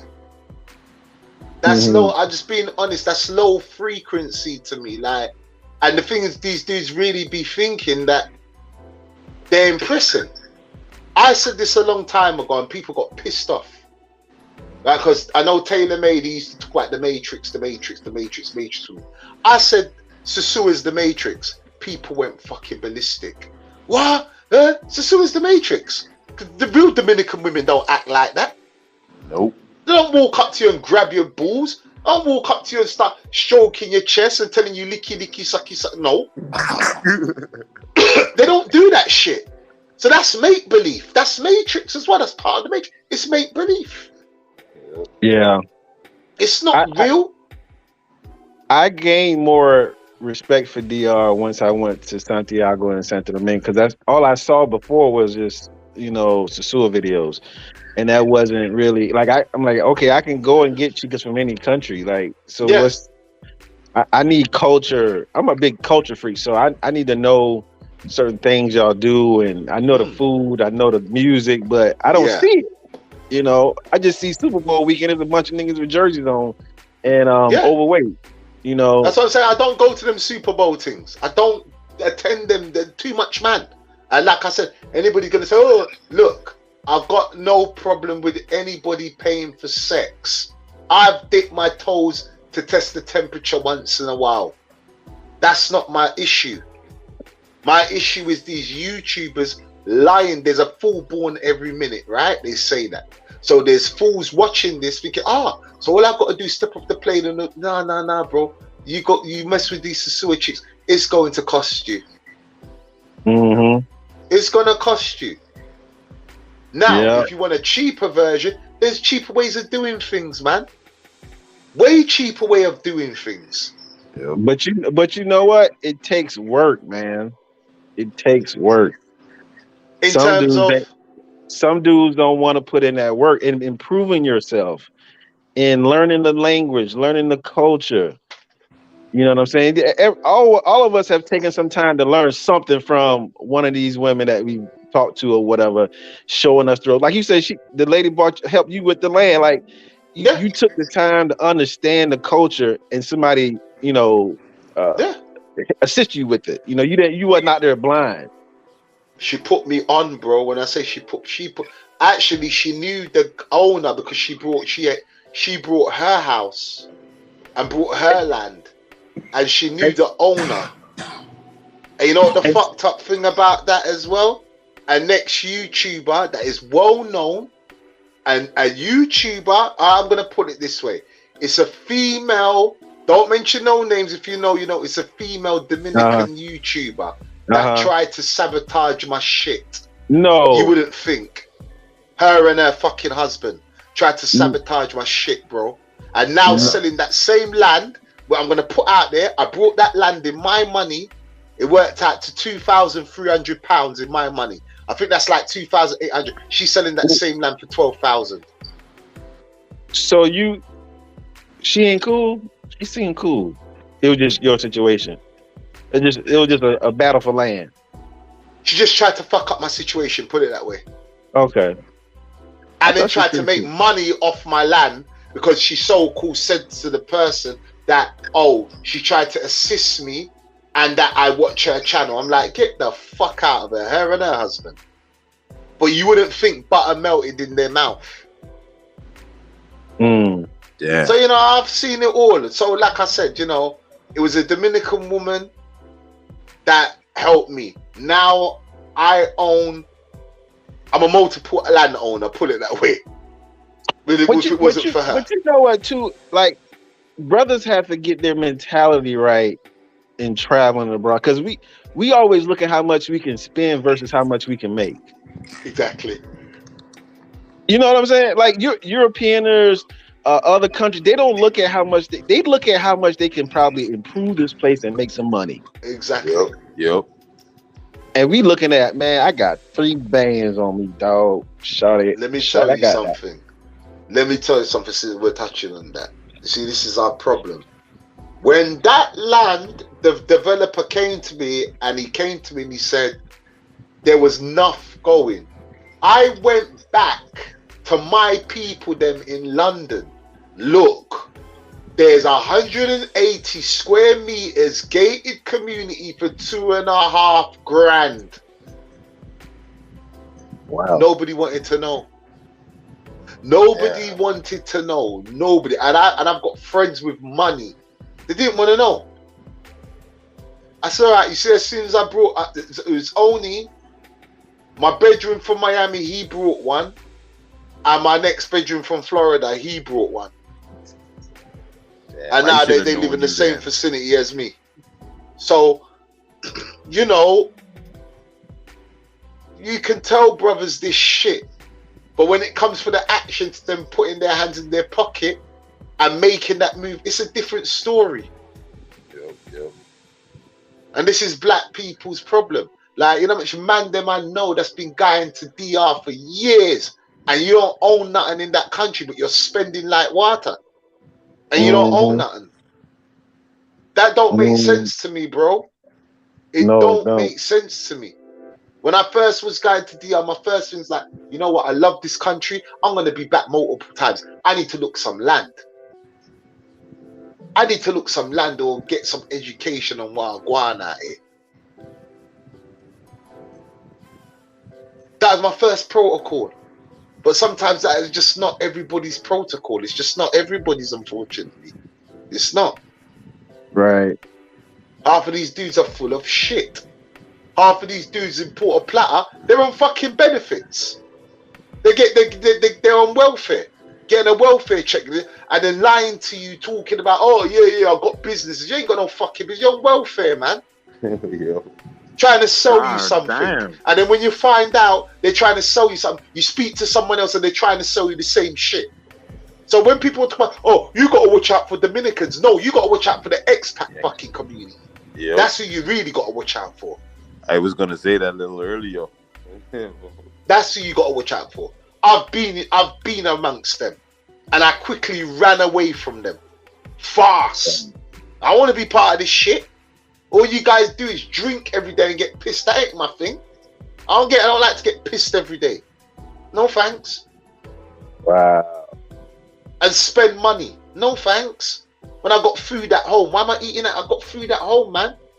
Why am I buying Dominican food on the street when my missus cooks that in the yard? Anything that I want, I just go and buy the ingredients. She fucking cooks it. What the fuck am I eating out on road for? Don't make no sense. So, you know, at the same, listen, there's so much avenues to this shit, man. People just need to be careful when they're out there. Not only watch out for them, watch out for the expat community as well, because they're full of shit. Yep. They are full of shit. There's a lot of them that are full of shit in Puerto Plata. They're always trying to sell you something. Always. Because why? Because half of them are fucking broke and on welfare, but they just don't want to say. I know this one dude, he keeps on coming up to me, right? First time he come up to me, yo, Big J, I need to talk to you. Yeah, I run a computer firm. Rare, do you want a job? What's that? It's paying this X amount. All right, my G, just send me the information. Let me see what it's about. Nothing. He did this 3 times. Every time he saw me, oh, do you mind? The same old play. The last time he did it, I said, you know what, bro? Save that fucking bullshit for someone else. Seriously. You're full of, I told him to his face, you're full of shit. I don't be like that. No, you're full of shit. Sir, I've got to tell you, you are full of shit. You've told me the same story. It's the 5th time. You're full of shit, bro. What happened? Somebody that be asking you to borrow money? What he will do, he'll come up to you and he'll be like, yeah, Mr. G, man, long time I ain't seen you, Mr. G. Yeah, hey, what? I got this company. How do you feel about traveling around the island in Dominican Republic? You'll be like, yeah, it's cool. All right, this is what I'll be paying you. All you got to, the same old fucking, it's like he's, I said, bro, don't you have nothing else to talk about? Wait, like I haven't got a pair of breasts, you know? Yeah. They offered to, like, what, sell you some sort of tour? No, he was trying to give me a job. But you got to pay? No, it was all bullshit because he's got nothing to talk about. He's got nothing to talk about. So he wants to act like the big I am. Oh yeah, you know, I work for this computer firm and this. I'm like, get the fuck out of here, man. Don't bring that shit to me, bruh. You've repeated that the 5th time. So I'm telling you to your face, hey, what, you're full of shit. I think that's why I get myself in trouble sometimes, because I am outspoken sometimes, and I call it how I see it. You talking about one of these YouTubers, right? YouTube. No, he's just an expat guy. expat. He's part of the expat community. A lot of them are full of shit, bro. Don't get me wrong. I've met some good expat people. But a lot of them full of shit. Yeah, I've heard of that. Like the expats they're the one that be scamming. Sometimes they'll scam you, you know. But bro, they'll try and take your girl, bro. They will try and take your girl. Yeah, that's why. Don't get it twisted. Yeah, you gotta try to find some sort of way to be independent when you move to these countries and have your own life and shit. I'm not saying I'm not gonna talk to no other Americans or English people, British people, or whatnot. But it's just I don't know. If I moved over there or if I'm traveling, I didn't move to like travel. Unless you're my homeboy, I'm hanging out with you. I don't move from the United States to go hang out again with people from the United States. Like you gotta find a way to be independent on your own and away from these people. But I understand what you're saying, though. I've heard like a lot of the expats, they be scammers. They'll scam you fast. I'm telling you, and chat shit and try and fuck your girl as well. Especially the ones like, oh, where did you find her? Like, what you asked me to be with her? Bro, I'm not even lying. If I'm lying, I'm flying. Yo, you know, Miguel, how much man have asked me, oh, where did I find Jennifer? I'm like, bro, don't answer that fucking question. Don't answer that fucking question. I flip on them. They're like, whoa, what's going on with you, BJ? Don't answer that question. What is she, some fucking tool or something that I just... So they will ask the chick the question instead of you? No, they're asking me. They will see me with my girl and they'll be like, oh, where did you find her? I'm like, what is she, some lost fucking $10 note or something? What do you mean, where did I find her? Yeah, because you always be getting the chicks. You always be getting the chicks. You always be, oh, where did you find her? Like, don't worry about it, bro. You asking too many questions. You're asking too much fucking questions, bro. Like, mind your fucking business. Mind your business. You know, I'm not about to tell you. But it's like they're surprised when you, oh my God, you got a decent Dominican. Where did you? It's like I'm telling you now on everything that I love. In Puerto Plata is full of expats, some that have done army, right? And what they do, they get with a lot of these young girls because they can't control older women. Yeah, they get with a lot of these young girls. I'm not pointing anybody out in particular. I'm just saying that they do get a lot with a lot of these young girls so they can control them. They don't want to get with the older chicks. There's guys that can't even walk, bro. They can't walk up the road. They're 350 plus pounds. They can't move. Their dick don't work. But they want a 21-year-old girl. Man, get out of there, like, man. Get out of there. China brush, boy. They got that China brush in that Viagra. Hey, I didn't see it, but yeah. I don't want you to get in trouble, bro. Leave that alone. It is what it is. And it is sad, too, because you will think, guys like that, you will take the time. It's a great opportunity for you to be in those places, to eat some great healthy food, get you like a food preparer. No, they don't. Or I lost a good friend. Out. Those places are nice and warm. I lost a good friend. I actually got an interview on my channel. If you go to my channel, go to the Real Talk with Big Mac. You know, Big Mac, I've been just telling Big Mac for years. Big Mac, look, get a chick a bit older, she would look after you. He didn't listen. He kept on going after these young chicks, going after to the point that when he had the accident and he ended up in hospital, that chick wasn't even there by his bedside. When I tried to link him up with a chick, I remember, I never forget, I tried to link him up with a chick, she was about 50. He turned around to me and said, he don't want no grandma. I said, all right, bro. We'll leave you to it. All right, bro. That's cool. God rest his soul. But so he was an older gentleman. He was an older gentleman. He was in his late 60s. He was the guy was 300 plus pounds. He couldn't move. He couldn't walk down the stairs. Oh wow! If you just go to my video, Big Mac, BIGJAY'S Raw Talk with Big Mac. Did he attempt to eat right? I don't know. No, not at all, bro. He ate pure shit.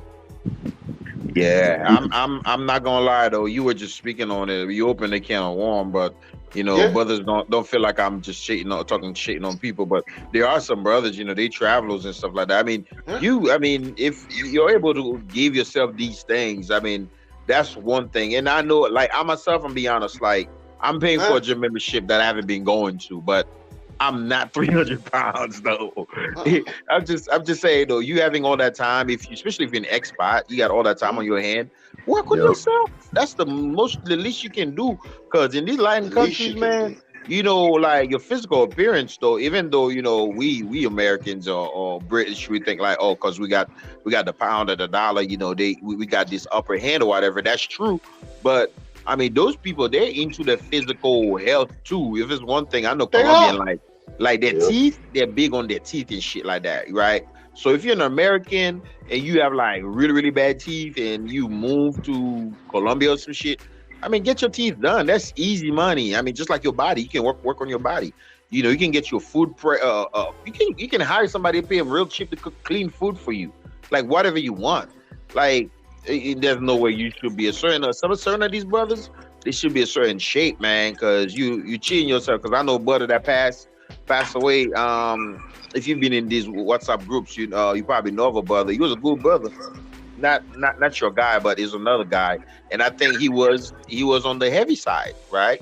He was on the heavy side in early 50s maybe, early mid 50s, a young man. That's too young, man. Yeah, so very successful, you know, educated. Too young. You know, so some of y'all may know this brother. He really hurt me, man. When I heard that brother pass away, he was really a positive brother. That's all about like building up. Like he was one of the old cats. He probably know a lot of OGs and shit like that. That be having them groups and stuff like that. Like, you know, investing in DR type shit like that. He was one of them. Like, was a good guy, man. And he died, and he was on the heavy side. I'm not saying that's exactly what happened, but he was on the other side where I don't think that weight played in his favor. Just want to shout out Marcus Monroe in the building. Bless up. Not only is some of those YouTubers be grimy too. Shout out to Marcus Monroe, man. But yeah, it's sad, man. You know, sometimes you even say to brothers, look, man, you know, they suffer from an illness and you tell them, look, you got to eat this, you got to eat that. And they don't take advantage of the nature. They don't take advantage of the coconut water or them electrolytes in your body. They don't take advantage of that. Don't get me wrong. I love my coffee in the morning. I love my posh coffee in the morning, right? But at the same time, I'm going to drink them electrolytes. I'm going to drink my coconut water, man. I'm going to walk down the road, get my coconut water, get my sour sap. Get the sour sap, get my missus to blend up that sour sap. All that goodness, and it tastes good. How can you pass up on all that goodness, man? I love sour sap, man. And that shit is so expensive here in the States, man. In DR, it's probably cheap as fuck. It's cheap. You wanna hear a joke? You wanna hear a joke? You wanna hear a joke, Mr. G? Yes, sir. There's a sour sap tree nearby. So basically, I was coming from the gym, right? Bro, hold on. You know the sour sap. Yeah. Leaf is good for you too. Like when I go see my mom in Turks and Caicos, she'll give me a old lady or her friend. She's like, yeah, take some of this because I told her I have a sleeping problem. She's like, good for cancer properties. Yeah, you can make tea out of shit. It's good for your health. Wow. So I was coming back from the gym, and once I was walking, and I looked across the road and I saw this green stuff on the floor, but I didn't pay attention to it. Anyway, 3 days it happened. Walking past the same tree, saw this green stuff on the floor, not really paying attention. And eventually my girl come to put me up one time, so we walked back. So something just tricked me. I said, you know what? Let me run across the road and see what this thing is. Because I was just curious. Ran across the road. Bro, you know what it was? Sour sap. On the floor. Sour sap tree, they were dropping it on the floor, bro. You never gonna I see ran that into in a the United supermarket. I ran into the supermarket, asked for a bag. I picked that shit off the floor, bro. One time. My missus was going ballistic. She's like, what you doing? What you doing? I'm like, what? Free sour sap. Listen, I'm blending that when I go home. Trust me. Sour sap juice, the best. Oh, my God. I've even got avocado tree outside my house. Nice. 2. My mom got 2 of them in Miami, man. Yeah. Them avocados be so huge. Oh, bro. man. I be eating mad avocados, man. Oh, That's why yeah. I can't wait to move like out the state, man, so I can eat healthy and just work out and just That's the only way, my brother. live a good, Is to healthy, eat healthy. peaceful Of life. course. Of course. Yeah. Because I ain't gonna lie, I do have some bad habits. I do want to eat more same man. healthy. Same man. I'm literally, like I said, I'm paying for my gym membership. I ain't been going to it. Like, you know, lately, you know, it's just, you know, here in the States, man, it's just work and fucking depression and shit like that. So I'm ready to leave this thing in 2023, man. I hear you, bro. But on that note, brothers, I am going to wrap up this show. So, people them in the chat, please, I'm going to leave you with this. Know your value and learn your value. Know your value, know it, and learn it. As soon as you know your value and learn your value and take time and pay attention to the Dominican culture. Just pay attention. Just stop all this, not saying that, but just stop for 10 minutes. Look around and pay close attention. Because I tell you what, right? It's not hard to decipher. It's really not. It might seem hard because of that, but it's not. Just pay attention. Pay attention, fellas, and everything will fall into line for you. I promise you that. Know your value. As soon as you know your value, all of that other bullshit, it's gone. It will literally fly over your head like a jet carrier, literally. So this was the show tonight, people. Are we high value men in the Dominican Republic? I mean, one brother came on here, shout out to Rich's Method. He didn't think so, but we are. We're definitely high value men in the Dominican Republic. So let's start acting like it. Let's start acting like it.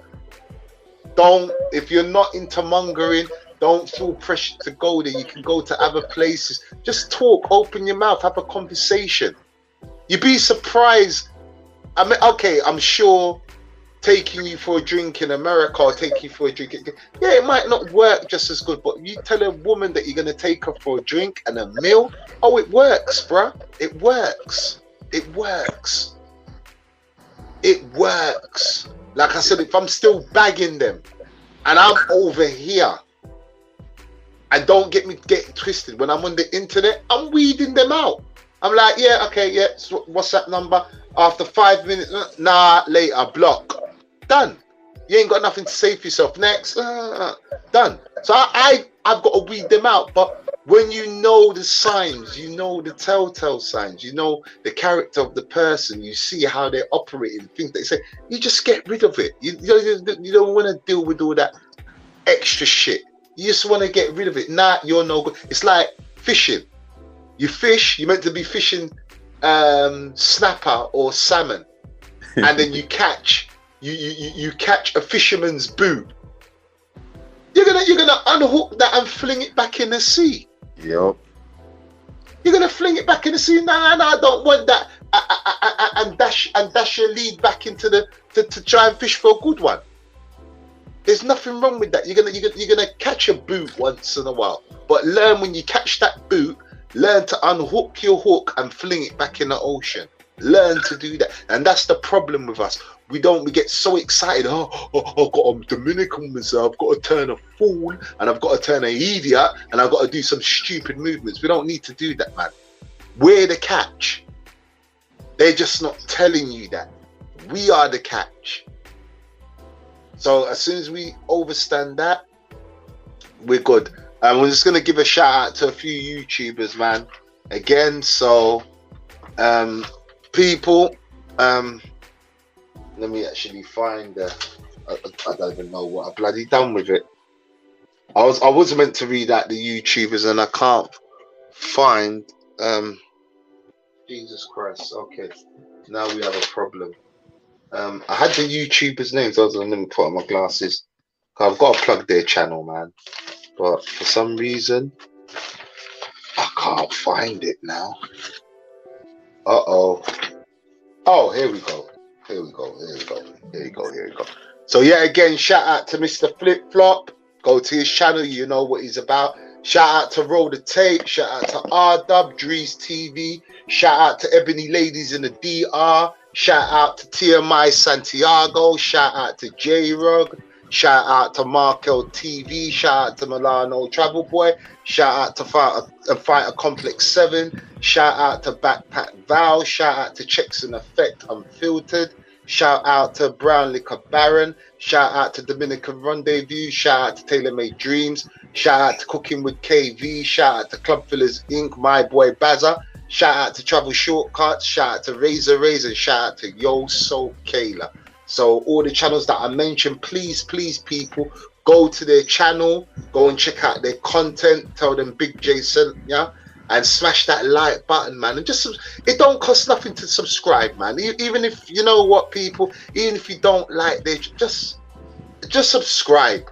It's not gonna cost you anything. Okay, it might come up on your feed or so, but just subscribe. You know, it don't cost anything, and they're all good. You know, especially as I've been watching Ebony Ladies in the DR. I find that sister quite entertaining. She's very good. You know what I mean? So yeah, Brown Liquor Baron's on tomorrow, so make sure you catch Thirsty Thursdays. Tomorrow he'll be on. And go and check Dominican Rendezvous if you want anything to do with property or land. He is your guy. Definitely go and check out Dominican Rendezvous channel, man. But gentlemen, it's been an absolute, and I can't say it enough, man, for real, and I'm not just saying it, it's just been an absolute pleasure to have a panel such as you guys, you know. And this is what I've always wanted. I didn't want a panel. I wanted a panel with grown ass men on there. Grown ass men that can articulate themselves. Grown ass men that have got something to say. Grown ass men that do grown ass talk. I'm not into all of that. Don't get me wrong, I like to have a laugh, but I'm not into all of that derogatory name calling and all of them. You know, on some panels you go on there and there's jokes and then they'll take that joke. I'm not into all of that. It's just never been my scene, you know. So honestly, yet again, man, it's just been a pleasure. So we're gonna start off with Travelmatic. Any last words, bro, before you go to the people them in the chat? Oh man, I appreciate you having me on, man. Yeah, check me out. I do Matic Mondays on my channel. It's about remote working abroad. You know, a lot of these guys in these groups, for the longest, I was trying to figure out, like, how y'all making money, man, and traveling like this? Some of them scammers, some of them just got good PTO. But not scammers. Some of them are like, or their PPP loan money just ran out or something. Man. But Not far. But PPP. Hey, like I told Big J the other call, we only get 2 weeks of PTO. That's crazy. How you going out every month, man? That's but crazy. I digress. I work in mental health, so I do 1 month on and 1 month off. So that's how my contracts sell, man. That's how my contracts sell. That's lovely right there. But I actually forgot. Definitely go and check out people, and I forgot. I've just written it down. So I actually forgot. Travelmadic's channel. You know, definitely go to his channel, like and subscribe. Anything to do with, you work with computers, right? You do like the whole travel nomad thing. But see, the beautiful thing about South and Latin America, like you said, $600, you still a high value man. Mm-hmm. They got remote customer service roles that you can make $1,000 a month, $1,500 a month. So it's an easy play, man. Does that apply to the English or just American? I've been sending you the jobs, man. You remember? I know. No, it's just for my viewers. It's for my viewers. For the viewers. Yeah. I got worldwide jobs I'm talking about now because of Jay. Jay had me thinking outside the box. I'm in the U.S. I think of the U.S., but I look at U.S. jobs to post and jobs that you can work regardless of your citizenship. Right. So I've been sending him some that from the UK. You know, actually that they want UK people that working remotely. So Yeah. Sorry, So I'm gonna say something. Could you send it back to me? yeah, I'll send them back to you. Send it back to me, man. Because honestly, I've been inundated with so much messages. I went to France, and yeah, that was it, man. Like, yeah, please send them back to me. But nah, definitely go and check out Travel Madic's channel. Like I said, you know, he does remote working, and yeah, you know, if you want to leave the matrix and still earn money, he's your guy, man. Right. Lots of information on there. I'm gonna hit Jay up about you because I know 1 or 2 people who was looking into that recently. Yeah, man, there's tons of jobs out there, man, remotely, man. That you know, I was just working in Guatemala remotely in El Salvador last month. So, you know, it's little workarounds you have to do sometime if you can't find one that's a worldwide remote job. Mm-hmm. You know, you just get your little VPN going. VPN, yep. And you in there. It's just like you in Detroit or whatever. Yep. You know what I'm saying? Yeah, that Dominican internet though, man, it's terrible though sometimes, you know. Yeah, that's what I'm like. Just, you know, Colombia, wherever you. I mean, it was good in Guatemala. It was good in El Salvador. I went to Puerto Rico as well too. You know, so hey, wherever it's. I mean, it doesn't have to be. It depends on what you're doing on your calls or on your laptop. If you just doing work. So how many hours you usually be having to work? Because today, I don't know why on my phone I had some pop up, you know, my Google thingy, and then I click on the link and it took me to a page. I don't know if my phone just spy on me or heard me having some kind of conversation about remote work, and then there was a bunch of remote work and stuff like that. Now I was just looking at a bunch of them, like they're talking about $17 and plus whatnot, and I'm like, wow. It just came up, and they was just saying like, you know, remote work from home. So how like I think that website was saying full time and part time. So, but usually how does that work out for you? Do you usually work like full time or part time the whole day? Myself, I am full time IT, but I look for jobs. I don't, because everybody is not meant for IT. So if that's your lane, I got those too. But if you just like, man, I was delivering Amazon, you know, I was Amazon deliverer. I was an Uber driver. You know, there's roles where you don't have to have a lot of experience and, you know, make, you know, $1,500-$1,800 a month just doing customer service, doing data entry for healthcare. What? Time out. He always gets me with this one. He always gets me. How much? Oh man, you can make anywhere from $15 to $30 an hour with some of these jobs. These data entry jobs. Data entry, customer success manager, which is account rep. CVS Health got a lot of remote jobs where you just like you just doing like when the people call in for their medicine, and you got the coordinator like a healthcare coordinator or something like that. Easy job. They only want you to have 1 year, 2 years experience, and you don't need a lot of money in these countries though. You know what I'm saying? Like you couldn't really survive in Atlanta with these jobs. But if you say, hey man, I ain't gonna have no release no more, I'm just gonna be working abroad. Go to Colombia for 3 months, go to Brazil for 3 months. You know, you got you $1,200 living expenses. That including your rent, all that stuff included. Like you said, and in DR, you $160. I guarantee if you go to Santo Domingo, the Colonial, the capital, I bet you the internet probably better there. I'm willing to bet. My internet is smooth though there. Right. I'm willing to bet that. And you can find a nice little apartment, I'm sure. You know what I'm saying? Yeah. So it's a win-win, man, with the remote work, man. It's a win-win.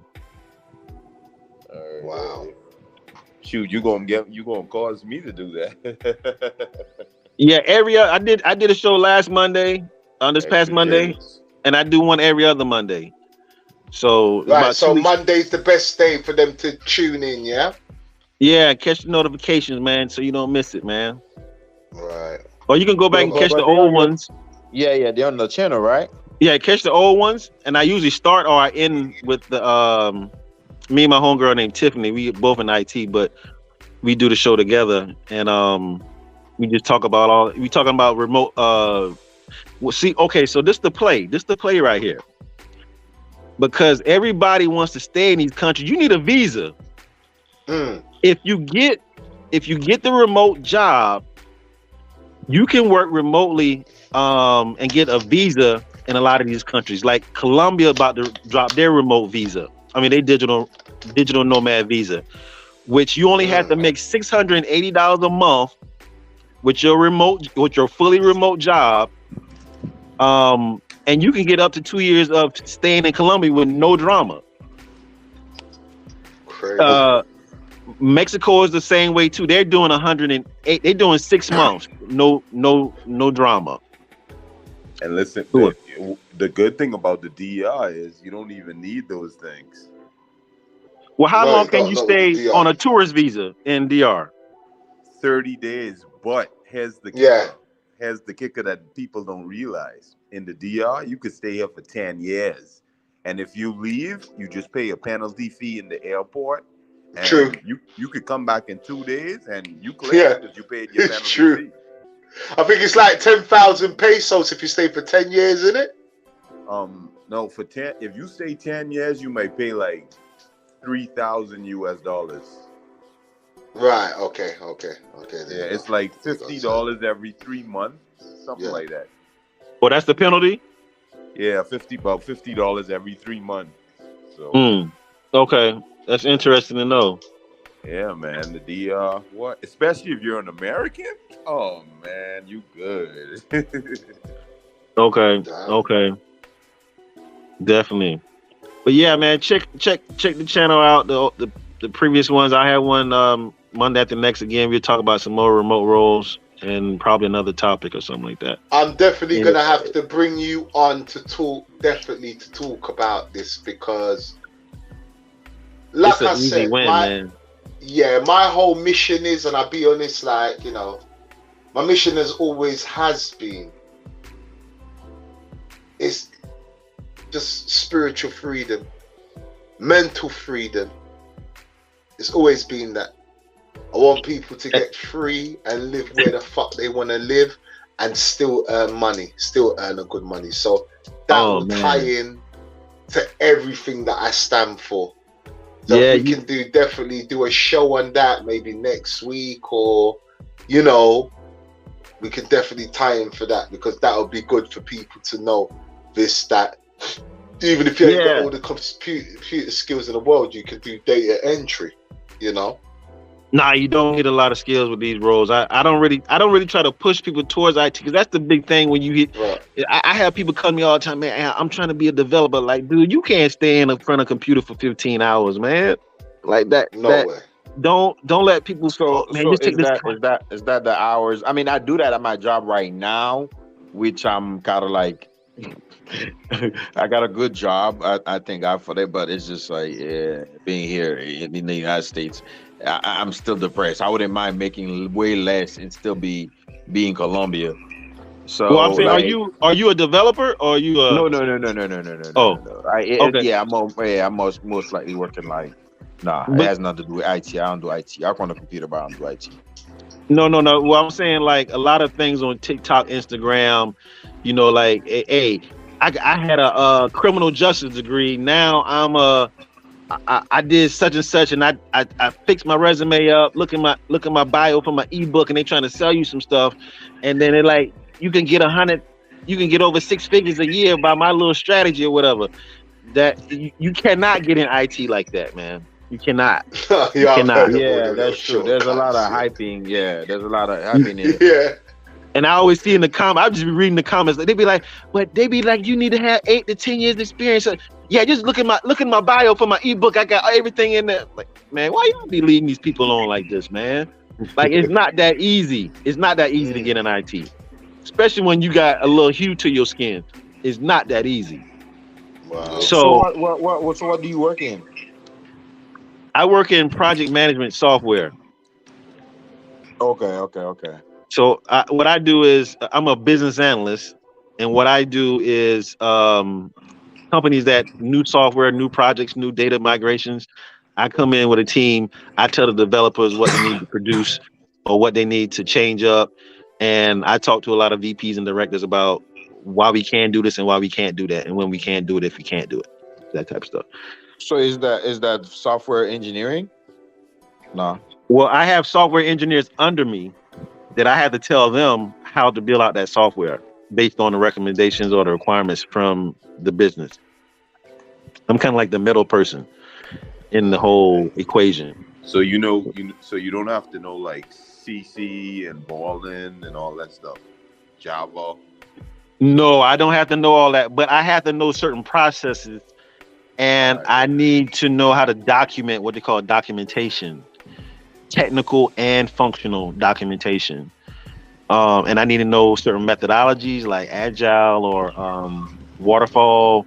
Depends on the corporation or the organization, what they're running. And then you just got to be confident and know your shit, because you're trying to convince people who've been on a system for 15 years that you, this new person, especially you're a black person, and you got to tell them why they're going to change in like 6 months. And why it's the best thing in the world, even though they've been on this system for 15 years and they probably love it. So that's where it's a little challenging at that point, because people be like, man, like, who the fuck are you? Like, I don't even know you. It's like, I'm the new guy that's gonna build out your whole system for you. And I had to learn that system. I had to be able to tell them they've been working on that system for 15 years. I just touched it day one. I have 2 weeks to learn that system usually, from the front to the back, all the systems, all the databases. I don't need to know that language that you were speaking, but I need to know it at a level where if my developers say they can't do it and they can't get access to these databases and these tables, I need to go and be able to tell them in a more common ones and zeros way. They tell me in ones and zeros. I had to tell the business in A, B's, and C's. Yeah, like in layman's terms, more or less. Yeah. Yes, that's what I was getting out. Layman's terms, because they wouldn't understand what a developer is saying, that the joins going to this database cannot join with that one because we don't have the function, the future keys and the primary keys. The data is messed up. We had to remodel it. Like, they're gonna be like, man, what the hell are you talking about? Yep. So I had to be able to tell them that, hey, you can't press that button because that button belongs to 2 databases that you don't own, and we are having some problems with the data, which we're going to clean it up. And what we're going to do is patch it pretty much to where we can get another guy in here to do it and install that database, and then you'll be able to push that button and it will give you said results. So you have to kind of break it down like that, which it takes years to kind of know how to talk and understand, to where you can convince somebody that, all right, yeah, I'm a sign off on $2 million to get this done. That type of stuff. Yeah, big time stuff. So I don't push people that way because they'll go crazy. They'll run from it. They'll be like, man, I can't do this shit. But I could tell you how to do your resume, like your guy Brown Liquor Baron. Brown Liquor Baron got Jay, talk to Brown Liquor Baron and ask him how he doing with his job. Brown Liquor Baron doing good now, flipping. He sang you praises, I'm telling you. Brown said, he sang you praises, man. So yeah, he was easy. He was almost there. He just didn't know how to turn that corner. And I put his ass around that corner. He had gotten a job. You got him a job in IT? No, he knows a system very well. He knows a system that I frequent with a lot of my projects. And I told him, like, you have to be, instead of becoming a data user, you have to become a project analyst. Instead of the one using the data, you have to be the one that made that data with your new system that he's using, that he's familiar with. So he understands the business. He just needs to understand the like I was saying, the project terminology, the processes. Because I had a guy that was a trainer who wanted to be a database administrator. I said, never leave your wheelhouse, because technology these days is everywhere. Technology, if you was a sales rep, you could be a sales analyst. If you was a trainer, you could be an HR analyst dealing with HR systems.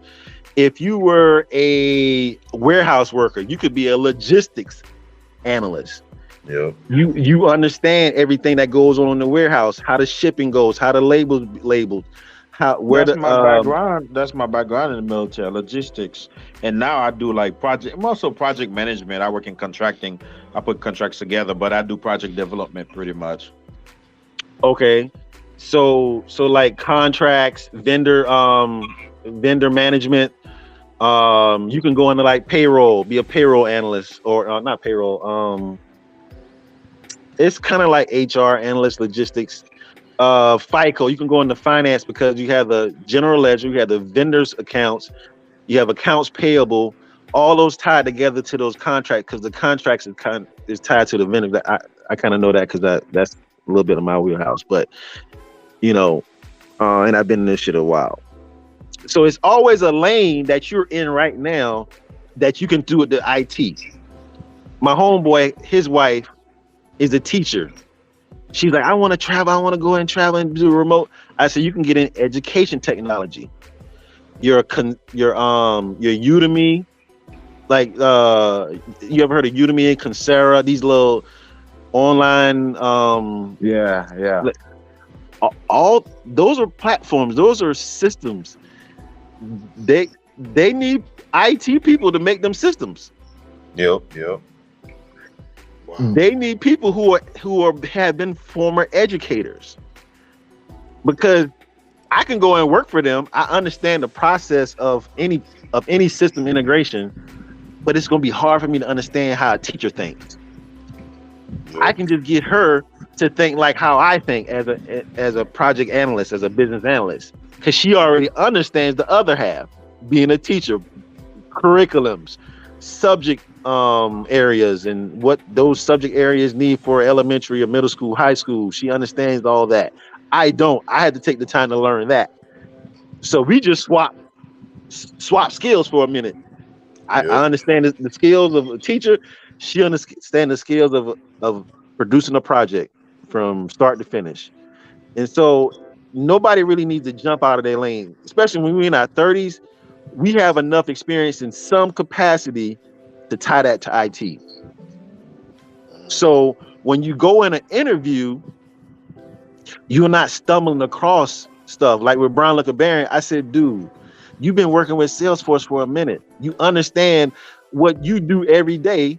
You had to just think of how it's almost like you coaching yourself. Yeah, when I come in, I'm usually talking with these guys that use the data every day. And I'm gathering requirements for them. I see that they use it for this, for these elements. They use it for payroll. They use it for that. He's just really rambling off things that he uses every day, and how he's going to use that system to make that day in the life better for that end user, because he know what the end user doing, because he was doing it. You see what I'm saying? So that's where a lot of people get caught up in interviews. The guy who was a HR trainer went to 6 months, learned the database, but he didn't understand the ecosystem of a database. So when a hiring manager gets in front of him and asks him certain questions, they're gonna know within the first 5 minutes if you know your shit or not. And if you don't know it, hey, it's been nice meeting you. We're gonna go into the next candidate, because they know these people that are interviewing you. They know if you know your shit within the first 5 minutes. But the HR guy who was doing HR for 8 years, just training motherfuckers that was coming in for new hire, he can tie all the things that he was doing to how that system is going to help. And he's going to talk about the system. And so I said, Brown, look about, you just need to know what Salesforce do. You work with it every day, but you don't know what all it does. You just need to know what the whole system does. And just say how you're going to use that system to improve these things that you were doing a few weeks ago. So that's it, man. All right, that ain't bad. Hey, that was some good information, man. For real. So I'm gonna reach out to Jay to reach out to you, or you can put your WhatsApp in the chat, because like I say, I know 1 or 2 people. Oh, you can do the private chat. Yeah, Mr. G, I left my number in the private chat, man. Yeah, I got you, fam. I'm gonna hit you. Okay, cool, man. Cool. I was gonna ask some more, brother, some more questions, Travel Matt. But when you have a show, that show, Jay, and then I can ask some questions, and definitely we're gonna definitely do a show on and stuff like that. We can sort of highlight some stuff. All right, for sure, man. Let me know, fellas. That'd be definitely interesting. All right, then, Travelmatic, man. Blessings, manners, and respect and balance, brother. Yes, sir. Yes, sir. Peace. Peace, Big J. I know we've been on here for a minute, any last words? Any last words, Mr. G, to the fans before we go? Ain't much, man. You already covered everything, man. And, just travel, guys. And when you travel, just drop the the matrix, like the matrix survival mentality, which can kind of hold you hostage, from you having that authentic experience that you could be having. You know what I'm saying? So you don't always have to do mango, but like if you have to do it, do your thing. But if you want to have the authentic experience, you can have it to just relax and do what you do. Go out with people, you pay her away, you just look out for her, you know what I'm saying? If she's shown to be genuine, I mean, she gonna fuck with you, and everything gonna go smooth. You go with the flow, she gonna go with the flow, and you gonna see that you're gonna be, wow, I ain't even realized. I don't have to do all this, all that. You know what I'm saying? So just get out there, and travel and have an authentic experience instead of just like this mechanical kind of experience, right? That's it. All right, man. Peace, love, manners, and respect and balance, my brother. And I appreciate you being on the show and rocking out with us tonight, man. All right, man. I'm a Miguel, shower. Yep. Any last words before you go to the listeners and the general public? Yeah, man, like the topic says, you know what I'm saying? We high value man here, and other places we travel to. So you work on yourself a little bit, you're good to go. Have that confidence up. Don't get scared. Don't be shy, and you're good to go. For real, real talk. All right, then, my brother. Peace, love, manners, and respect and balance, King. I appreciate you. Peace. Yeah, man. Anytime. Take it easy. Peace. Yes, people.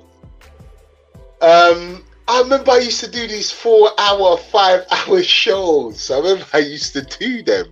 And I said, I'm not going to do them again. I'm going to stick to my 2-hour mark. And now it's like 35 hours. Oh, my God. But anyway, we're allowed to do that. We're allowed to do that. Brothers were vibing.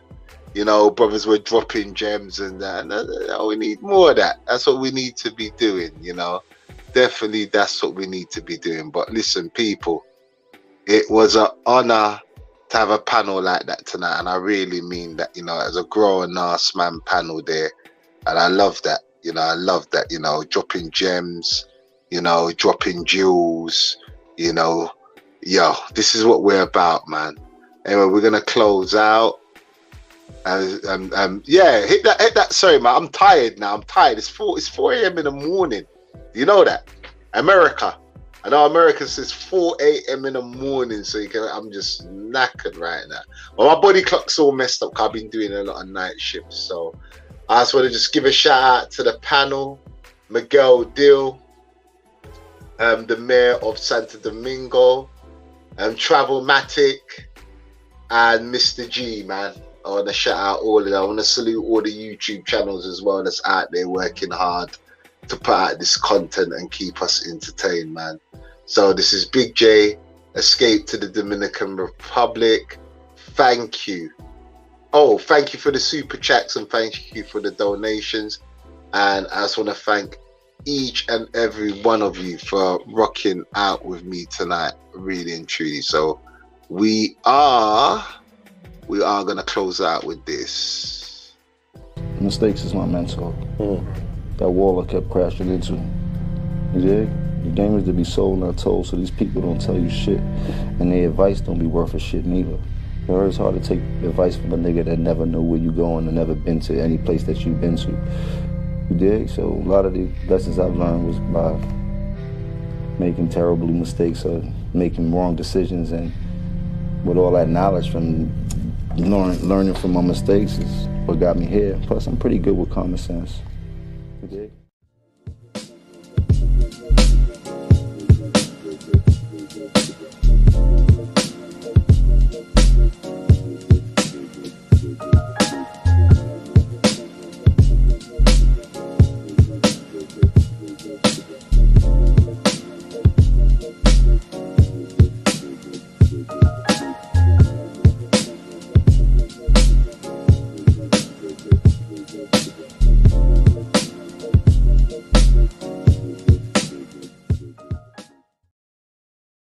And I'm out. Balance, people, balance.